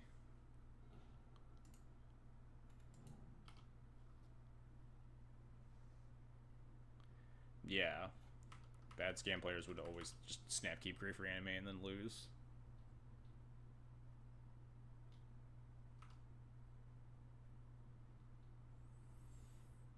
Unfortunately, none of our 2s answer Nadu very well, so we can't tap out for Recruiter the Guard here either.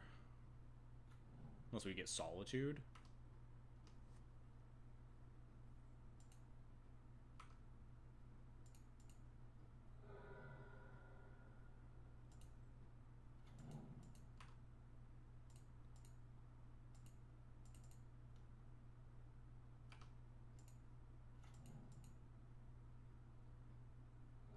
Plow's fine. We don't need this Mom. Happy if my opponent has less cards in hand. Top deck. Skyclave would be okay, honestly. Bridge the gap.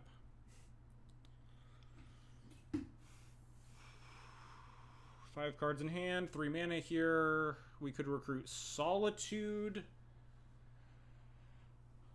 Or we could just recruit like Stoneforge and Prey.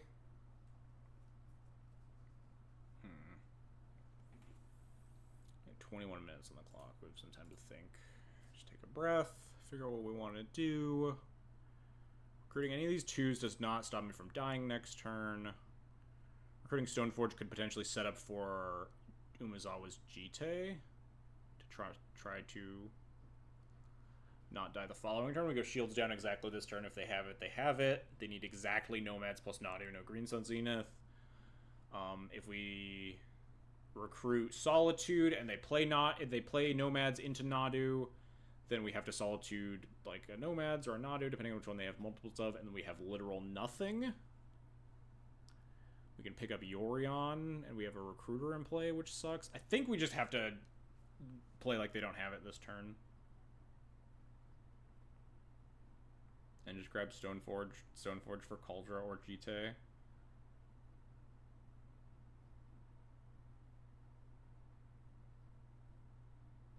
We get Priest, but Priest only stops Green Sun, and we're not worried about Green Sun for Nadu this turn.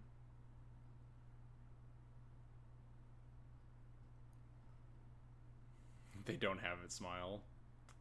They never have it. Why would they have it?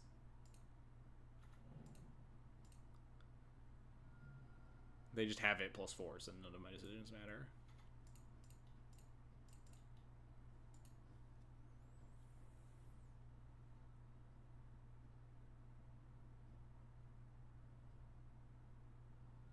Alright, well, they did have the Force, so none of my decisions mattered. This is a much better outcome than them forcing the Solitude, obviously. I guess it's this... we get to keep it a Recruiter. Not dead. Not dead. Not dead. Nice. They just have nothing?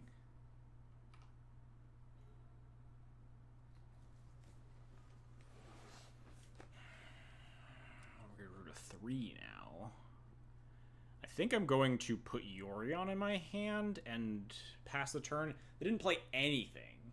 They would have cast, like, Nadu. Or they probably wouldn't cast Nomads here. Expose it, but they probably would have cast Nadu. I can, if I put Yorion in my hand, hold up Caracas. We can potentially have Solitude if we really need it, or we can just recruit another 3 and go up the chain here. Now to stop and think, are there any 3s that I want here? Broadside Bombardiers is pretty mediocre. We could Skyclave this, but that seems pretty bad because they're still threatening to kill me next turn.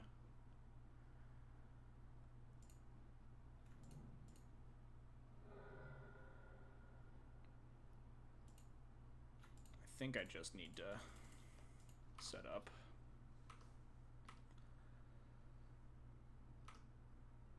What do I recruit here on end step? This file wants to go to 4 to go to 5.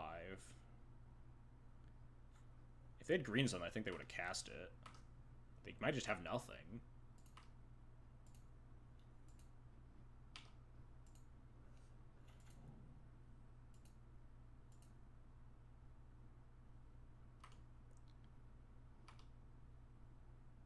Do I just get Solitude here? It's bad. I feel like they have a removal spell almost certainly. So if I just get Flicker Wisp and upkeep Flicker Wisp away my my Recruiter, then that's bad. I just want to get Solitude and play land and say go, and just walk the Vial up to 5. I guess I could get another Recruiter, right? That's always free. Better with the Yorion. Yeah.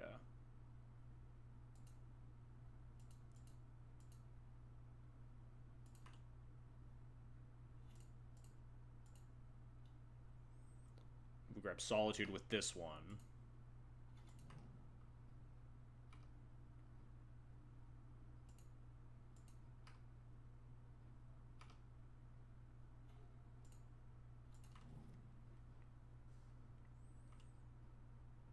Could play Ajani here, honestly, but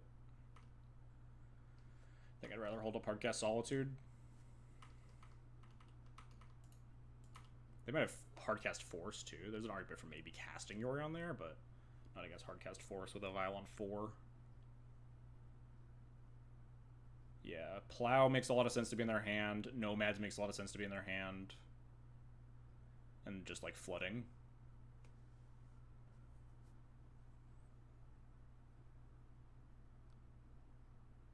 I'm going to cast this Solitude on end step. Untap. Vial on 5. Flicker everything. Go get, like, Priest plus Solitude.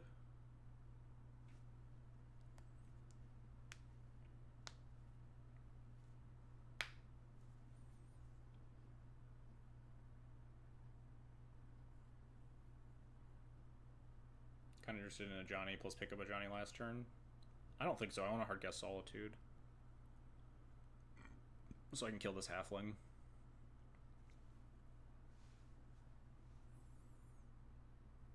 Makes Yorioning much... I guess, actually, Yorion and Solitude doesn't do anything unless they play another creature that doesn't, like, kill me here.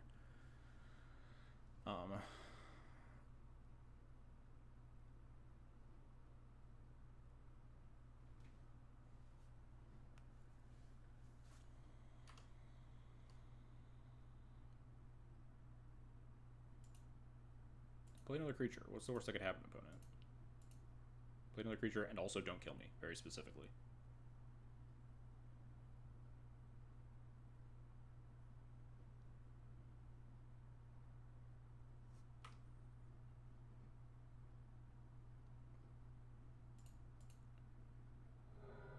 Hardcast Solitude. If they force it, I'm fine. We can recruit Solitude plus Priest still. Their shields will be down for Plow on one of my recruiters, so we can get 2 recruiter triggers.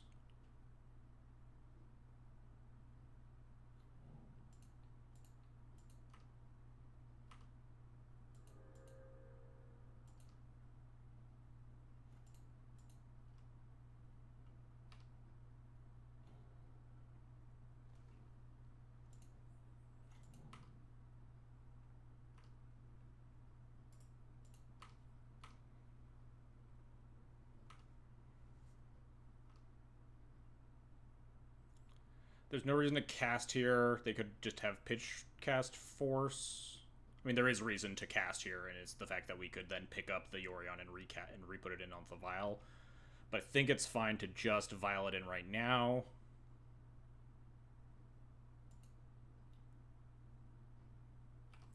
If they kill one of the recruiters in response here,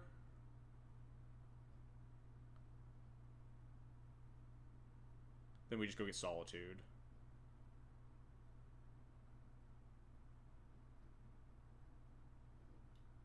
Yep. If they kill both the recruiters in response, that's really gross. Now our shields are down. We just play Ajani. Yikes.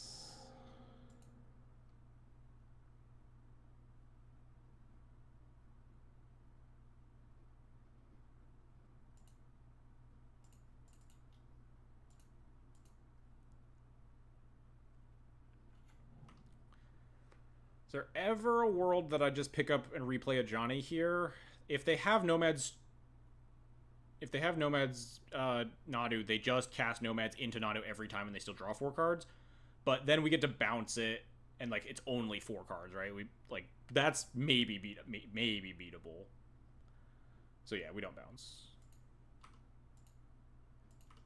We also probably want to pick up our own Yorion more than we want to, like, pick up Ajani.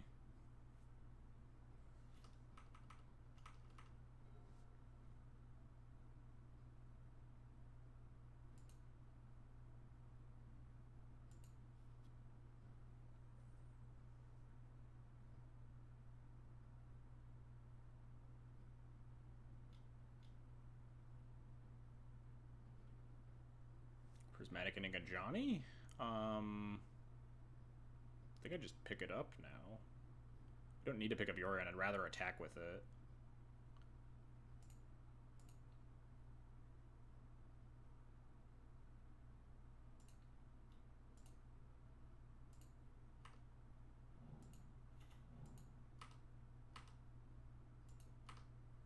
Last card in hand, if I had to guess, is Nomads. Let's find a removal spell. Not a removal spell.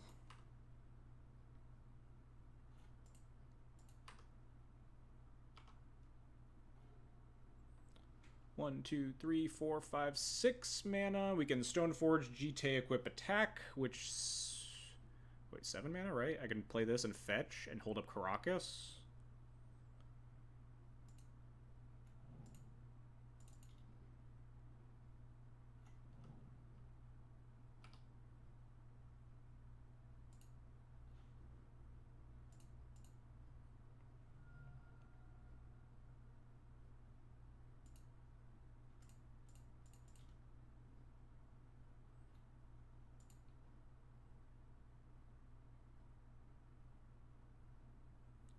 doesn't really matter what I equip to, huh?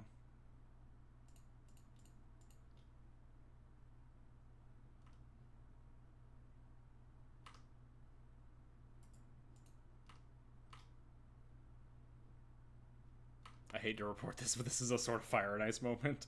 I think this is actually a pre-Reform War moment. I mean, Sword of Fire and Ice would present lethal, but pre-Reform War would just get back Recruiter and recruit, hold up Solitude. Hold up Solitude and be completely fine here, too. Also, they're dead.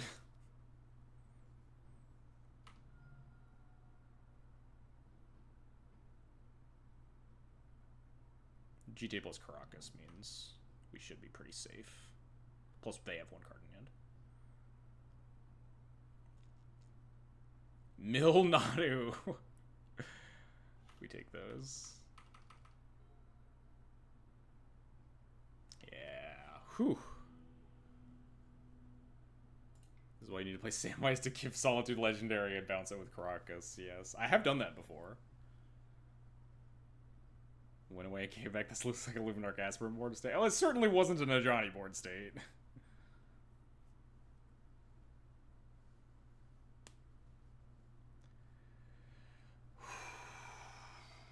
Alright. Just gotta win game 3. I mean, that game 2 was dicey. My opponent's draws were very bad, which worked out well for us. They just, like, drew a glut of removal spells and not combo pieces.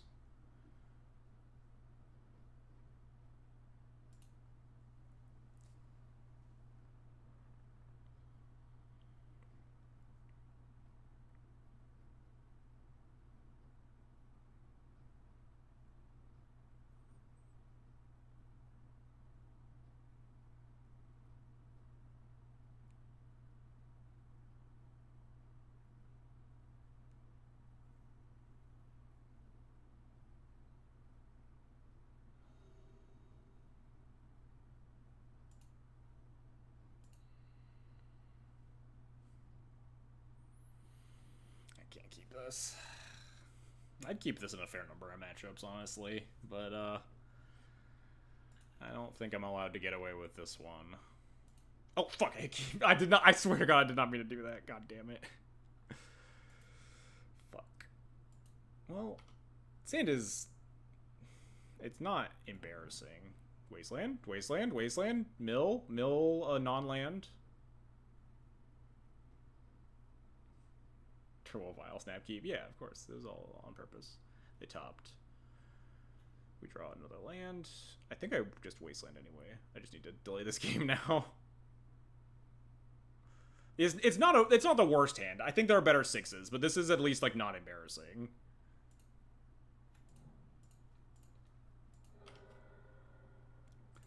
This is a hand I wouldn't like. I would say, oh, that's like probably fine if like I watch someone keep it. But it's a hand that I would personally mull again. But it's not like it's not, at least we didn't like keep like a 0-lander or something. Yeah, not the worst hand to accidentally keep by any stretch.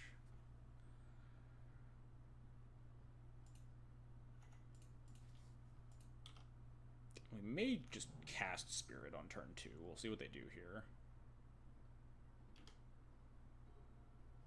No land, no land, no land, no land, no land. Dang it. Wasteland, Wasteland, Wasteland, Wasteland, Wasteland. Pending Vial. Alright, sure. Interacting with my shit instead of setting up. It's fine. We will cast Spirit of the Labyrinth here.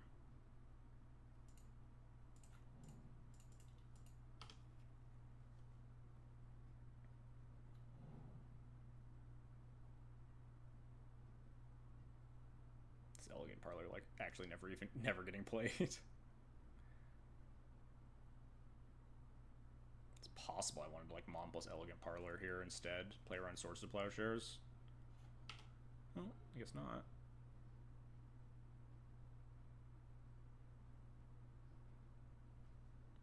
Next turn, like... Is Bolt ever a card Red White's interested? Yeah, possibly. I don't like that it doesn't kill Nadu specifically, but it's a card that I've thought about.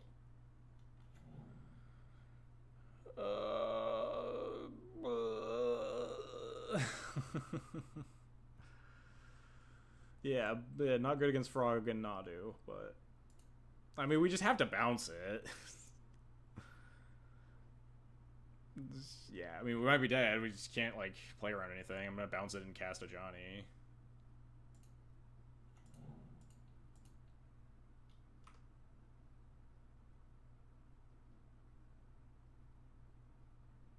Reveal Collector Roof. That's totally fine. You're allowed to Reveal Collector Roof. Completely unplayable garbage card.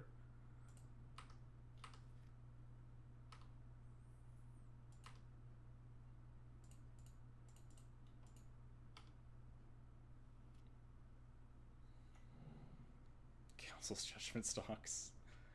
Please. I mean, my kingdom for a fucking Pyroblast, huh? Alright, not dead. They gotta just cast Nadu again. That's fine. They're also just not casting Nadu. I guess they brick wall my board pretty hard here. Well, we finally get to Surveil, huh?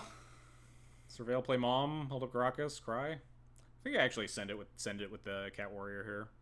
Fine trading with either of these.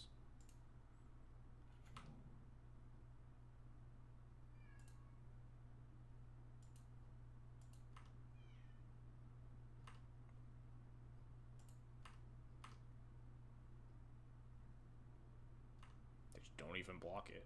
Alright, deal. Well, I mean, that might just be very bad for me, right? If they want bodies in play. That would be a pretty reasonable choice not to block it.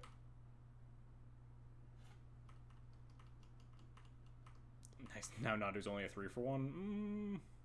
About that. We'll see in like 5 seconds if it's a 3-for-1 or a 9-for-1, right?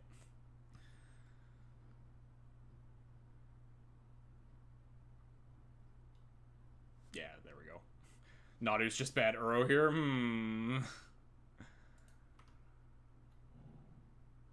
If only this plow was in my hand and not on the top of my deck, we could cast Swords to Plowshares. Well, you got 8 minutes, opponent. Probably plenty of time, but I'll still bounce this.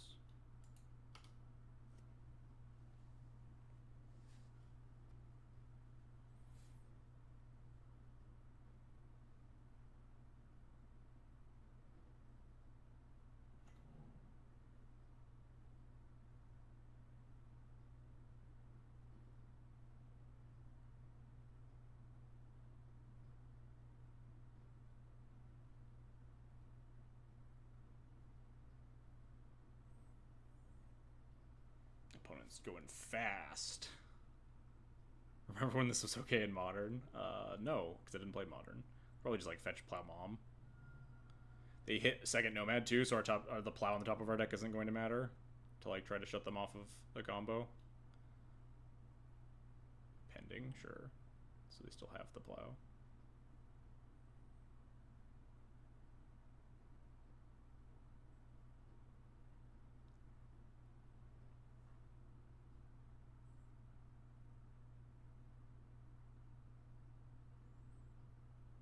Alright, so their hand is some number of these cards. Discard Ponder, Brainstorm, Green Sun Zenith. So their hand is these 6. How do I stall this game for 7 minutes? We don't, we lose, probably. Very likely. I think it involves Plow, Nomads, keep bouncing Nadu.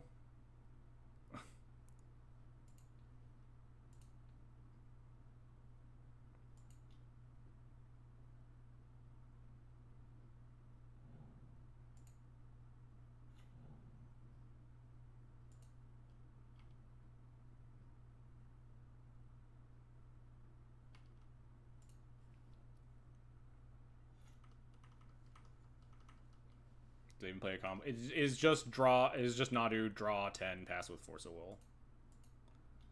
That's their whole deal.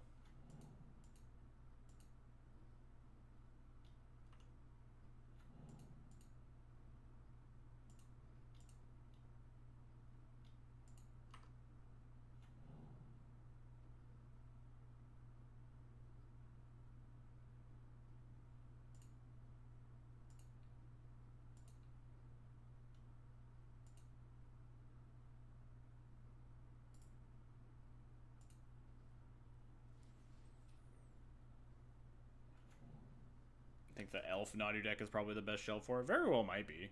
I've played against that deck is like pretty scary.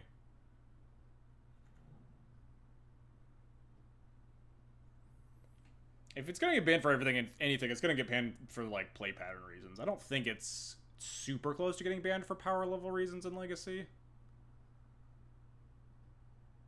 Yeah. Boarding consigned to memory, interesting.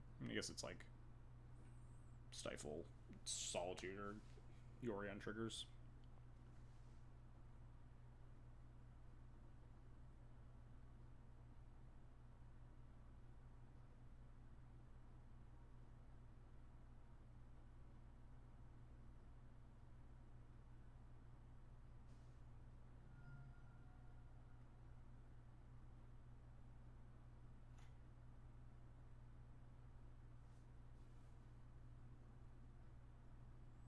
Just kill your thing.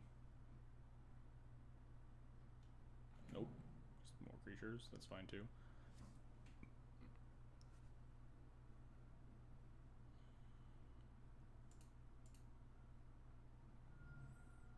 They haven't hit a force. If we draw a Wrath of the Skies here, maybe we can stall for 5 minutes. Plow mocking me as they've drawn their third Nomads in Core. Probably better than the average top deck, though, in terms of trying to... Maybe I'm supposed to just mill and try to hit exactly Wrath of the Skies.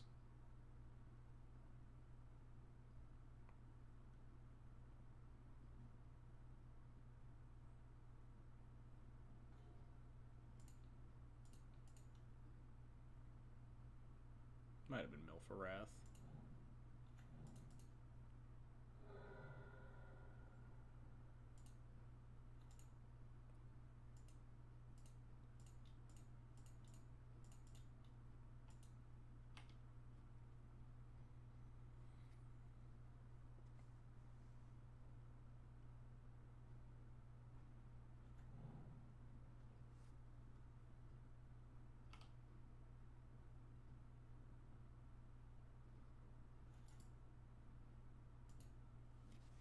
Well, 4-1's still not bad.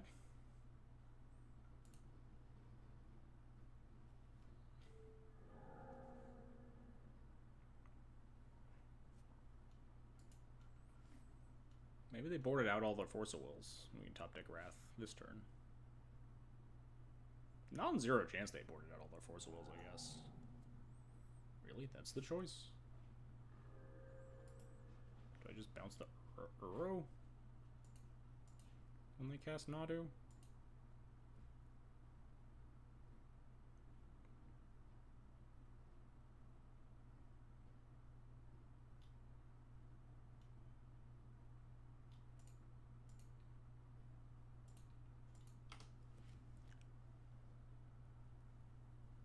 I guess I'm supposed to bounce the Nadu and step on tap, bounce the Uro instead.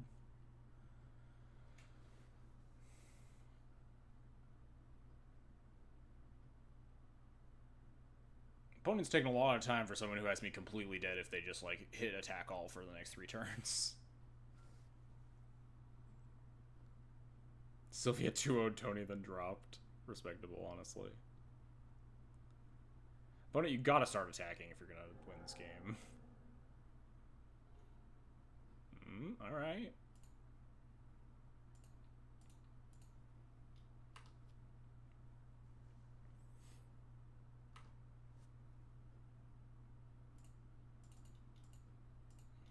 I don't know if this is going to be insanely close, but...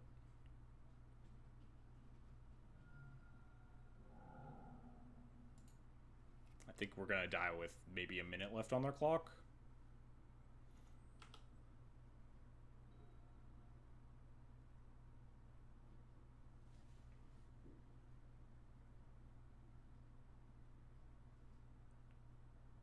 But, like, if they keep just, like, sitting here not taking game actions and trying to kill me, then maybe. Fairy bounce the cat token. They have 1, 2, 3, 4, 5 power currently in play. That is a 5-turn clock they can easily execute in 3 minutes. Just play Nadu, attack for 5, say go.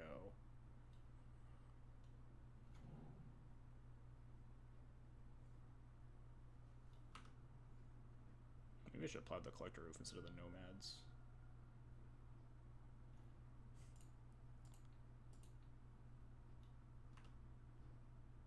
Draw 20, don't listen to him.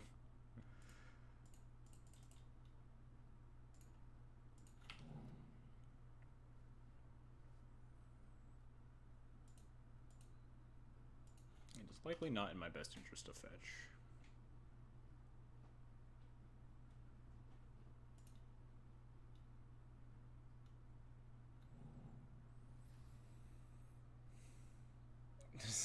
Sign the slip 2-0 and check the drop box.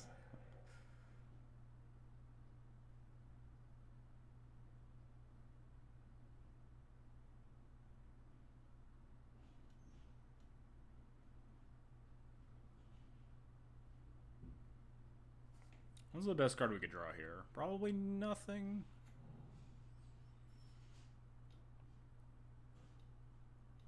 Second Caracas now, honestly.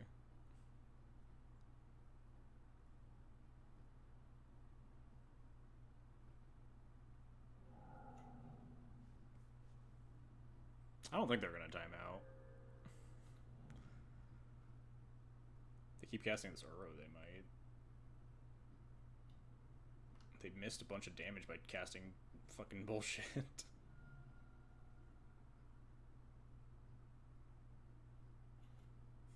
More fetch lands, certainly not gonna help me out.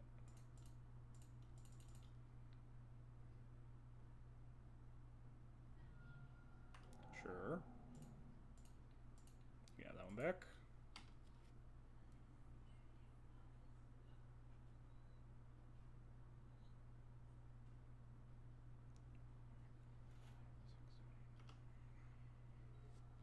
Three, 4, 5, 6, 7, 8. Unfortunately, it's exactly 2-turn lethal, huh?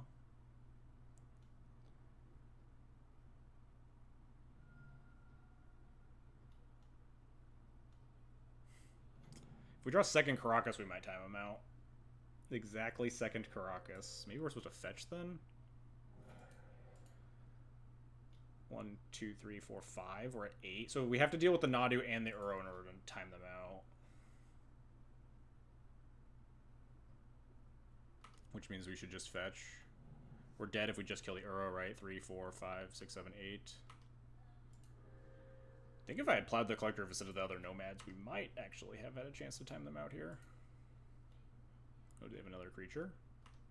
Dryad Arbor. Does that change the math? It doesn't, right? No.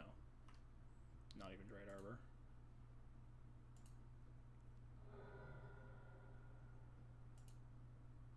Draw Wrath this guys? That would be really funny.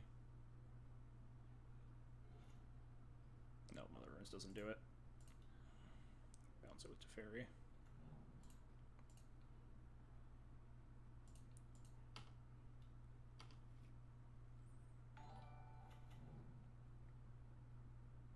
Maybe I should bounce the Nadu instead of the Uro.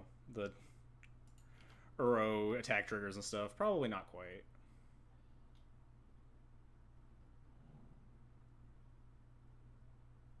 Maybe. 4 seconds, 5 seconds left on the clock. Maybe I was supposed to Caracas the Nadu instead of the Uro. Oh well. Definitely messed up. Stunning how close this was. They were playing really slowly, yeah. Like, they should have killed me, like, minutes earlier.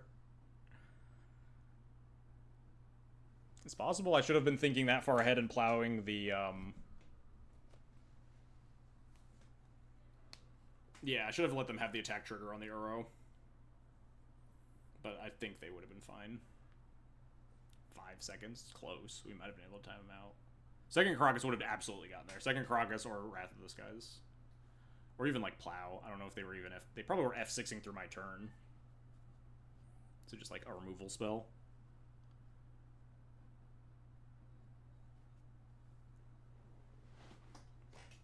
Oh, well. It's very legitimate to play your outs against Nadu online like that, though. Sad state of affairs.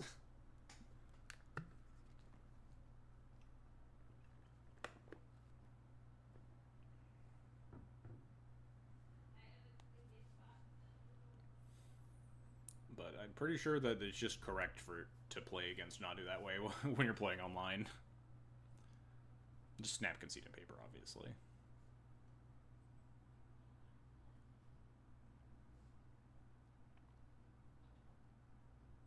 Yes, I'm very much of the opinion that the Nadu play patterns are horrendous and will continue to be horrendous for the rest of time. Whether or not, but like there are, I guess there aren't similarly bad play patterns because Nadu is uniquely horrible in that it's a non-deterministic way to kill you that also takes like 10 minutes to do.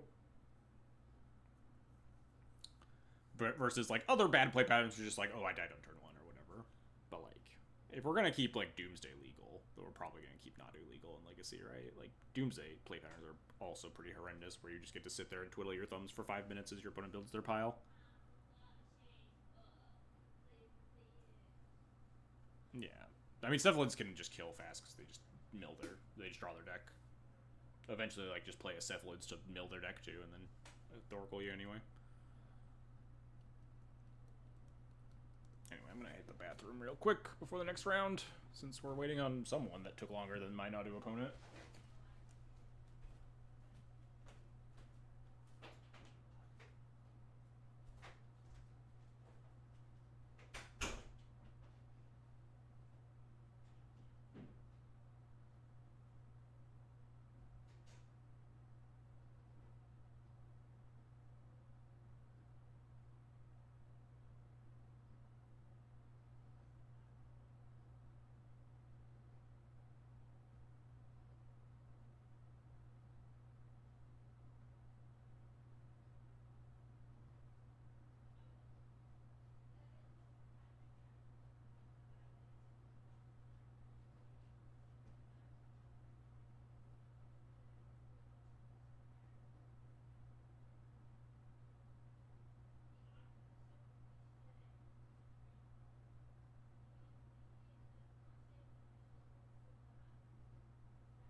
Perfect timing.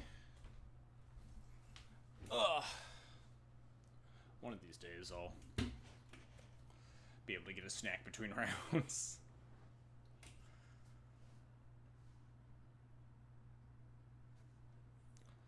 Who was...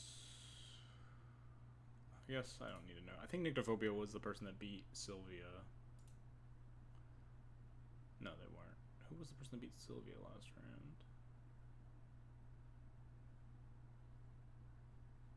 Oh, it was round 4.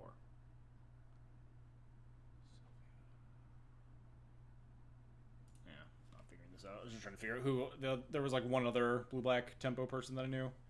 It's the person that played against Sylvia, who's just down here, dropped. I guess I can't check that. Just check who they played against before.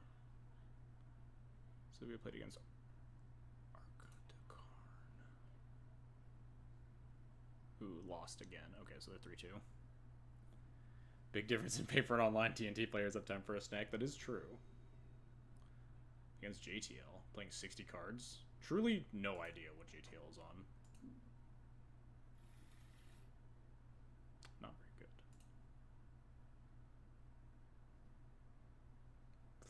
Fine. Bottom of the parlor? What do I think JTL is playing? I think I just bottom the parlor regardless. I just don't want to tap land. I can always get a parlor if I want to. But I don't... Beans? Not Yorion beans, though. If he is. Played Cradle Control in the showcase. That was like pre-grief ban. Yeah, I wouldn't be surprised to see like a 60 card like Beans deck. I'm only getting to 5. Good for me. We have like Momstone Forged Cauldron. Try to kill whatever shenanigans he's up to.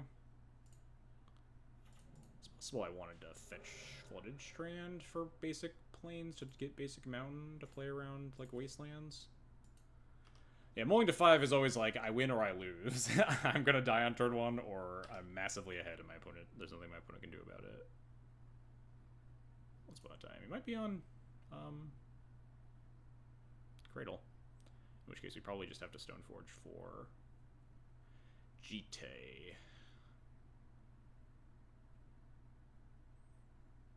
Jite isn't that great against Cradle, but better than Cauldring here.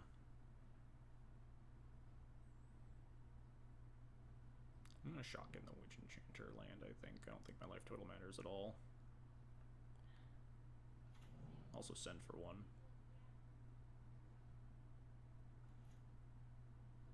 I guess we won't shock in the Witch Enchanter now. You wanna trade? Tradesies? Tradesies? Dang. How could he have not fallen for my masterful bait? Do I want to show red? Probably.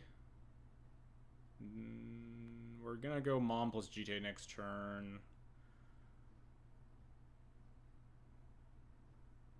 What, my masterful bait? There's nothing wrong with some masterful baiting on stream. I don't know what you're talking about, Lackey. I think we'll get Mountain. There's a chance we draw Bombardiers. Bombardiers would be a really good top deck. We could just do that on turn 3 instead. Yeah, I don't think I stuttered. It's like Springheart land.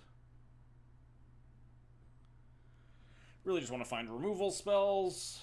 Just it's interaction points here to not die to like cheesy NO to have time to get GTA Online.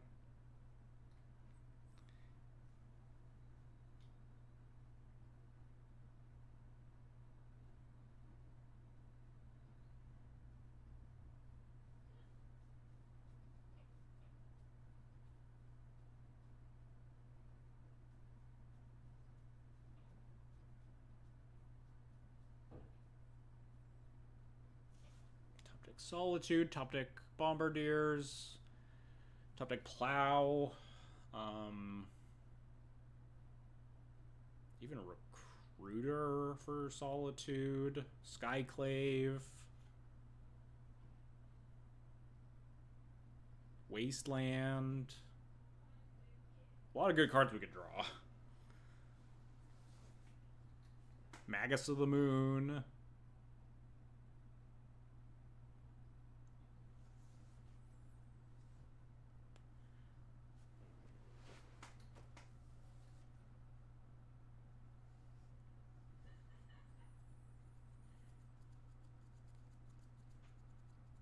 You also have to be vigilant of getting, what's the Talon Gates? When we go for a GTA, we can't just, like, obviously fire it blind into 4 mana. Ugh.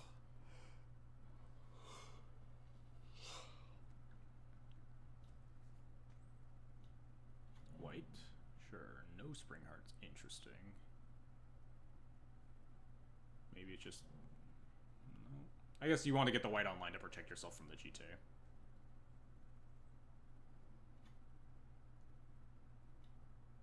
And Reclaimer protects you from GTA. Couldn't you have gone like Springheart, fetch land, fetch, cast Reclaimer? Wouldn't that have been better?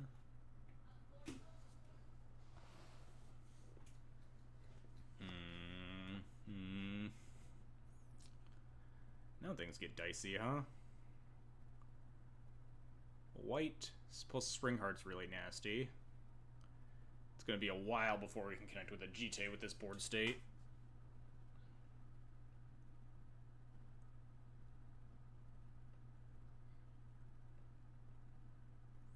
I don't think I have a better plan than just Wasteland Dryad Arbor. Say go, though.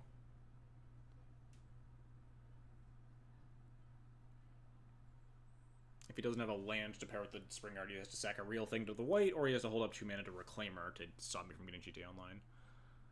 Both of which are, like, kind of fine. GTA, honestly, like, not super great into, like, the bunch of, like, these big beefy guys, but... Do I ever want to, like, Mom plus GTA to Witch Enchanter the Spring Heart next turn? So I don't just get, like, because the GTA plan is kind of off the table, right? So maybe I want to play around him just bestowing Spring Heart onto white by, like, having the chance to Witch Enchanter next turn. In which case I just play Fetch Land, probably just for a Surveil land. It's better than Mom. I don't think the Mom does anything versus a bunch of, like, colorless. I think we just have to do that.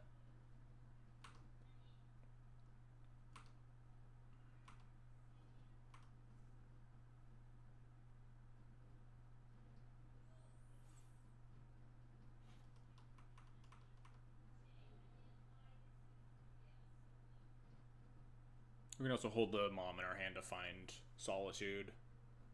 Could potentially help us force through a GTA at some point. Like, if we just top deck Solitude, we could potentially Solitude the white and then equip GTA to either one of the creatures, so they can't.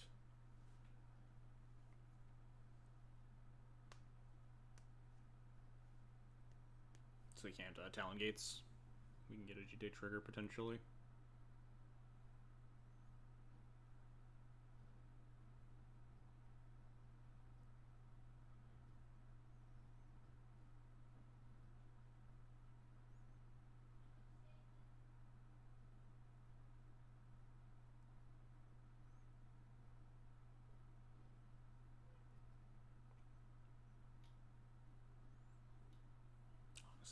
Whoa. Target Dryad Arbor. Trying to go for, like, the crazy value line? Seems a little loose. We just have Wasteland to disrupt this? I guess we also just have Witch Enchanter to disrupt this.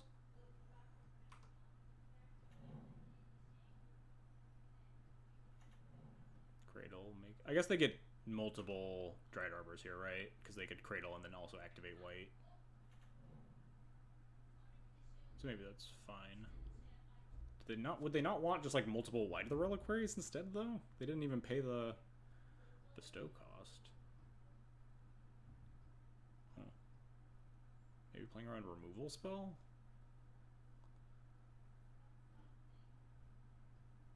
I feel like they... I don't know.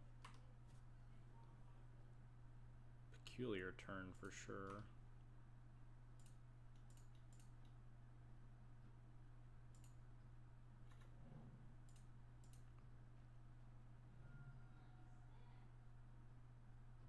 I guess they can protect the Spring Heart because they could phase it out.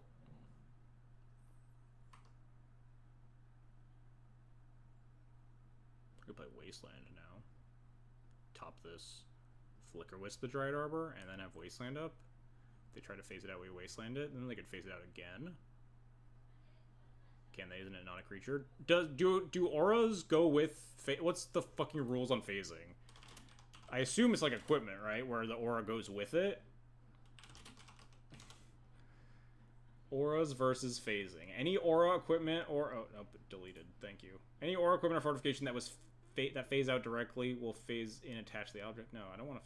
When a permanent phases out, any auras, equipment, or fortifications attached to that permanent will phase out at the same time. Yeah.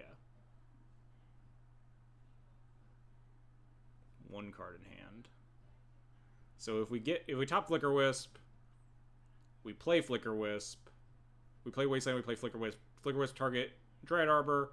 If they try to phase it out, we can Wasteland it. If they try to phase it out a second time, then we get got, but then we get double Talon Gates out of the way. And then we can also have Witch Enchanter for the Nantuko next turn. Although, meanwhile, they're also getting, like, a bunch of Dryad Arbor tokens, and if they have another land drop after that, it kind of goes nuts. Huh.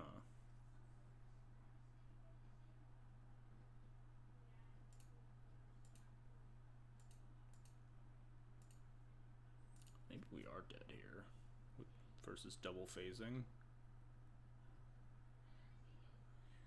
4, 5 mana currently. Maybe I'm supposed to hold up Wasteland that turn. Didn't think about Springheart targeting all these other shitters.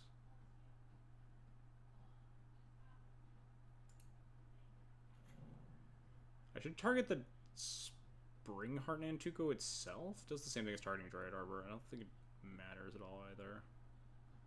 If you let them phase out, then waste again on upkeep, it buys a turn off at least. Yeah, I mean, but they gotta like activate all this shit in upkeep. But you are right, and we could try to top deck a land and Witch Enchanter it.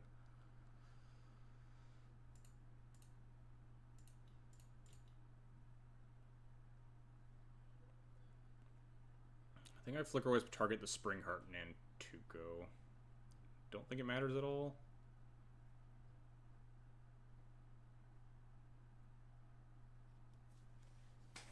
Weird game.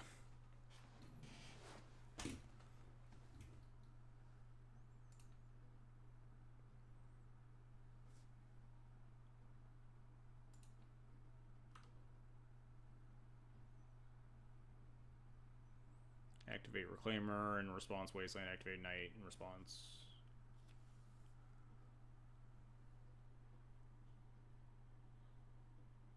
I guess not. Well, if I waste again on upkeep, then I can't kill the Nantuko, right? Because all I have is this Witch Enchanter.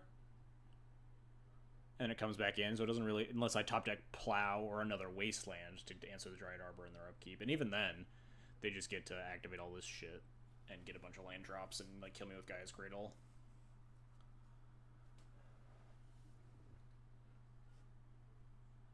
I think we might be kind of fucked here.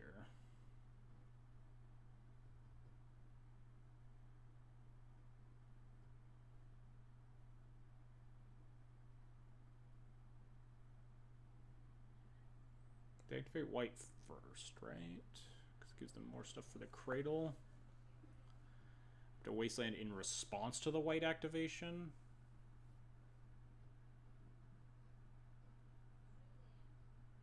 Yeah, I think we might just be like super fucking dead here, huh? It's definitely not looking good. Yeah, activate white first. Although that sacks the insect token, I guess. Response, we Wasteland. Response, they Reclaimer. Do I let the ETB trigger happen first, just so they have to get both their phasing lands? I think so. It gives them a trigger to put on the stack. But then I Wasteland in response to the trigger on the stack, and they Reclaimer out. They'll only have 2 mana remaining anyway. So they can always pay for 1 Springheart trigger. Whereas if I Wasteland now, they rotate, phase out, and then they can get whatever they want with the white, like a second Dryad Arbor or anything. Oh no, what? I just talked to the whole line and then didn't do it. Oops. I don't think it super mattered, because I think we're pretty hosed here. But that was definitely a fuck up. I was supposed to let the stupid white trigger resolve to get both the phasing lands out of the deck. Now you just get like 1 phasing land and then you get Surveil and then the Dryad Arbor's protected again. But like, honestly, they're probably going to untap, activate white, and just kill me with like 50 Dryad Arbors. Like, just activate white, activate Reclaimer, plus Gaia's Cradle is probably just like 4, like, I'm not going to do the math on it, it's probably like fucking 4 or 5 Dryad Arbors at the least.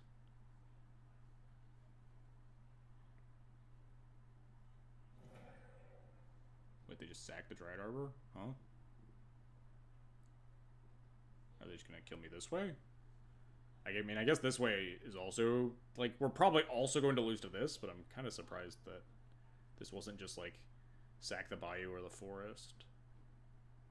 Phase out the Dryad Arbor. He might, yeah, I mean, it's definitely understandable to not know how phasing works. So, yeah, I mean, we might also just very easily die to just the Springheart Nantuko getting, like, 5 triggers by itself here before we can hopefully top deck a land to Witch Enchanter, and then they phase it out, and then we die. Might just have NO as last card in hand, and none of these decisions mattered. I'll send it. No, I won't. Nantuko's a ridiculous card, but I think in like a pretty acceptable fashion. It's very fragile, dies to a lot of things. The bestow being the same cost as the actual card itself is kind of bizarre, though. Usually the bestow costs more because you're getting pure upside. Definitely a little bit confusing that it is the exact same mana cost.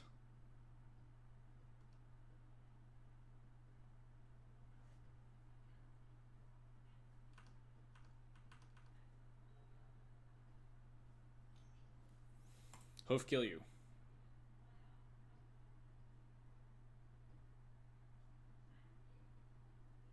Main deck Toxicrene? Interesting. I mean, that's a fucking JTLS card if I've ever seen one. Oh, and then just NO kill you, sure. Okay. That makes more sense. None of my sins mattered. Main deck Toxicrene's a fucking weird-ass one. Well, we have a lot of cards for this matchup. How many bad cards do we have? After that game, I kind of want to keep in the lore on. White green Nantuko taxes win? Yeah. Nantuko is a good card to like put on a bunch of ETP guys, right? Kind of a nasty one. Let's talk about cards we could cut. Can you explain how the Nantuko combo works? Well, it's not like a combo more than it's like a crazy synergy where if you put it on Dryad Arbor and you have a Gaia's Cradle, you play any land, it triggers itself because landfall. You pay 2, make a Dryad Arbor copy. That one triggers landfall. You pay 2, make a Dryad Arbor copy. Once you're out of the rest of your mana, you tap your Gaia's Cradle for a bunch because you have a bunch of Dryad Arbors, and you just continue that until you don't have green mana. And you just make like a shit zillion Dryad Arbors. Ajani's like probably not great, but like if you get Ajani plus Bombardiers, it's nuts. And this deck is also very interaction light.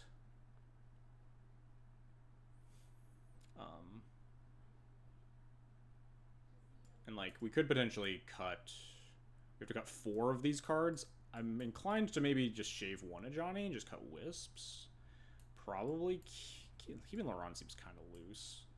We have so many like more efficient ways to kill in Nantuko. Sash is also kind of okay sometimes. Post is... Yeah, I can see. Like, Post plus Eldrazi is enough of a reason to want a card like Toxicrene. Makes sense.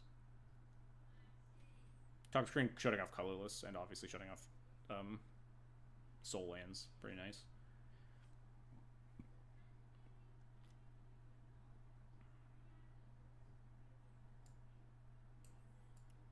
Definitely cutting these Wisps. Maybe we just cut 2 Ajanis. These cards are like situationally just going to be more useful. I've always kind of hated Sash versus this deck, though. You don't really lose games because Reclaimer and Nantuko and White have like a ton of power and toughness.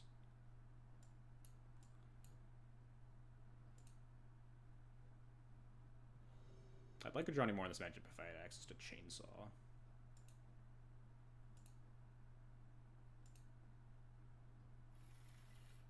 Alright, not accidentally hitting the keep button this time.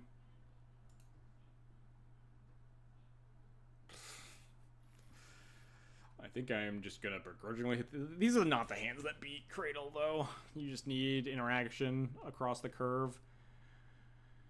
We're just gonna Stoneforge for a GT and not have a Chainsaw for removal, and then like cast a turn 3 Skyclave, which is gonna be way too slow, and just fucking die. But like, we're on 6. Maybe we Surveil into Solitude or something. Limp along that way.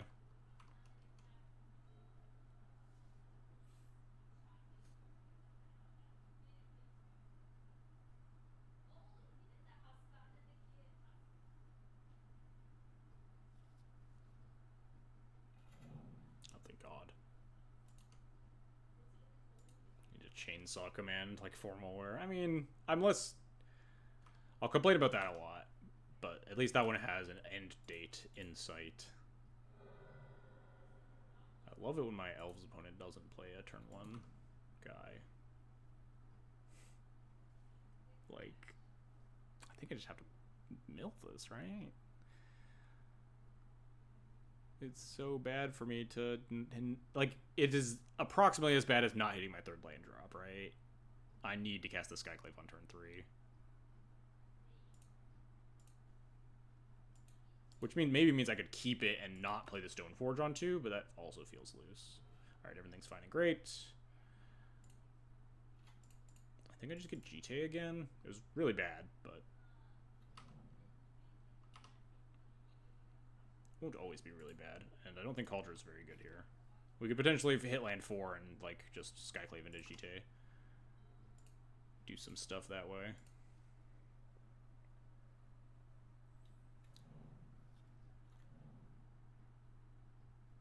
Kind of hate Skyclaving this board a lot, but land? Hell yeah. Alright. I hate Skyclaving this board, but I will.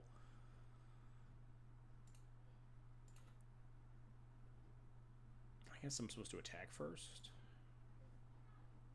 In case they have, like, he has Snuff Out on my Skyclave, double block. I want my chip damage. You never know when chip damage could matter.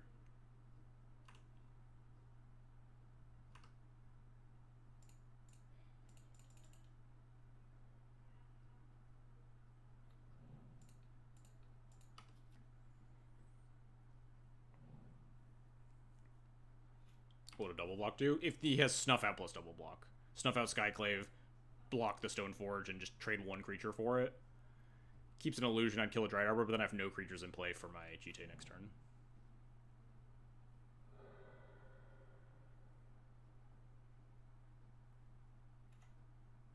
It's very unlikely, but there's things there in the back of my mind here. Just oof. That's fine. Not just oof. Do you have Snuff Out, then? Is that the plan here? It's gotta be Snuff Out, right? 5 cards in hand. You're just gonna Green Sun for a thing that dies to the Jite that you know about. It could be a play for I don't have 4th land. If it's Snuff Out, it's pretty disastrous. Then the white's on... Like, the other option here is I could recruit Solitude and just kill the white right now.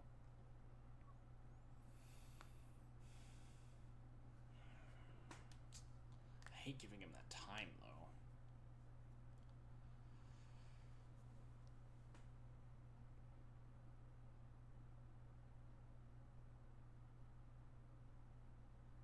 Right now. White now.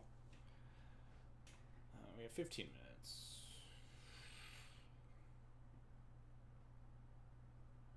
Cast GTA, equip to Stoneforge, attack. Get Snuffed Out. White's online. We could equip GTA to Solitude, or just to Skyclave. And we would need to rip another land to have Recruiter Solitude for white. If we Solitude white, he could just have land for NO Atraxa, something that we don't really have an answer for right now. He could have just gotten Oof, though. If he was scared of the Jite, he would have just gotten Collector Oof. So why did he get white? He gets white if he's not worried about Jite. I think I just have to Recruiter Solitude here. Yeah.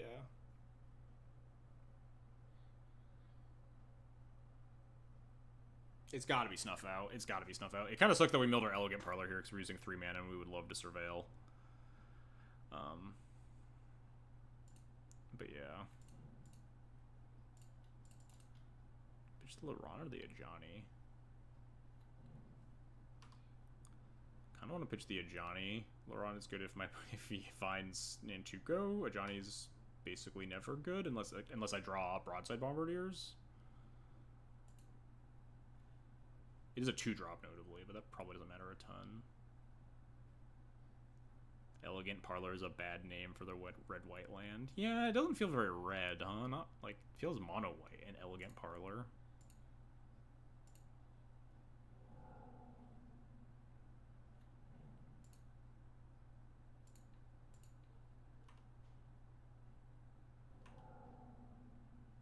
Attacking here is fine. If he does have Snuff Out, he just gets a 1-1. Can't block the Stoneforge.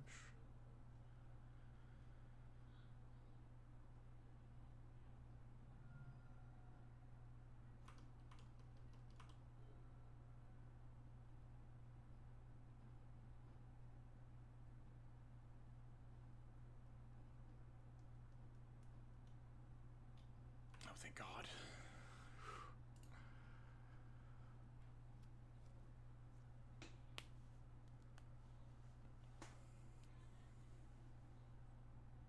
Ignoble?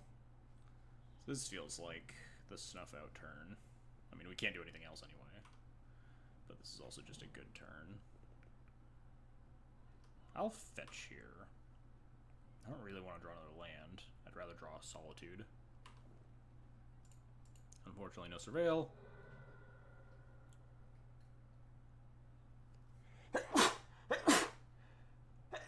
Ugh, excuse me. I think we'll fetch Plains here. We're never gonna cast double red. We have 7 red spells in our deck, and we mostly just want like Plains for if we draw Magus.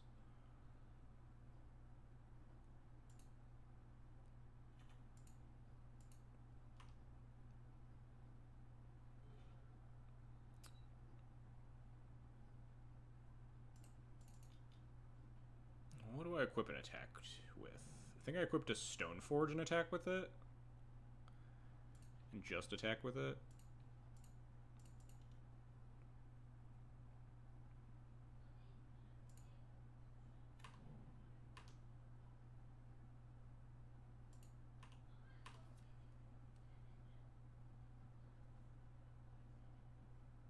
There's the Snuff Out that we sniffed out. I guess maybe I could have attacked with Skyclave too. There's no way he ever lets it connect. So, just like leaving some damage on the table. Because if you snuff out the Skyclave and block, it's also just horrible into the GT for obvious reasons. Yeah. Hey, Sirius. Thanks for the follow. Appreciate it.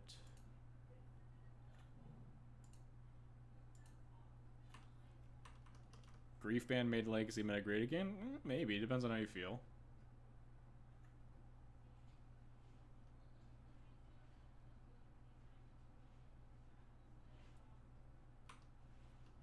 Going to combat. Great. Love to see it. What am I attacking with this turn? It's equipped to the Skyclave and attack, I think. Fetch again. We draw a lot of things that would be good now. Now I'll fetch. Plat.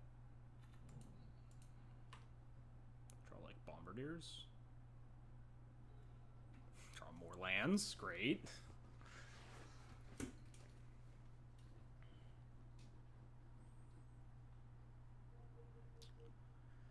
If I end up attacking into an Endurance, what am I worried about?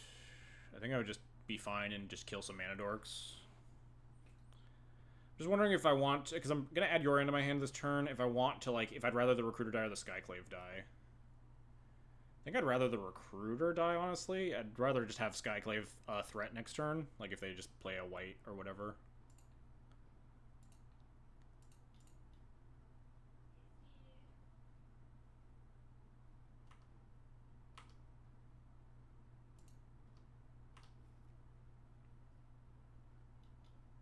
Yeah, it could just be another Snuff. Talon Gates. Okay. Also works. More of a decision if I had 4 more. Yeah, that's certainly true. Yeah, Snuff Out or Formal Wear, 4 mana interaction spells.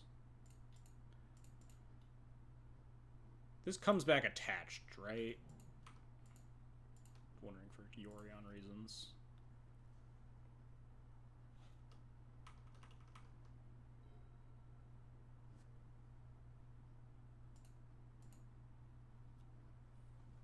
Which is good, because it would let us attack with the Recruiter and then Yorion.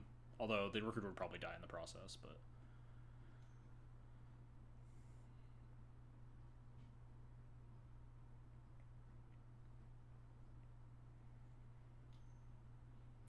2.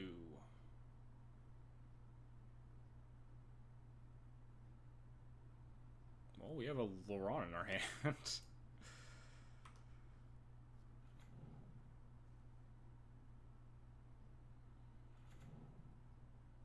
Talon Gates phase out the Skyclave, just like make some guys.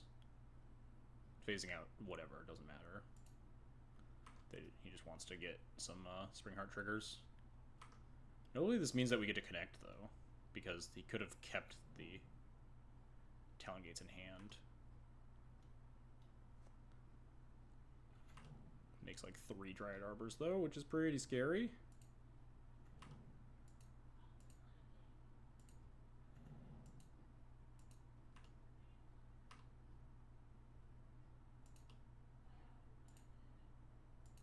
It's the Vine Lasher? What the hell's the Vine Lasher deck?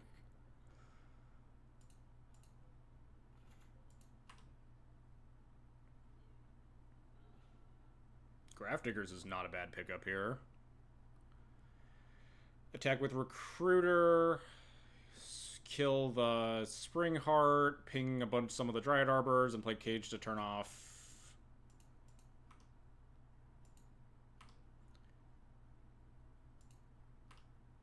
And the Festivities would have been real good this game. True. You just have to block with the Insect token. Oh, come on, dude.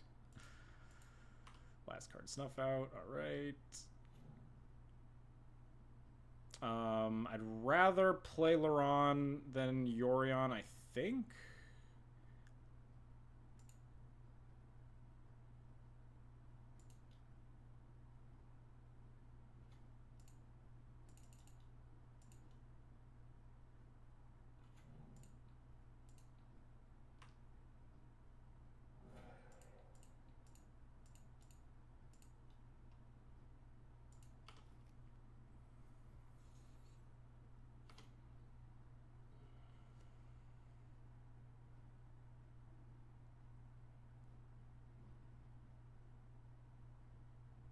Kind of looks like this in place here. I don't know what the text on Iridescent Vine Lasher is, I'm going to be honest. Wait, don't I just block this?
Maybe I'm supposed to move the GT over to the mom?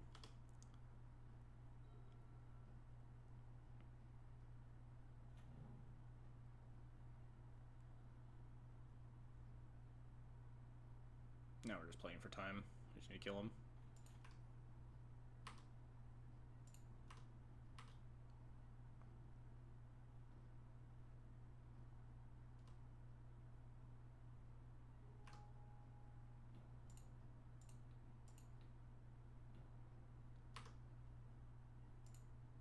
I just don't want to deal with the Yorion trigger, if I'm being honest.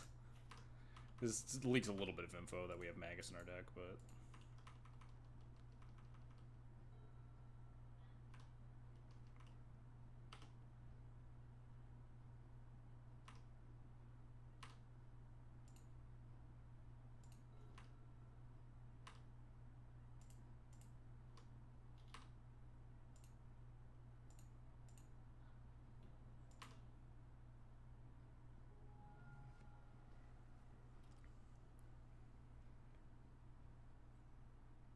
Just killing this player natural. Yeah, pretty much.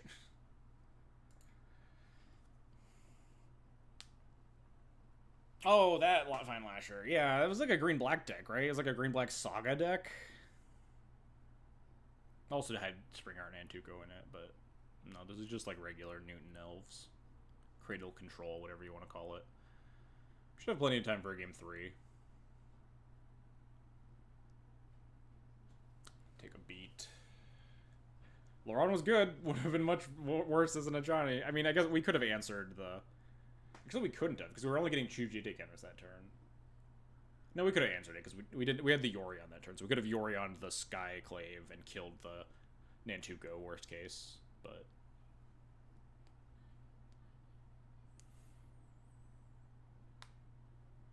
Alright, we need turn 1 Cage, or like turn 3 Wrath of the Skies. Ugh.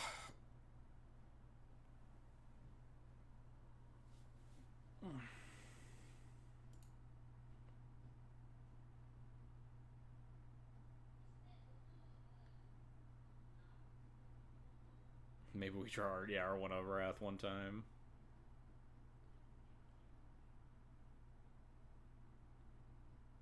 It's only tutorable with Recruiter if you have 1 card type in the yard, Himu. Star updates regardless of zone. Otherwise, Power Wave would be a pretty cool include in a deck like this.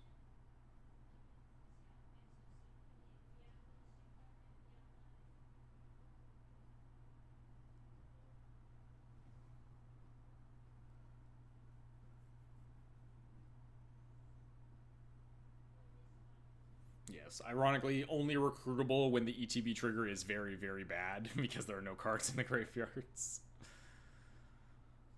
Unfortunate, because the card is very cool. I'm a big Pyroglyph fan. If I thought Moonstompy had any legs right now, I'd probably test Pyroglyph and Moonstompy. But I just don't want to register that deck against the Frog format at all.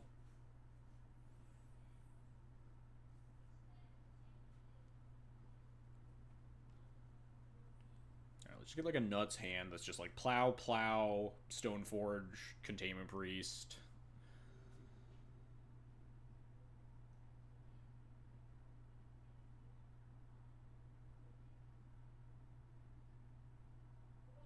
Land, something. Vial. Maybe Grafdigger's Cage if I want Vial instead of Priest. It's slow, but it's got like the nuts. If we can limp into turn 3, it's just absurd.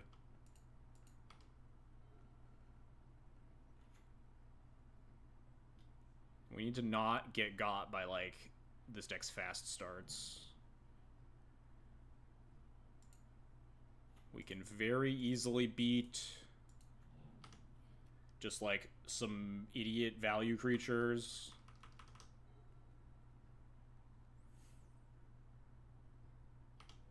Would love to draw, like, Solitude would be a little awkward here. I want the Ajani and the Mom.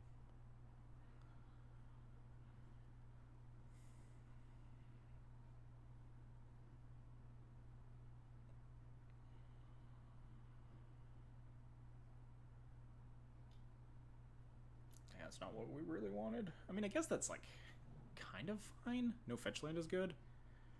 More or less free to not cast Ajani on turn 2. I will probably cast Ajani on turn 2 unless we top deck, like, something better. This is at least, like, a little bit of a slower start for them. It does protect the Ajani from a snuff out, but I think they aren't really aware of the Bombardiers, and they'd rather snuff out the Mom anyway. And if we draw, like, any other 2, we really want the Ajani to play. Or yeah, it's mostly if we top deck a 2-drop, right? We could Surveil, notably, instead of casting Ajani. We have 7 minutes. We have plenty of time to win this match. If Vial dies, that's bad. How likely is Vial to die? Pretty unlikely in this matchup. We could get Collector Oofed. That would be disastrous. If we get Collector Oofed. I think we just want to cast Ajani.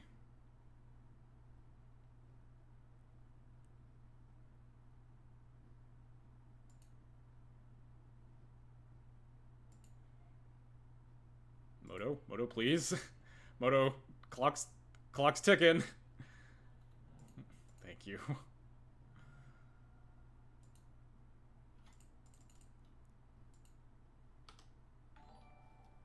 Hey, FNX player, thanks for the follow, appreciated.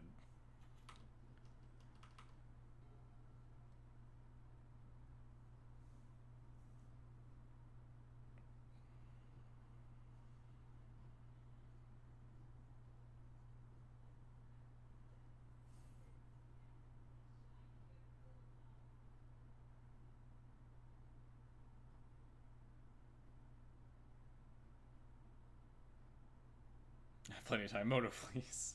6 minutes is still plenty. I was a little worried when I clicked on my March flats a few times and Moto didn't put it into play. How's Ajani so far? Just tuned in. Ajani's been really good. Ajani and Bombardiers have both, like, really pulled their weight in a lot of games.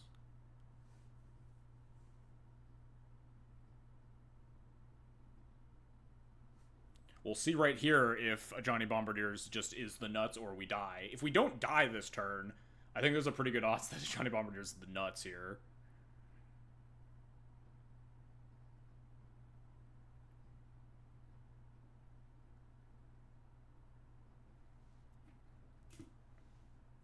Ajani is a really, really good card. I kind of want to try it with the balloon man, and then coming in Duskmorn. Probably not in D&T. Maybe you could get away with playing that card in D&T. Obviously can't recruit for it. It's a 1-4. You could play Imperial Recruiter if you wanted.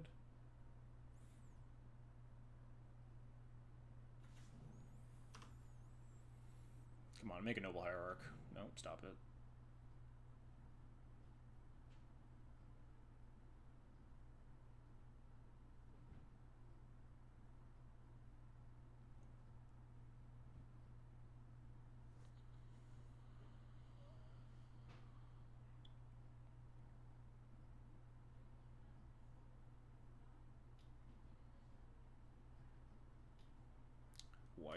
White's fine.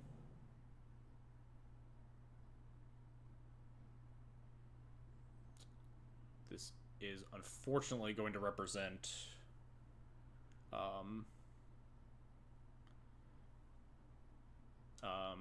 mana for what's it called? Talon Gates, which we just can't play around at all here.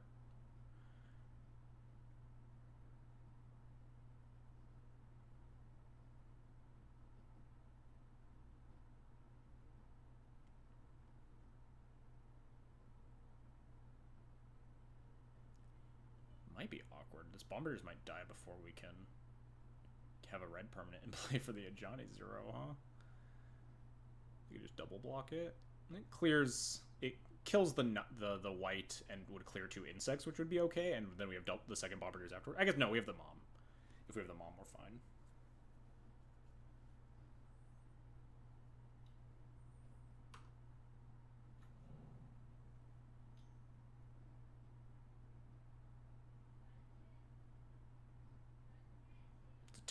Tank, spell, NO for Hoof Kill You. Wait, this isn't Hoof Kill You, right? They tapped a bunch of their creatures. This is just like Atraxa? I'm not going to tap the Vial here. I do love the old tank, NO, though.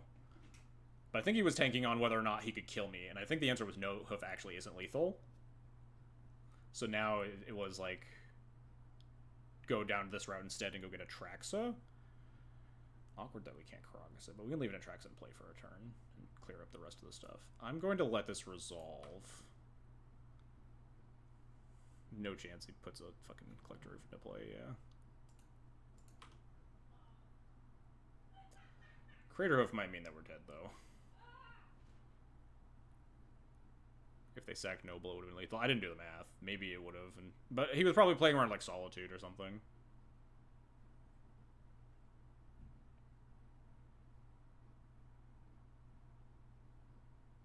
A second NO, which means that, yeah, it's like second NO means we're dead unless we draw Priest.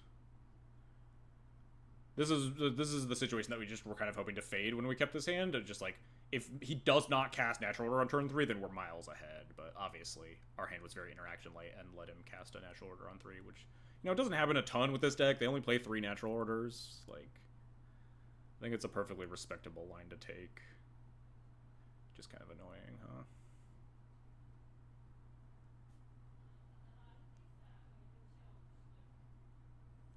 Top deck, Containment Priest, we might be able to get somewhere, huh? Cradle, NO, and Hoof, and Springheart and Snuff Out. Cradle. Wait, so the Hoof doesn't do anything then. 1, 2, 3, 4, 5. 1, 2, 3, 4, 5. Yeah, I will often disrespect this deck's ability to draw Natural Order. If I block here, he just Snuff Outs the Ajani, which I'm not happy about. Oh no, never mind. Yeah. I just take this 3, and then I'm gonna lose, but would Natty Order for Hoof be lethal, though? You can kill some stuff. I mean, I can't kill some stuff. Oh, kill some... Oh, I'm not gonna kill this Atraxa, which is a big issue. I think with the Hoof in hand, we might be able to kill enough stuff that he can't hardcast it. I'm gonna just hope that he Snuff Outs the Mother of Runes.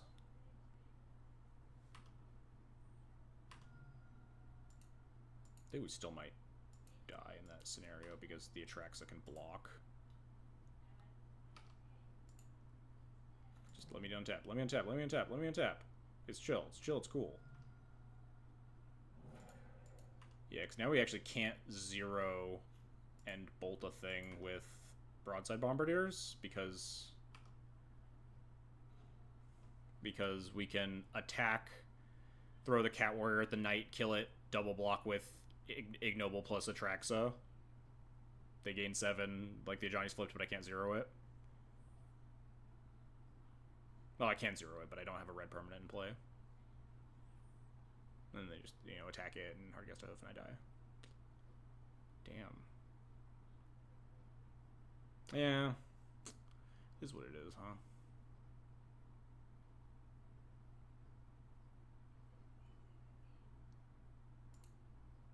If there wasn't, like, this extra creature here, too, we could potentially, like, kill the white, kill the Noble Hierarch, try to, like, hold off the Atraxa for a turn, and then Caracas it back to hand, and try to take over the game with, like, second Broadside Bombardiers.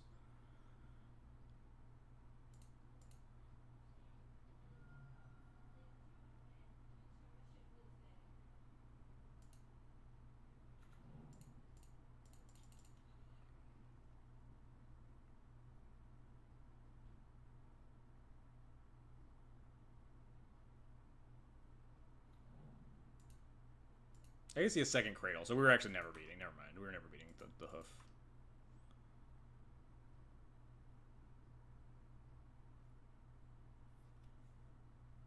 So Ajani, I mean...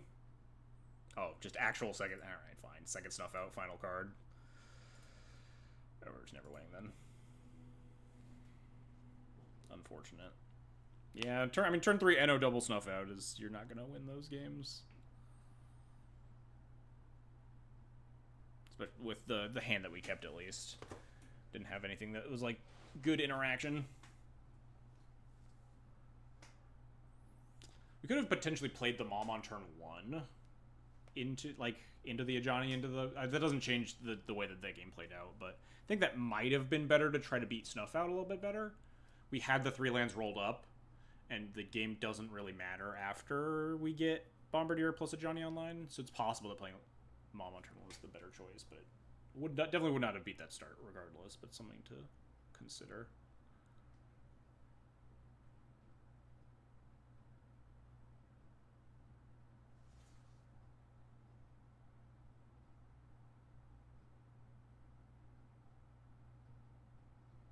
Four players in this deck are 4-1 or 5-1 with their loss being you. That's pretty terrible for my breakers, huh?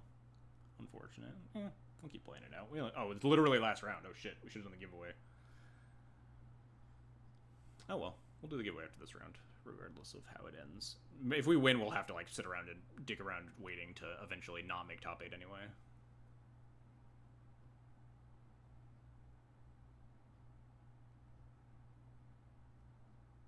If you play against DM4X, do not scoop. You're not allowed to scoop if you queue into him. You have to beat him.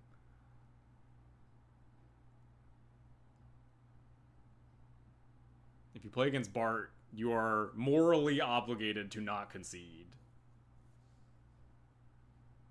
If you played against 4 of them, you're super likely to play against Bart, right? Like 1, 2, 3, 4. You're like 33% chance to play against him or something.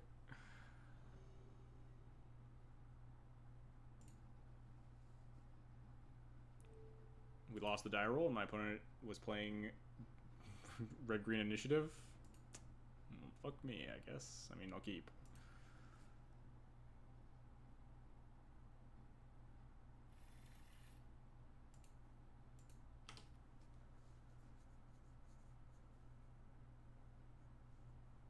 You split a challenge with Bart before realizing who it was and regretted it afterwards. It's okay. If you didn't know, then that's fine. Adam would be doing it knowingly. Wait, did he? Did he get it? Let's check. Okay, he didn't. You lucked out, Adam.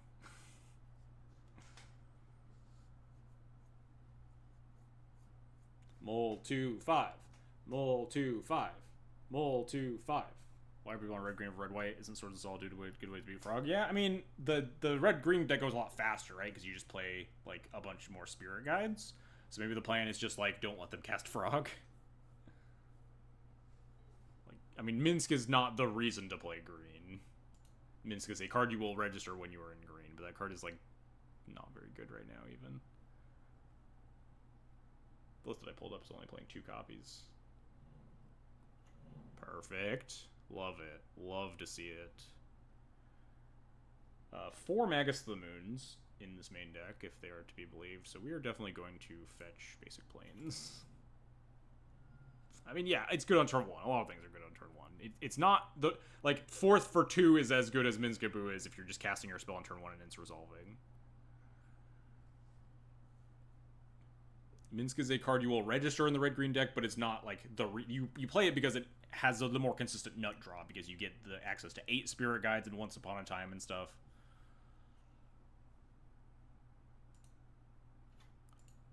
Minsk is a card you then play to fill out the rest of the deck.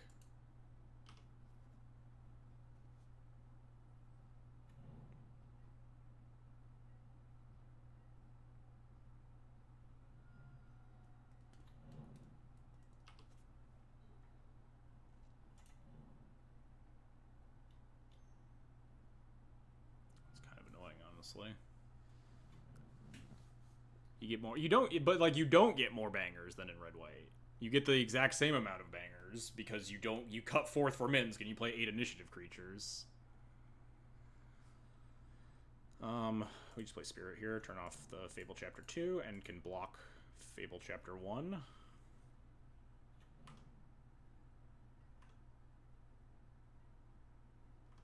All these people now bandwagoning our dude. Motown's been in the Motown's decks are let's be real. Motown's decks are definitely a tier or 2 below red green initiative.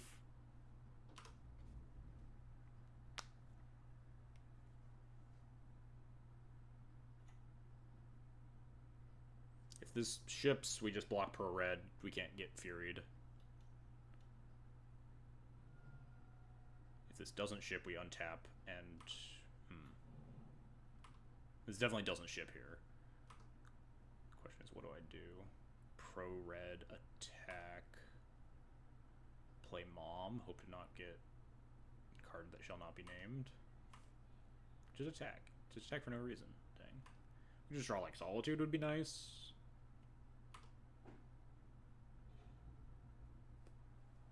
Stoneforge is a little bit better, at least.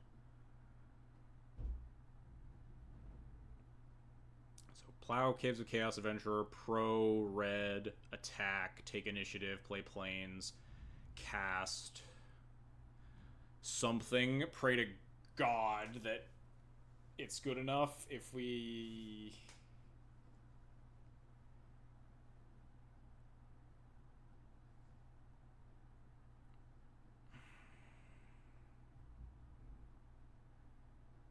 They'll never have, they'll never have the card that doesn't exist. It's just not in their hand. Why would it be? They have 3 cards in a forest.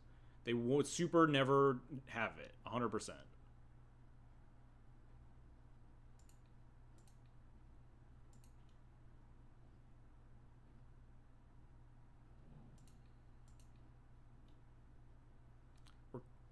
Our hand is kind of forced here because we need this land drop anyway.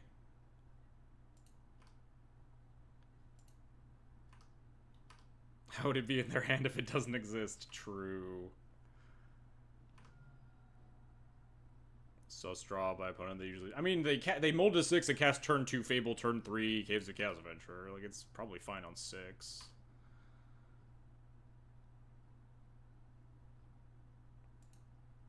Yeah, the banned card, the card that doesn't exist is also banned. So like, how could they possibly have it?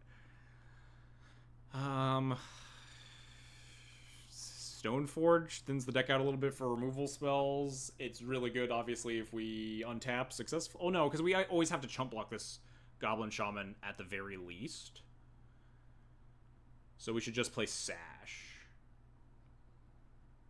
Or Mom. But I think Sash is better because it costs 2 mana.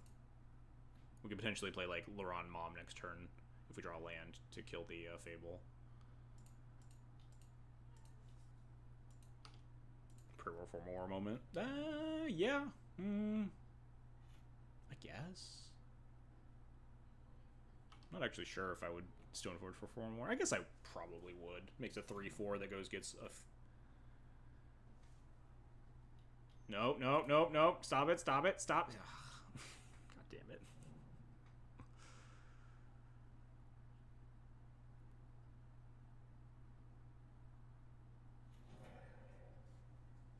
Land top deck would be good.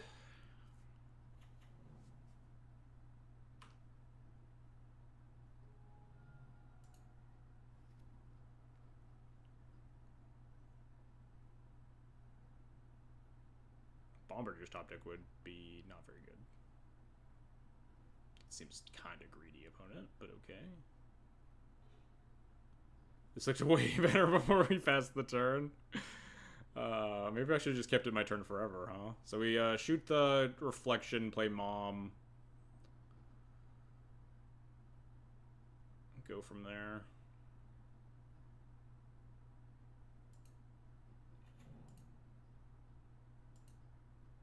They still have 3 cards in hand.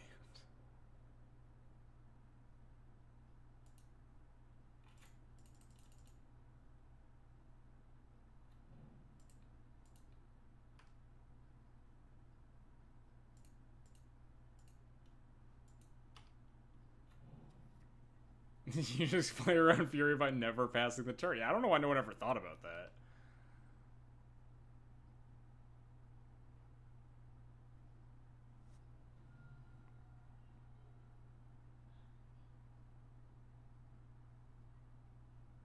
What the fuck do I do when they just send?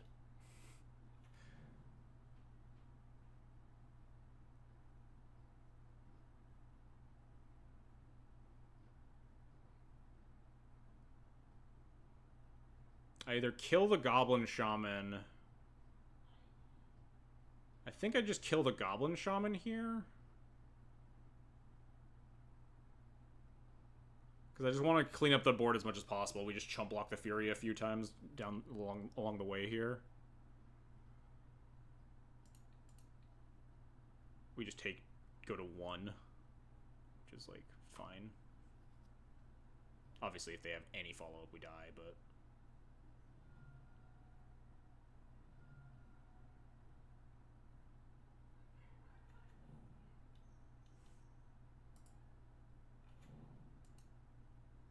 Draw Swords to Plowshares, we get to live. They just have, like, Minsc and Boo? Oh. Draw nothing, we die forever now? Alright, sure.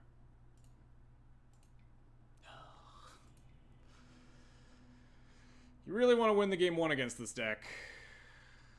Ugh. We do not have the sideboard for it. We got very lucky to win our previous match against it. What did we cut last time? Like, Sash, double Magus, I think.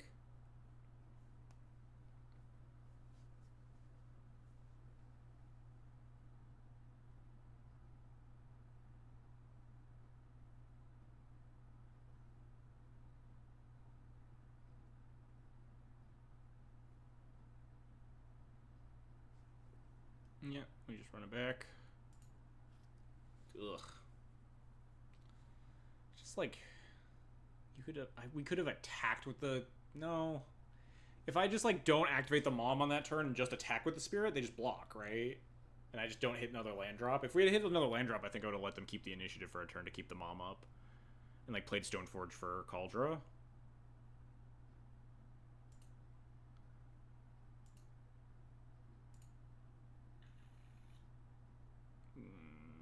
Seems fine. We'll fetch basic planes here.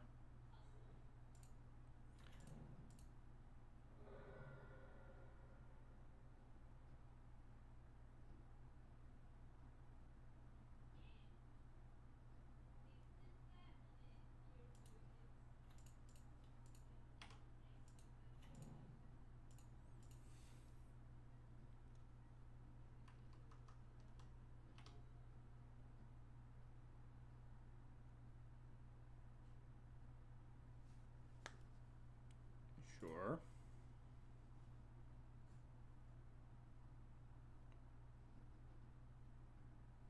Solitude as kicker, discarding a number of white cards for extra plows. Yeah, that seems pretty reasonable.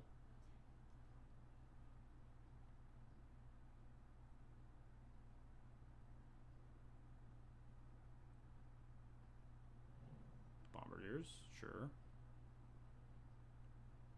Land go, land go, land go, land go, land go, land go.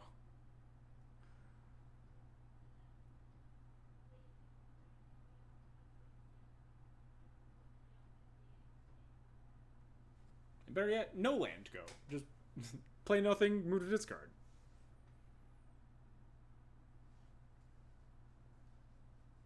They just kept triple Spirit Guide, no land, and once upon a time whiffed on a land. And they're deciding whether or not they want to triple Spirit Guide out Bombardiers, because they also don't have Fable.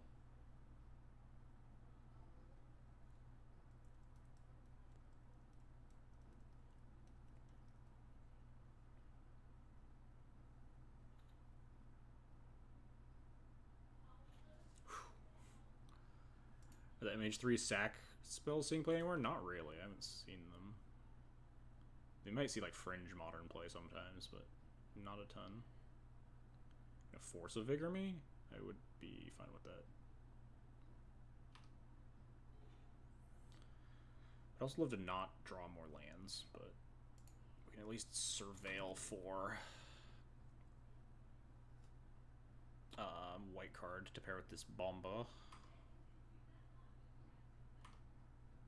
Flare of Cultivation is Modern Amulet? I don't think so. They probably don't even have a lot of basics. I see it sometimes in like Yogg decks, I want to say.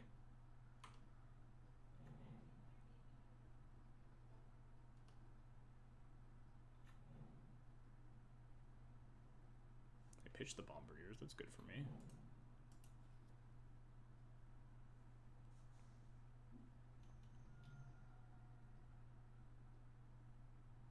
It's kind of obnoxious. Spend like all my resources to kill this. I suppose we could leave the hamster around, but it seems risky given that would just not use the broadside in that instance. We'd like top deck Solitude, but then all it does is give us, not top deck Solitude, top deck Caracas, but all it does is give us. Really want to top deck Ajani here. Ajani would be the nuts, right? Although, I would just kill the Minsk, I guess. Deal it 2, then deal it 2.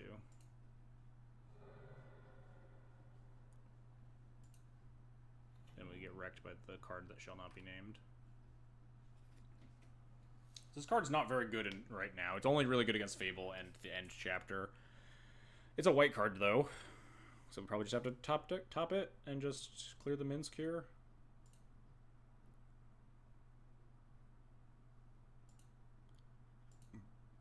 Really would have rather than play an initiative creature that turn.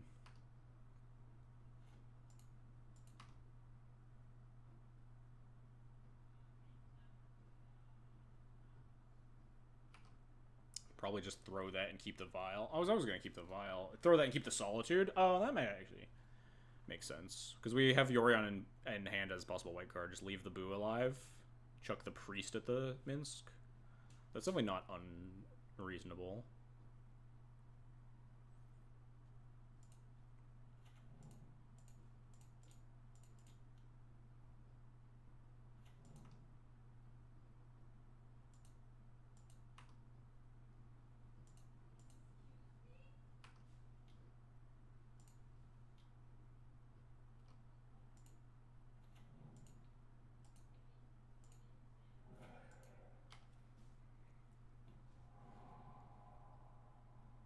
You don't think chucking Vile is bad there? Oh, just chuck Vile and like attack down the attack plus chuck Vile at it. Just keep white card in hand for the Solitude. We always have access to white card, so I'm not that worried. I'm a little bit more worried if they just like hardcast Fury or something. We go to 10. Maybe I was supposed to like Solitude to kill the Boo anyway. But, like hardcast Solitude in a couple turns is real nice. White card, white card, white card, white card, white card, white card, white card, white card, white card, white card, white card, white card. Deck, please! Deck, please give me a white card one time! I'm begging you. I'm on my hands and knees. Wait, no, I always have white card. What the fuck am I talking about? I literally was just talking about always having Yorion. But I'd rather pitch this Wrath of the Skies. This Wrath of the Skies does not... Wrath of the Skies kills Boo. And Chrome Monks. I can just cast it for 0? No, because we still have to kill the caves. Is Yorion better than Wrath of the Skies? I kind of want to Wasteland them, pick up Yorion, kill their board, and potentially Wrath of the Skies this Chrome Mox afterwards. It also can kill like a Fable token or something.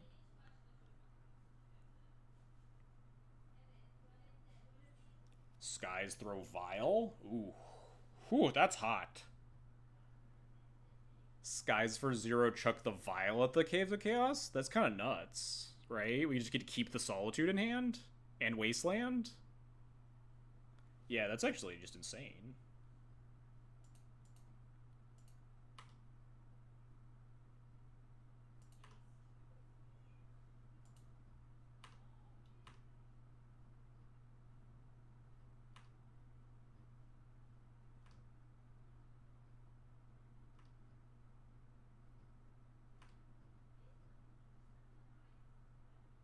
Thank you for your service, Vile. You did literally nothing.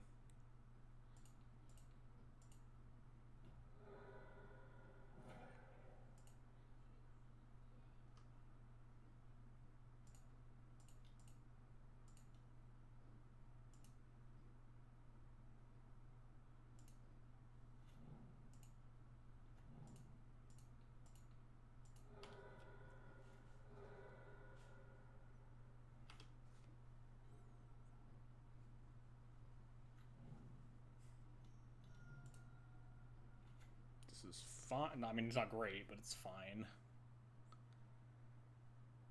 I wonder if they go Forge to protect the Undermountain from a Bombardier. Lost 1 energy. Could have. Scry 2. Wait, are they dead? No, we're 1 off lethal, but it means they can't tap Ancient Tomb, right? No, they're gonna gain 3. So we play this to find Surveil land. Pick up Yorion.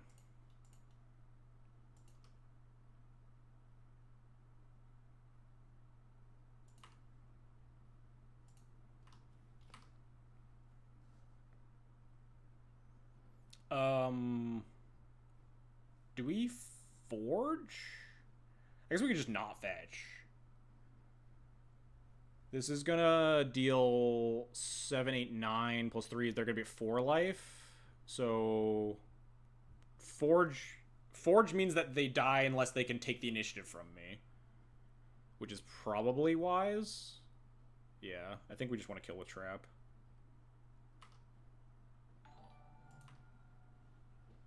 Yeah.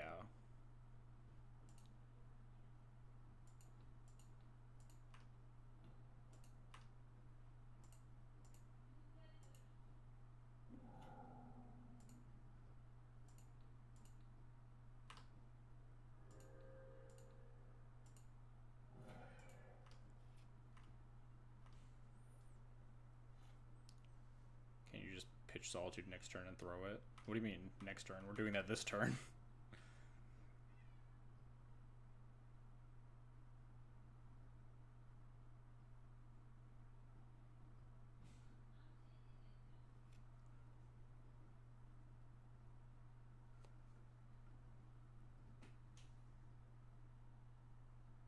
Yeah, this demands that my opponent have a lot here. They need to take the initiative and kill Broadside Bombardiers. Alright, got a game 3 here. We just need them to hit the deck's fail rate, please. Just like Mulligan to 5. Mishra 89, Disley AU, Turtle Power BG, thank you all for the follow. Stressful final game here. Bomba's just been nuts against double red-green initiative today.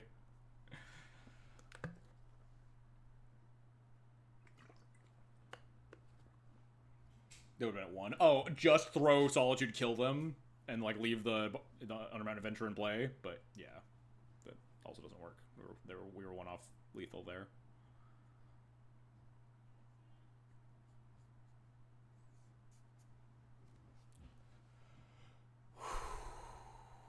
Yeah, you're just, I get it. I think I liked my line. Thank you for stalling. I'm still 4 minutes from home. I mean, you're fine. I'm sure there's like half the match is still playing. Oh Christ! I almost like don't want GTA. Yeah, I like maybe Sash is better than GTA for just a white pitch card and creature you can play on turn 2.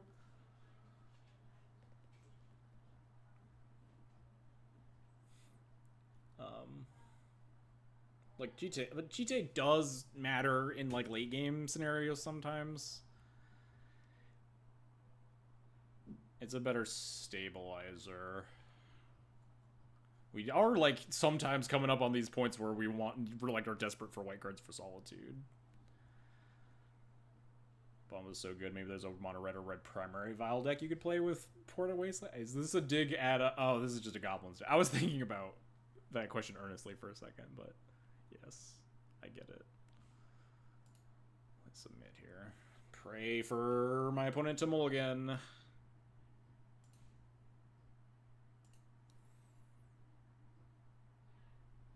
I'm gonna mulligan. This has no... This has 2 lands, notably, which is good. Which is bad is that we don't have a removal spell until Recruit the Guard on turn 3. I think I keep this. This ain't it? You don't think this is it if my opponent mulligans to 6 here? You don't think Mom into Ajani is gonna cut it? I don't hate it. It's definitely sketch. But, like, what are we mulliganing for? We're mulliganing for, like, this plus Plow? On 6? Like, we have part of the recipe. But, like, if they just, like, cast... I guess if they just cast Initiative Throw on turn 1, we just, like, fucking lose the game. And they just kept 7 cards. Anything with Solitude seems better. Yeah, I mean, you're not wrong.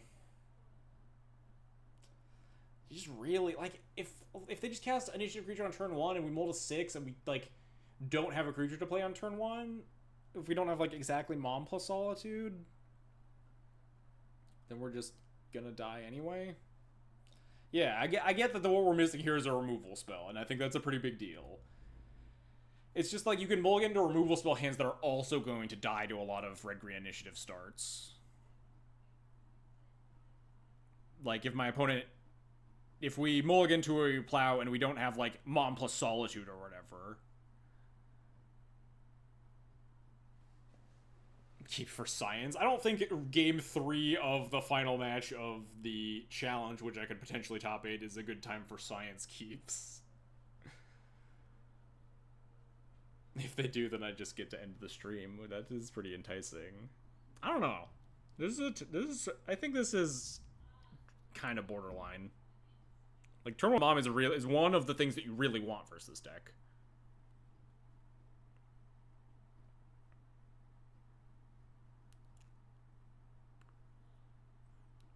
The rest of these cards are obviously very bad.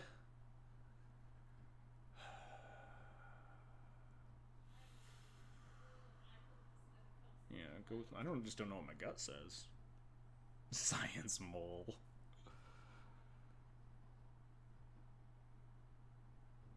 I think there are better hands than this. I mean, there are definitely better hands than this, but there are also worse hands. Is this better than the average hand on 6? I don't think it is. I think the average hand is also kind of fine. This hand needs a lot to go right. If there was Bomba to go with Ajani, then you'd snap it off. Yeah, maybe. Need third land anyway.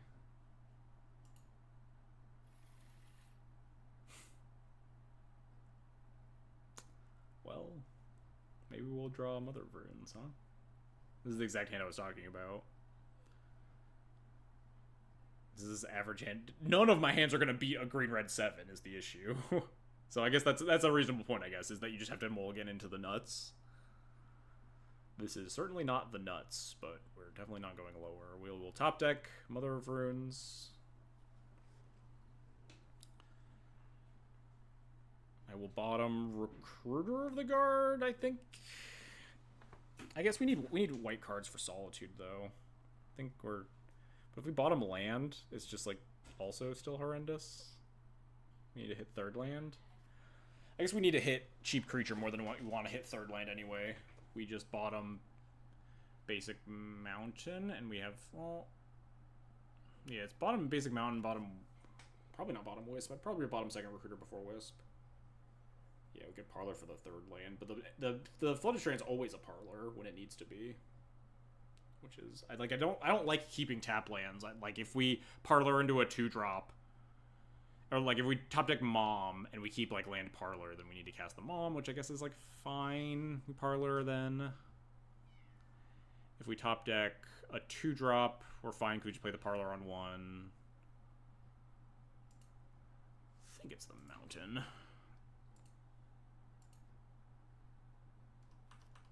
Please, land go, land go, land go, land go, land go, land go. Yeah. I mean, yeah, it's between, I think, the parlor and the mountain once I decide between a land. But I think it's fine. If we draw a 1-drop, I'm happy just to cast it. If we don't draw a 1-drop, then I'm happy to play the parlor on turn 1. Miss. I don't know what you're looking for, but don't fucking find it. Please, for the love of God. Please, for the love of fucking God. Just play that mountain and say go. This is bad if you draw 1-drop, 2-drop. I guess that is true, yes. But I think I'm happy if I just draw 1-drop.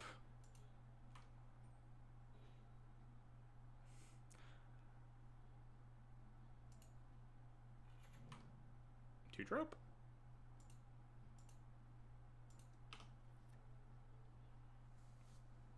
Alright. Just land go again somehow. Just somehow still have nothing, please. That's close to nothing. We could Solitude Wasteland. Potentially. That's... I hate doing that versus Fable. Because then the Fable still just, like, ticks down and does a bunch of other bullshit. Let's take our draw step first, at least. Obviously, we can evaluate with more info. Fuck. More 3-drops. Wastelanding is also really bad. Because our hand is a bunch of 3-drops. I think we can't Wasteland here or Solitude. I think we just let them have all their mana. We just have to, like, cast Flicker. Like, we untap turn 3 after they play Initiative Creature. We can Flicker Wisp the Goblin Shaman, plus cast, like, Solitude on Initiative Creature. Yeah, the loot could very easily make my Wasteland line very bad. If their hand is just, like, more lands, and they just, like, loot into the cards they need. But, like, this hand is bad enough that we maybe want to go for the high upside line. Would have been really nice to just draw a 2-drop this turn. Or a 1-drop. Like, Mother Runes would have been really nice. Then we just Wasteland Solitude. Oh, these games are fucking taking years off my life. Why are they so hard? If they just play Initiative Creature, maybe we even let the Goblin Shaman stick around and just recruit Bombardiers. I think it's land go and go from work from there.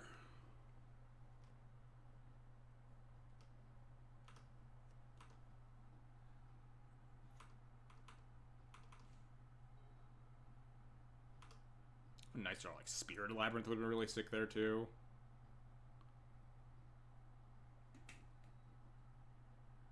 Discard once plus Cavern, sure.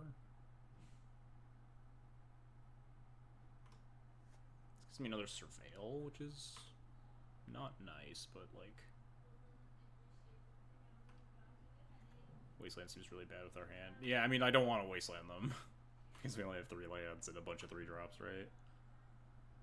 Just a matter of like cleaning up the board as much as possible.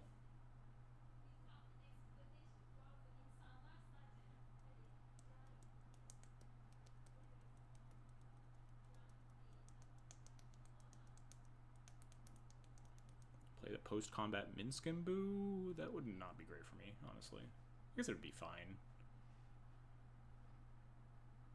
Flick Wisp the Goblin Shaman, Solitude the Minsk on the plus or minus the following turn. Yeah. Draw Bombardiers would be the nuts? Yeah, just top deck Goblin Bombardiers. Just like the actual nut draw. Just so obscenely good. We had 2 looks at it. We can just, it's fine. Bombardiers, boom. Bombardiers right on the top of the deck after we shuffle. Bombardiers right there. Bang. That's not a Bombardiers. This next one, though, this next card on the top of the deck is Goblin Bombardiers, right here.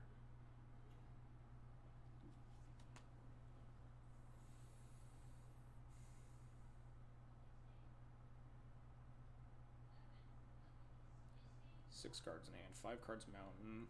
Odds of us getting Furied are pretty high. We can recruit for it. It's a lot worse, though, because we can't sack the Solitude. I guess we could just sack the Recruiter, though. But, like, the Wisp killing the Goblin Shaman here is kind of nice, but Solitude in the Caves of Chaos is a must. Getting Goblin Bombardiers down so we have guaranteed way of taking the initiative back is pretty nice. It's pretty insulated from Fury.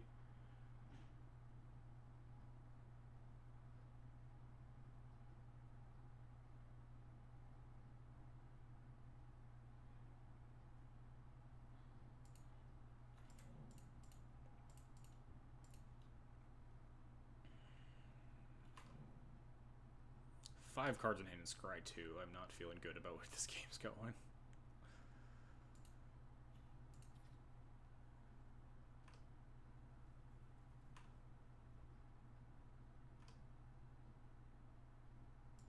I kind of wanted to take them off of mana given what they did last turn, but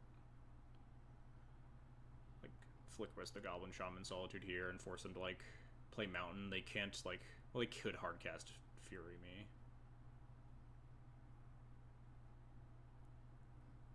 Forge on the Caves of Chaos Adventurer, get super greedy. Okay, that makes more sense. But that's still killable with Flicker Wisp.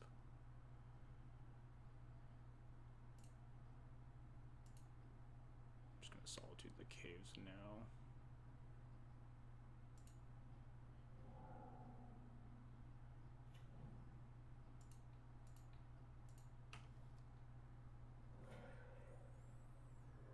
So what happens when I hardcast Fury this turn? Bad things. I just have to Flicker Wisp this. Yeah, then we just die to Reflection Fury. So I have to, like, Solitude the Reflection and then die to the Fury. Maybe I did need to Flicker Wisp.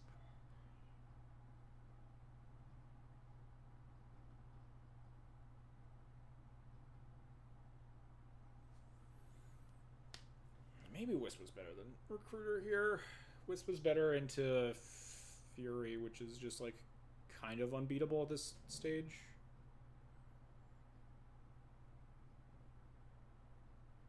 I don't know. I think we needed a lot to go right to win this game. Like, maybe the Wasteland line from, like, 2 turns ago would have gone right based on what my opponent's done. Bombardiers. They kill my Recruiter, and then we die. We just can't win here, yeah. Top deck Solitude, we still have to deal with 4/4 Fable.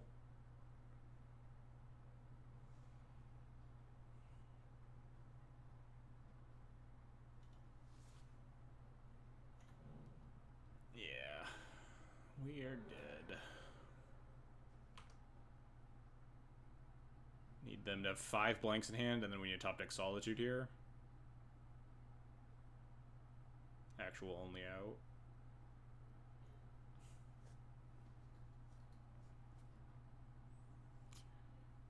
I mean, we have to, like, Skyclave the Bombardiers is the only play. Hope that they have nothing to pair with their Reflection with 5 mana.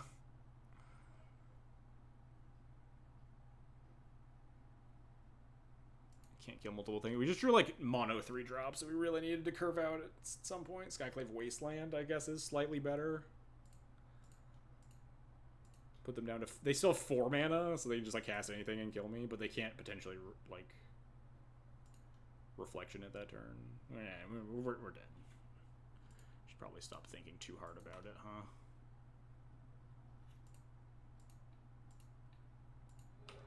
This Bombardiers doesn't have any fodder. Maybe the...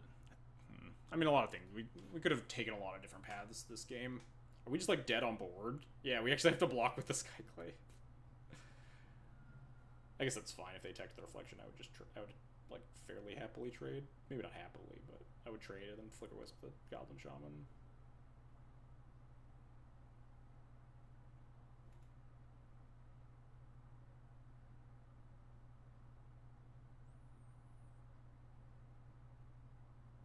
Alright, yeah, they had everything. Yeah, R6 was pretty weak. There were a lot of things that had to go right there. None of them did. Unfortunate. 4 out of 4 at 3 is rough. But, yeah. That's not a good matchup and not a matchup that I'm prepared for. And then suddenly it shows up twice and we went 1-1 against it. So, can't complain too much. And we have, like pretty... A lot of reasonably close games for how bad I thought that matchup would be going in.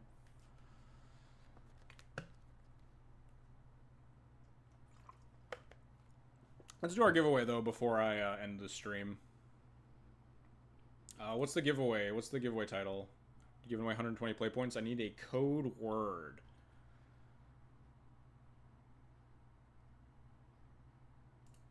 Not Toast sucks, although Toast does suck.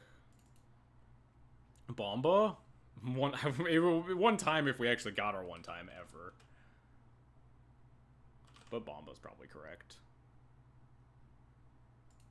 I like Bomba. Giving away, Bomba. Type Bomba in chat to be entered in this giveaway for 120 play points to one lucky viewer. Get your Bombas in while we kind of debrief, I guess, on our tragic 4 out of 4-3.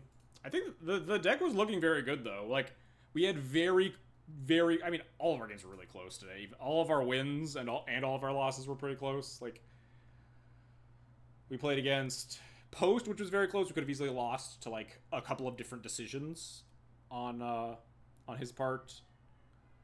We played against Nadu Zenith, which was just very, very nail-bitey games. We played against Red, Green, and Knit, which was more very, very nail-bitey games. We played against... what was round 4? I forget what round 4 was. Round 5, we lost a bunch of nail-biters against Nadu. Round 6, we lost nail-biter against... no, I guess not a nail-biter, but we lost against a draw that we couldn't beat versus Cradle.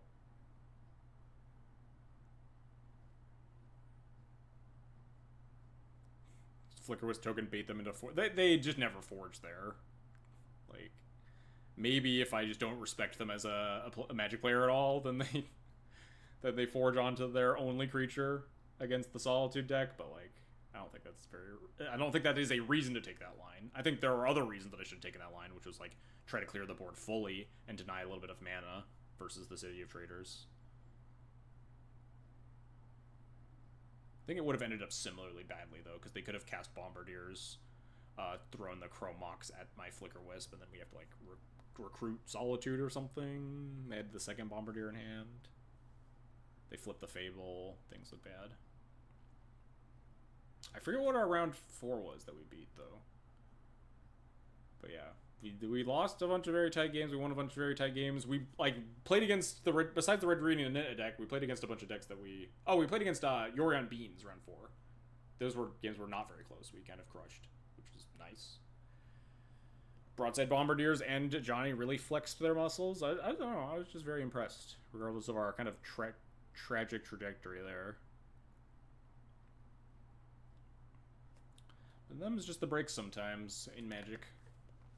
I'm kind of hoping to do a little bit better. I'd feel a little bit better about like posting this and potentially making a sideboard guide. But I don't know. A lot to think about. I think this is like the happiest I've been with current D&T though. Been playing leagues with like a bunch of stuff off and on. Haven't been super impressed by anything, but I don't know. Ajani and Bombardiers have just both felt very good. Yeah. Easily could be 7-0 or like 2-5 with like slightly different variants in any of those matches, right?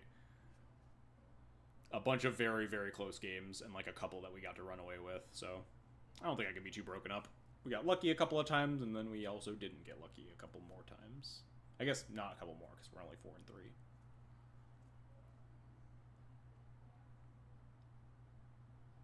Anyway, let's wrap up the giveaway here. Give away some play points. The 1st of September. The first September giveaway. How many Tuesdays are there in September, huh? I think I might have fucked myself. Are there 5 Tuesdays? There are only 4. Alright, cool. So we'll give away 1 for each of the Tuesday streams going forward. And give away 1 here, because we get 5 for the week. Alright, let's wrap up. Giveaway, bomba. Oh no, I just typed exclamation giveaway to end it. Slod 1989. Congrats. Please type in the chat so I can see you and I don't have to scroll up. There were a lot of people that entered. 5 in October. I'll keep that in mind. It's also fine if I just run out of giveaways and don't give away on the last day. Slod, where are you at? Oh, there you are. First time chatter.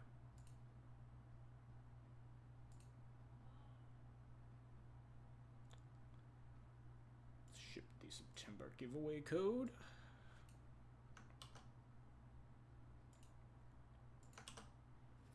I have sent it to you via Twitch Whispers. Congrats. Enjoy your 120 play points. Use those however you like. Anyway, we're going to wrap up our stream here. Probably play this deck again on Tuesday. I think I'm definitely interested enough to like keep kind of drilling down on this deck and seeing what happens as the meta solidifies. Maybe even make some like slightly different sideboard decisions. I'm not sure. I've been like trying to find a card that I'm happy with versus like creature decks. But like, I don't know. It's tough. Wrath of the Skies is like kind of okay. You could play like the deal damage card, Sudden Demise, but that's like only really good against the green decks because it's just like terrible against Delver and Eldrazi, and also obviously like would have been really bad versus like a Nit, stuff like that. Maybe you just need more spot removal, need more paths. Could play Lightning Bolt. But Lightning Bolt is, like we mentioned earlier, really bad against Frog and Nadu. Could play Fury. If only Fury was a 3/2, huh? That'd be pretty nuts. I don't think 6 red cards is quite enough to Fury pitch cast, though. But I'll do some thinking on it. Let's find someone to raid here.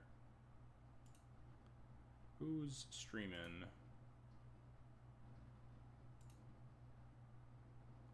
Ooh, Tony's streaming. He might be wrapping up because he says his stream title says 3-3 in the challenge. Let me check in if Tony's transitioning to play in some leagues or something. He's sitting there talking in the deck building menu. Anyone listening on Tony's stream? I don't. He's looking at a modern deck list. Tony's still streaming. All right. We'll raid Tony. I like Tony. Pretty regular legacy streamer.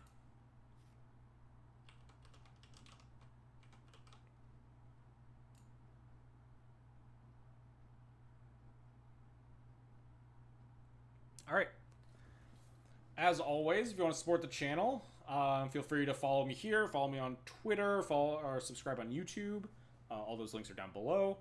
If you want to support the channel even more, you can subscribe here on Twitch. You get access to all my sideboard guides. I should probably cook a sideboard guide for this list. I think I'm pretty happy with it. We'll play it on Tuesday, see how I'm feeling, see if we want to make a sideboard guide. But thanks everybody for watching. Go ahead and ship you over Tony's way. If you give me 5 minutes, I'll stream top 8. Too late. Too late, Adam. You're gone. Anyway, enjoy, and have a good rest of your weekend. Enjoy the holiday, Labor Day weekend. Anyway, catch y'all later. Raid now button? Hello? Raid now button? Oh, nope, come back. Please. Please, what happened? Raid. Oh, there we go.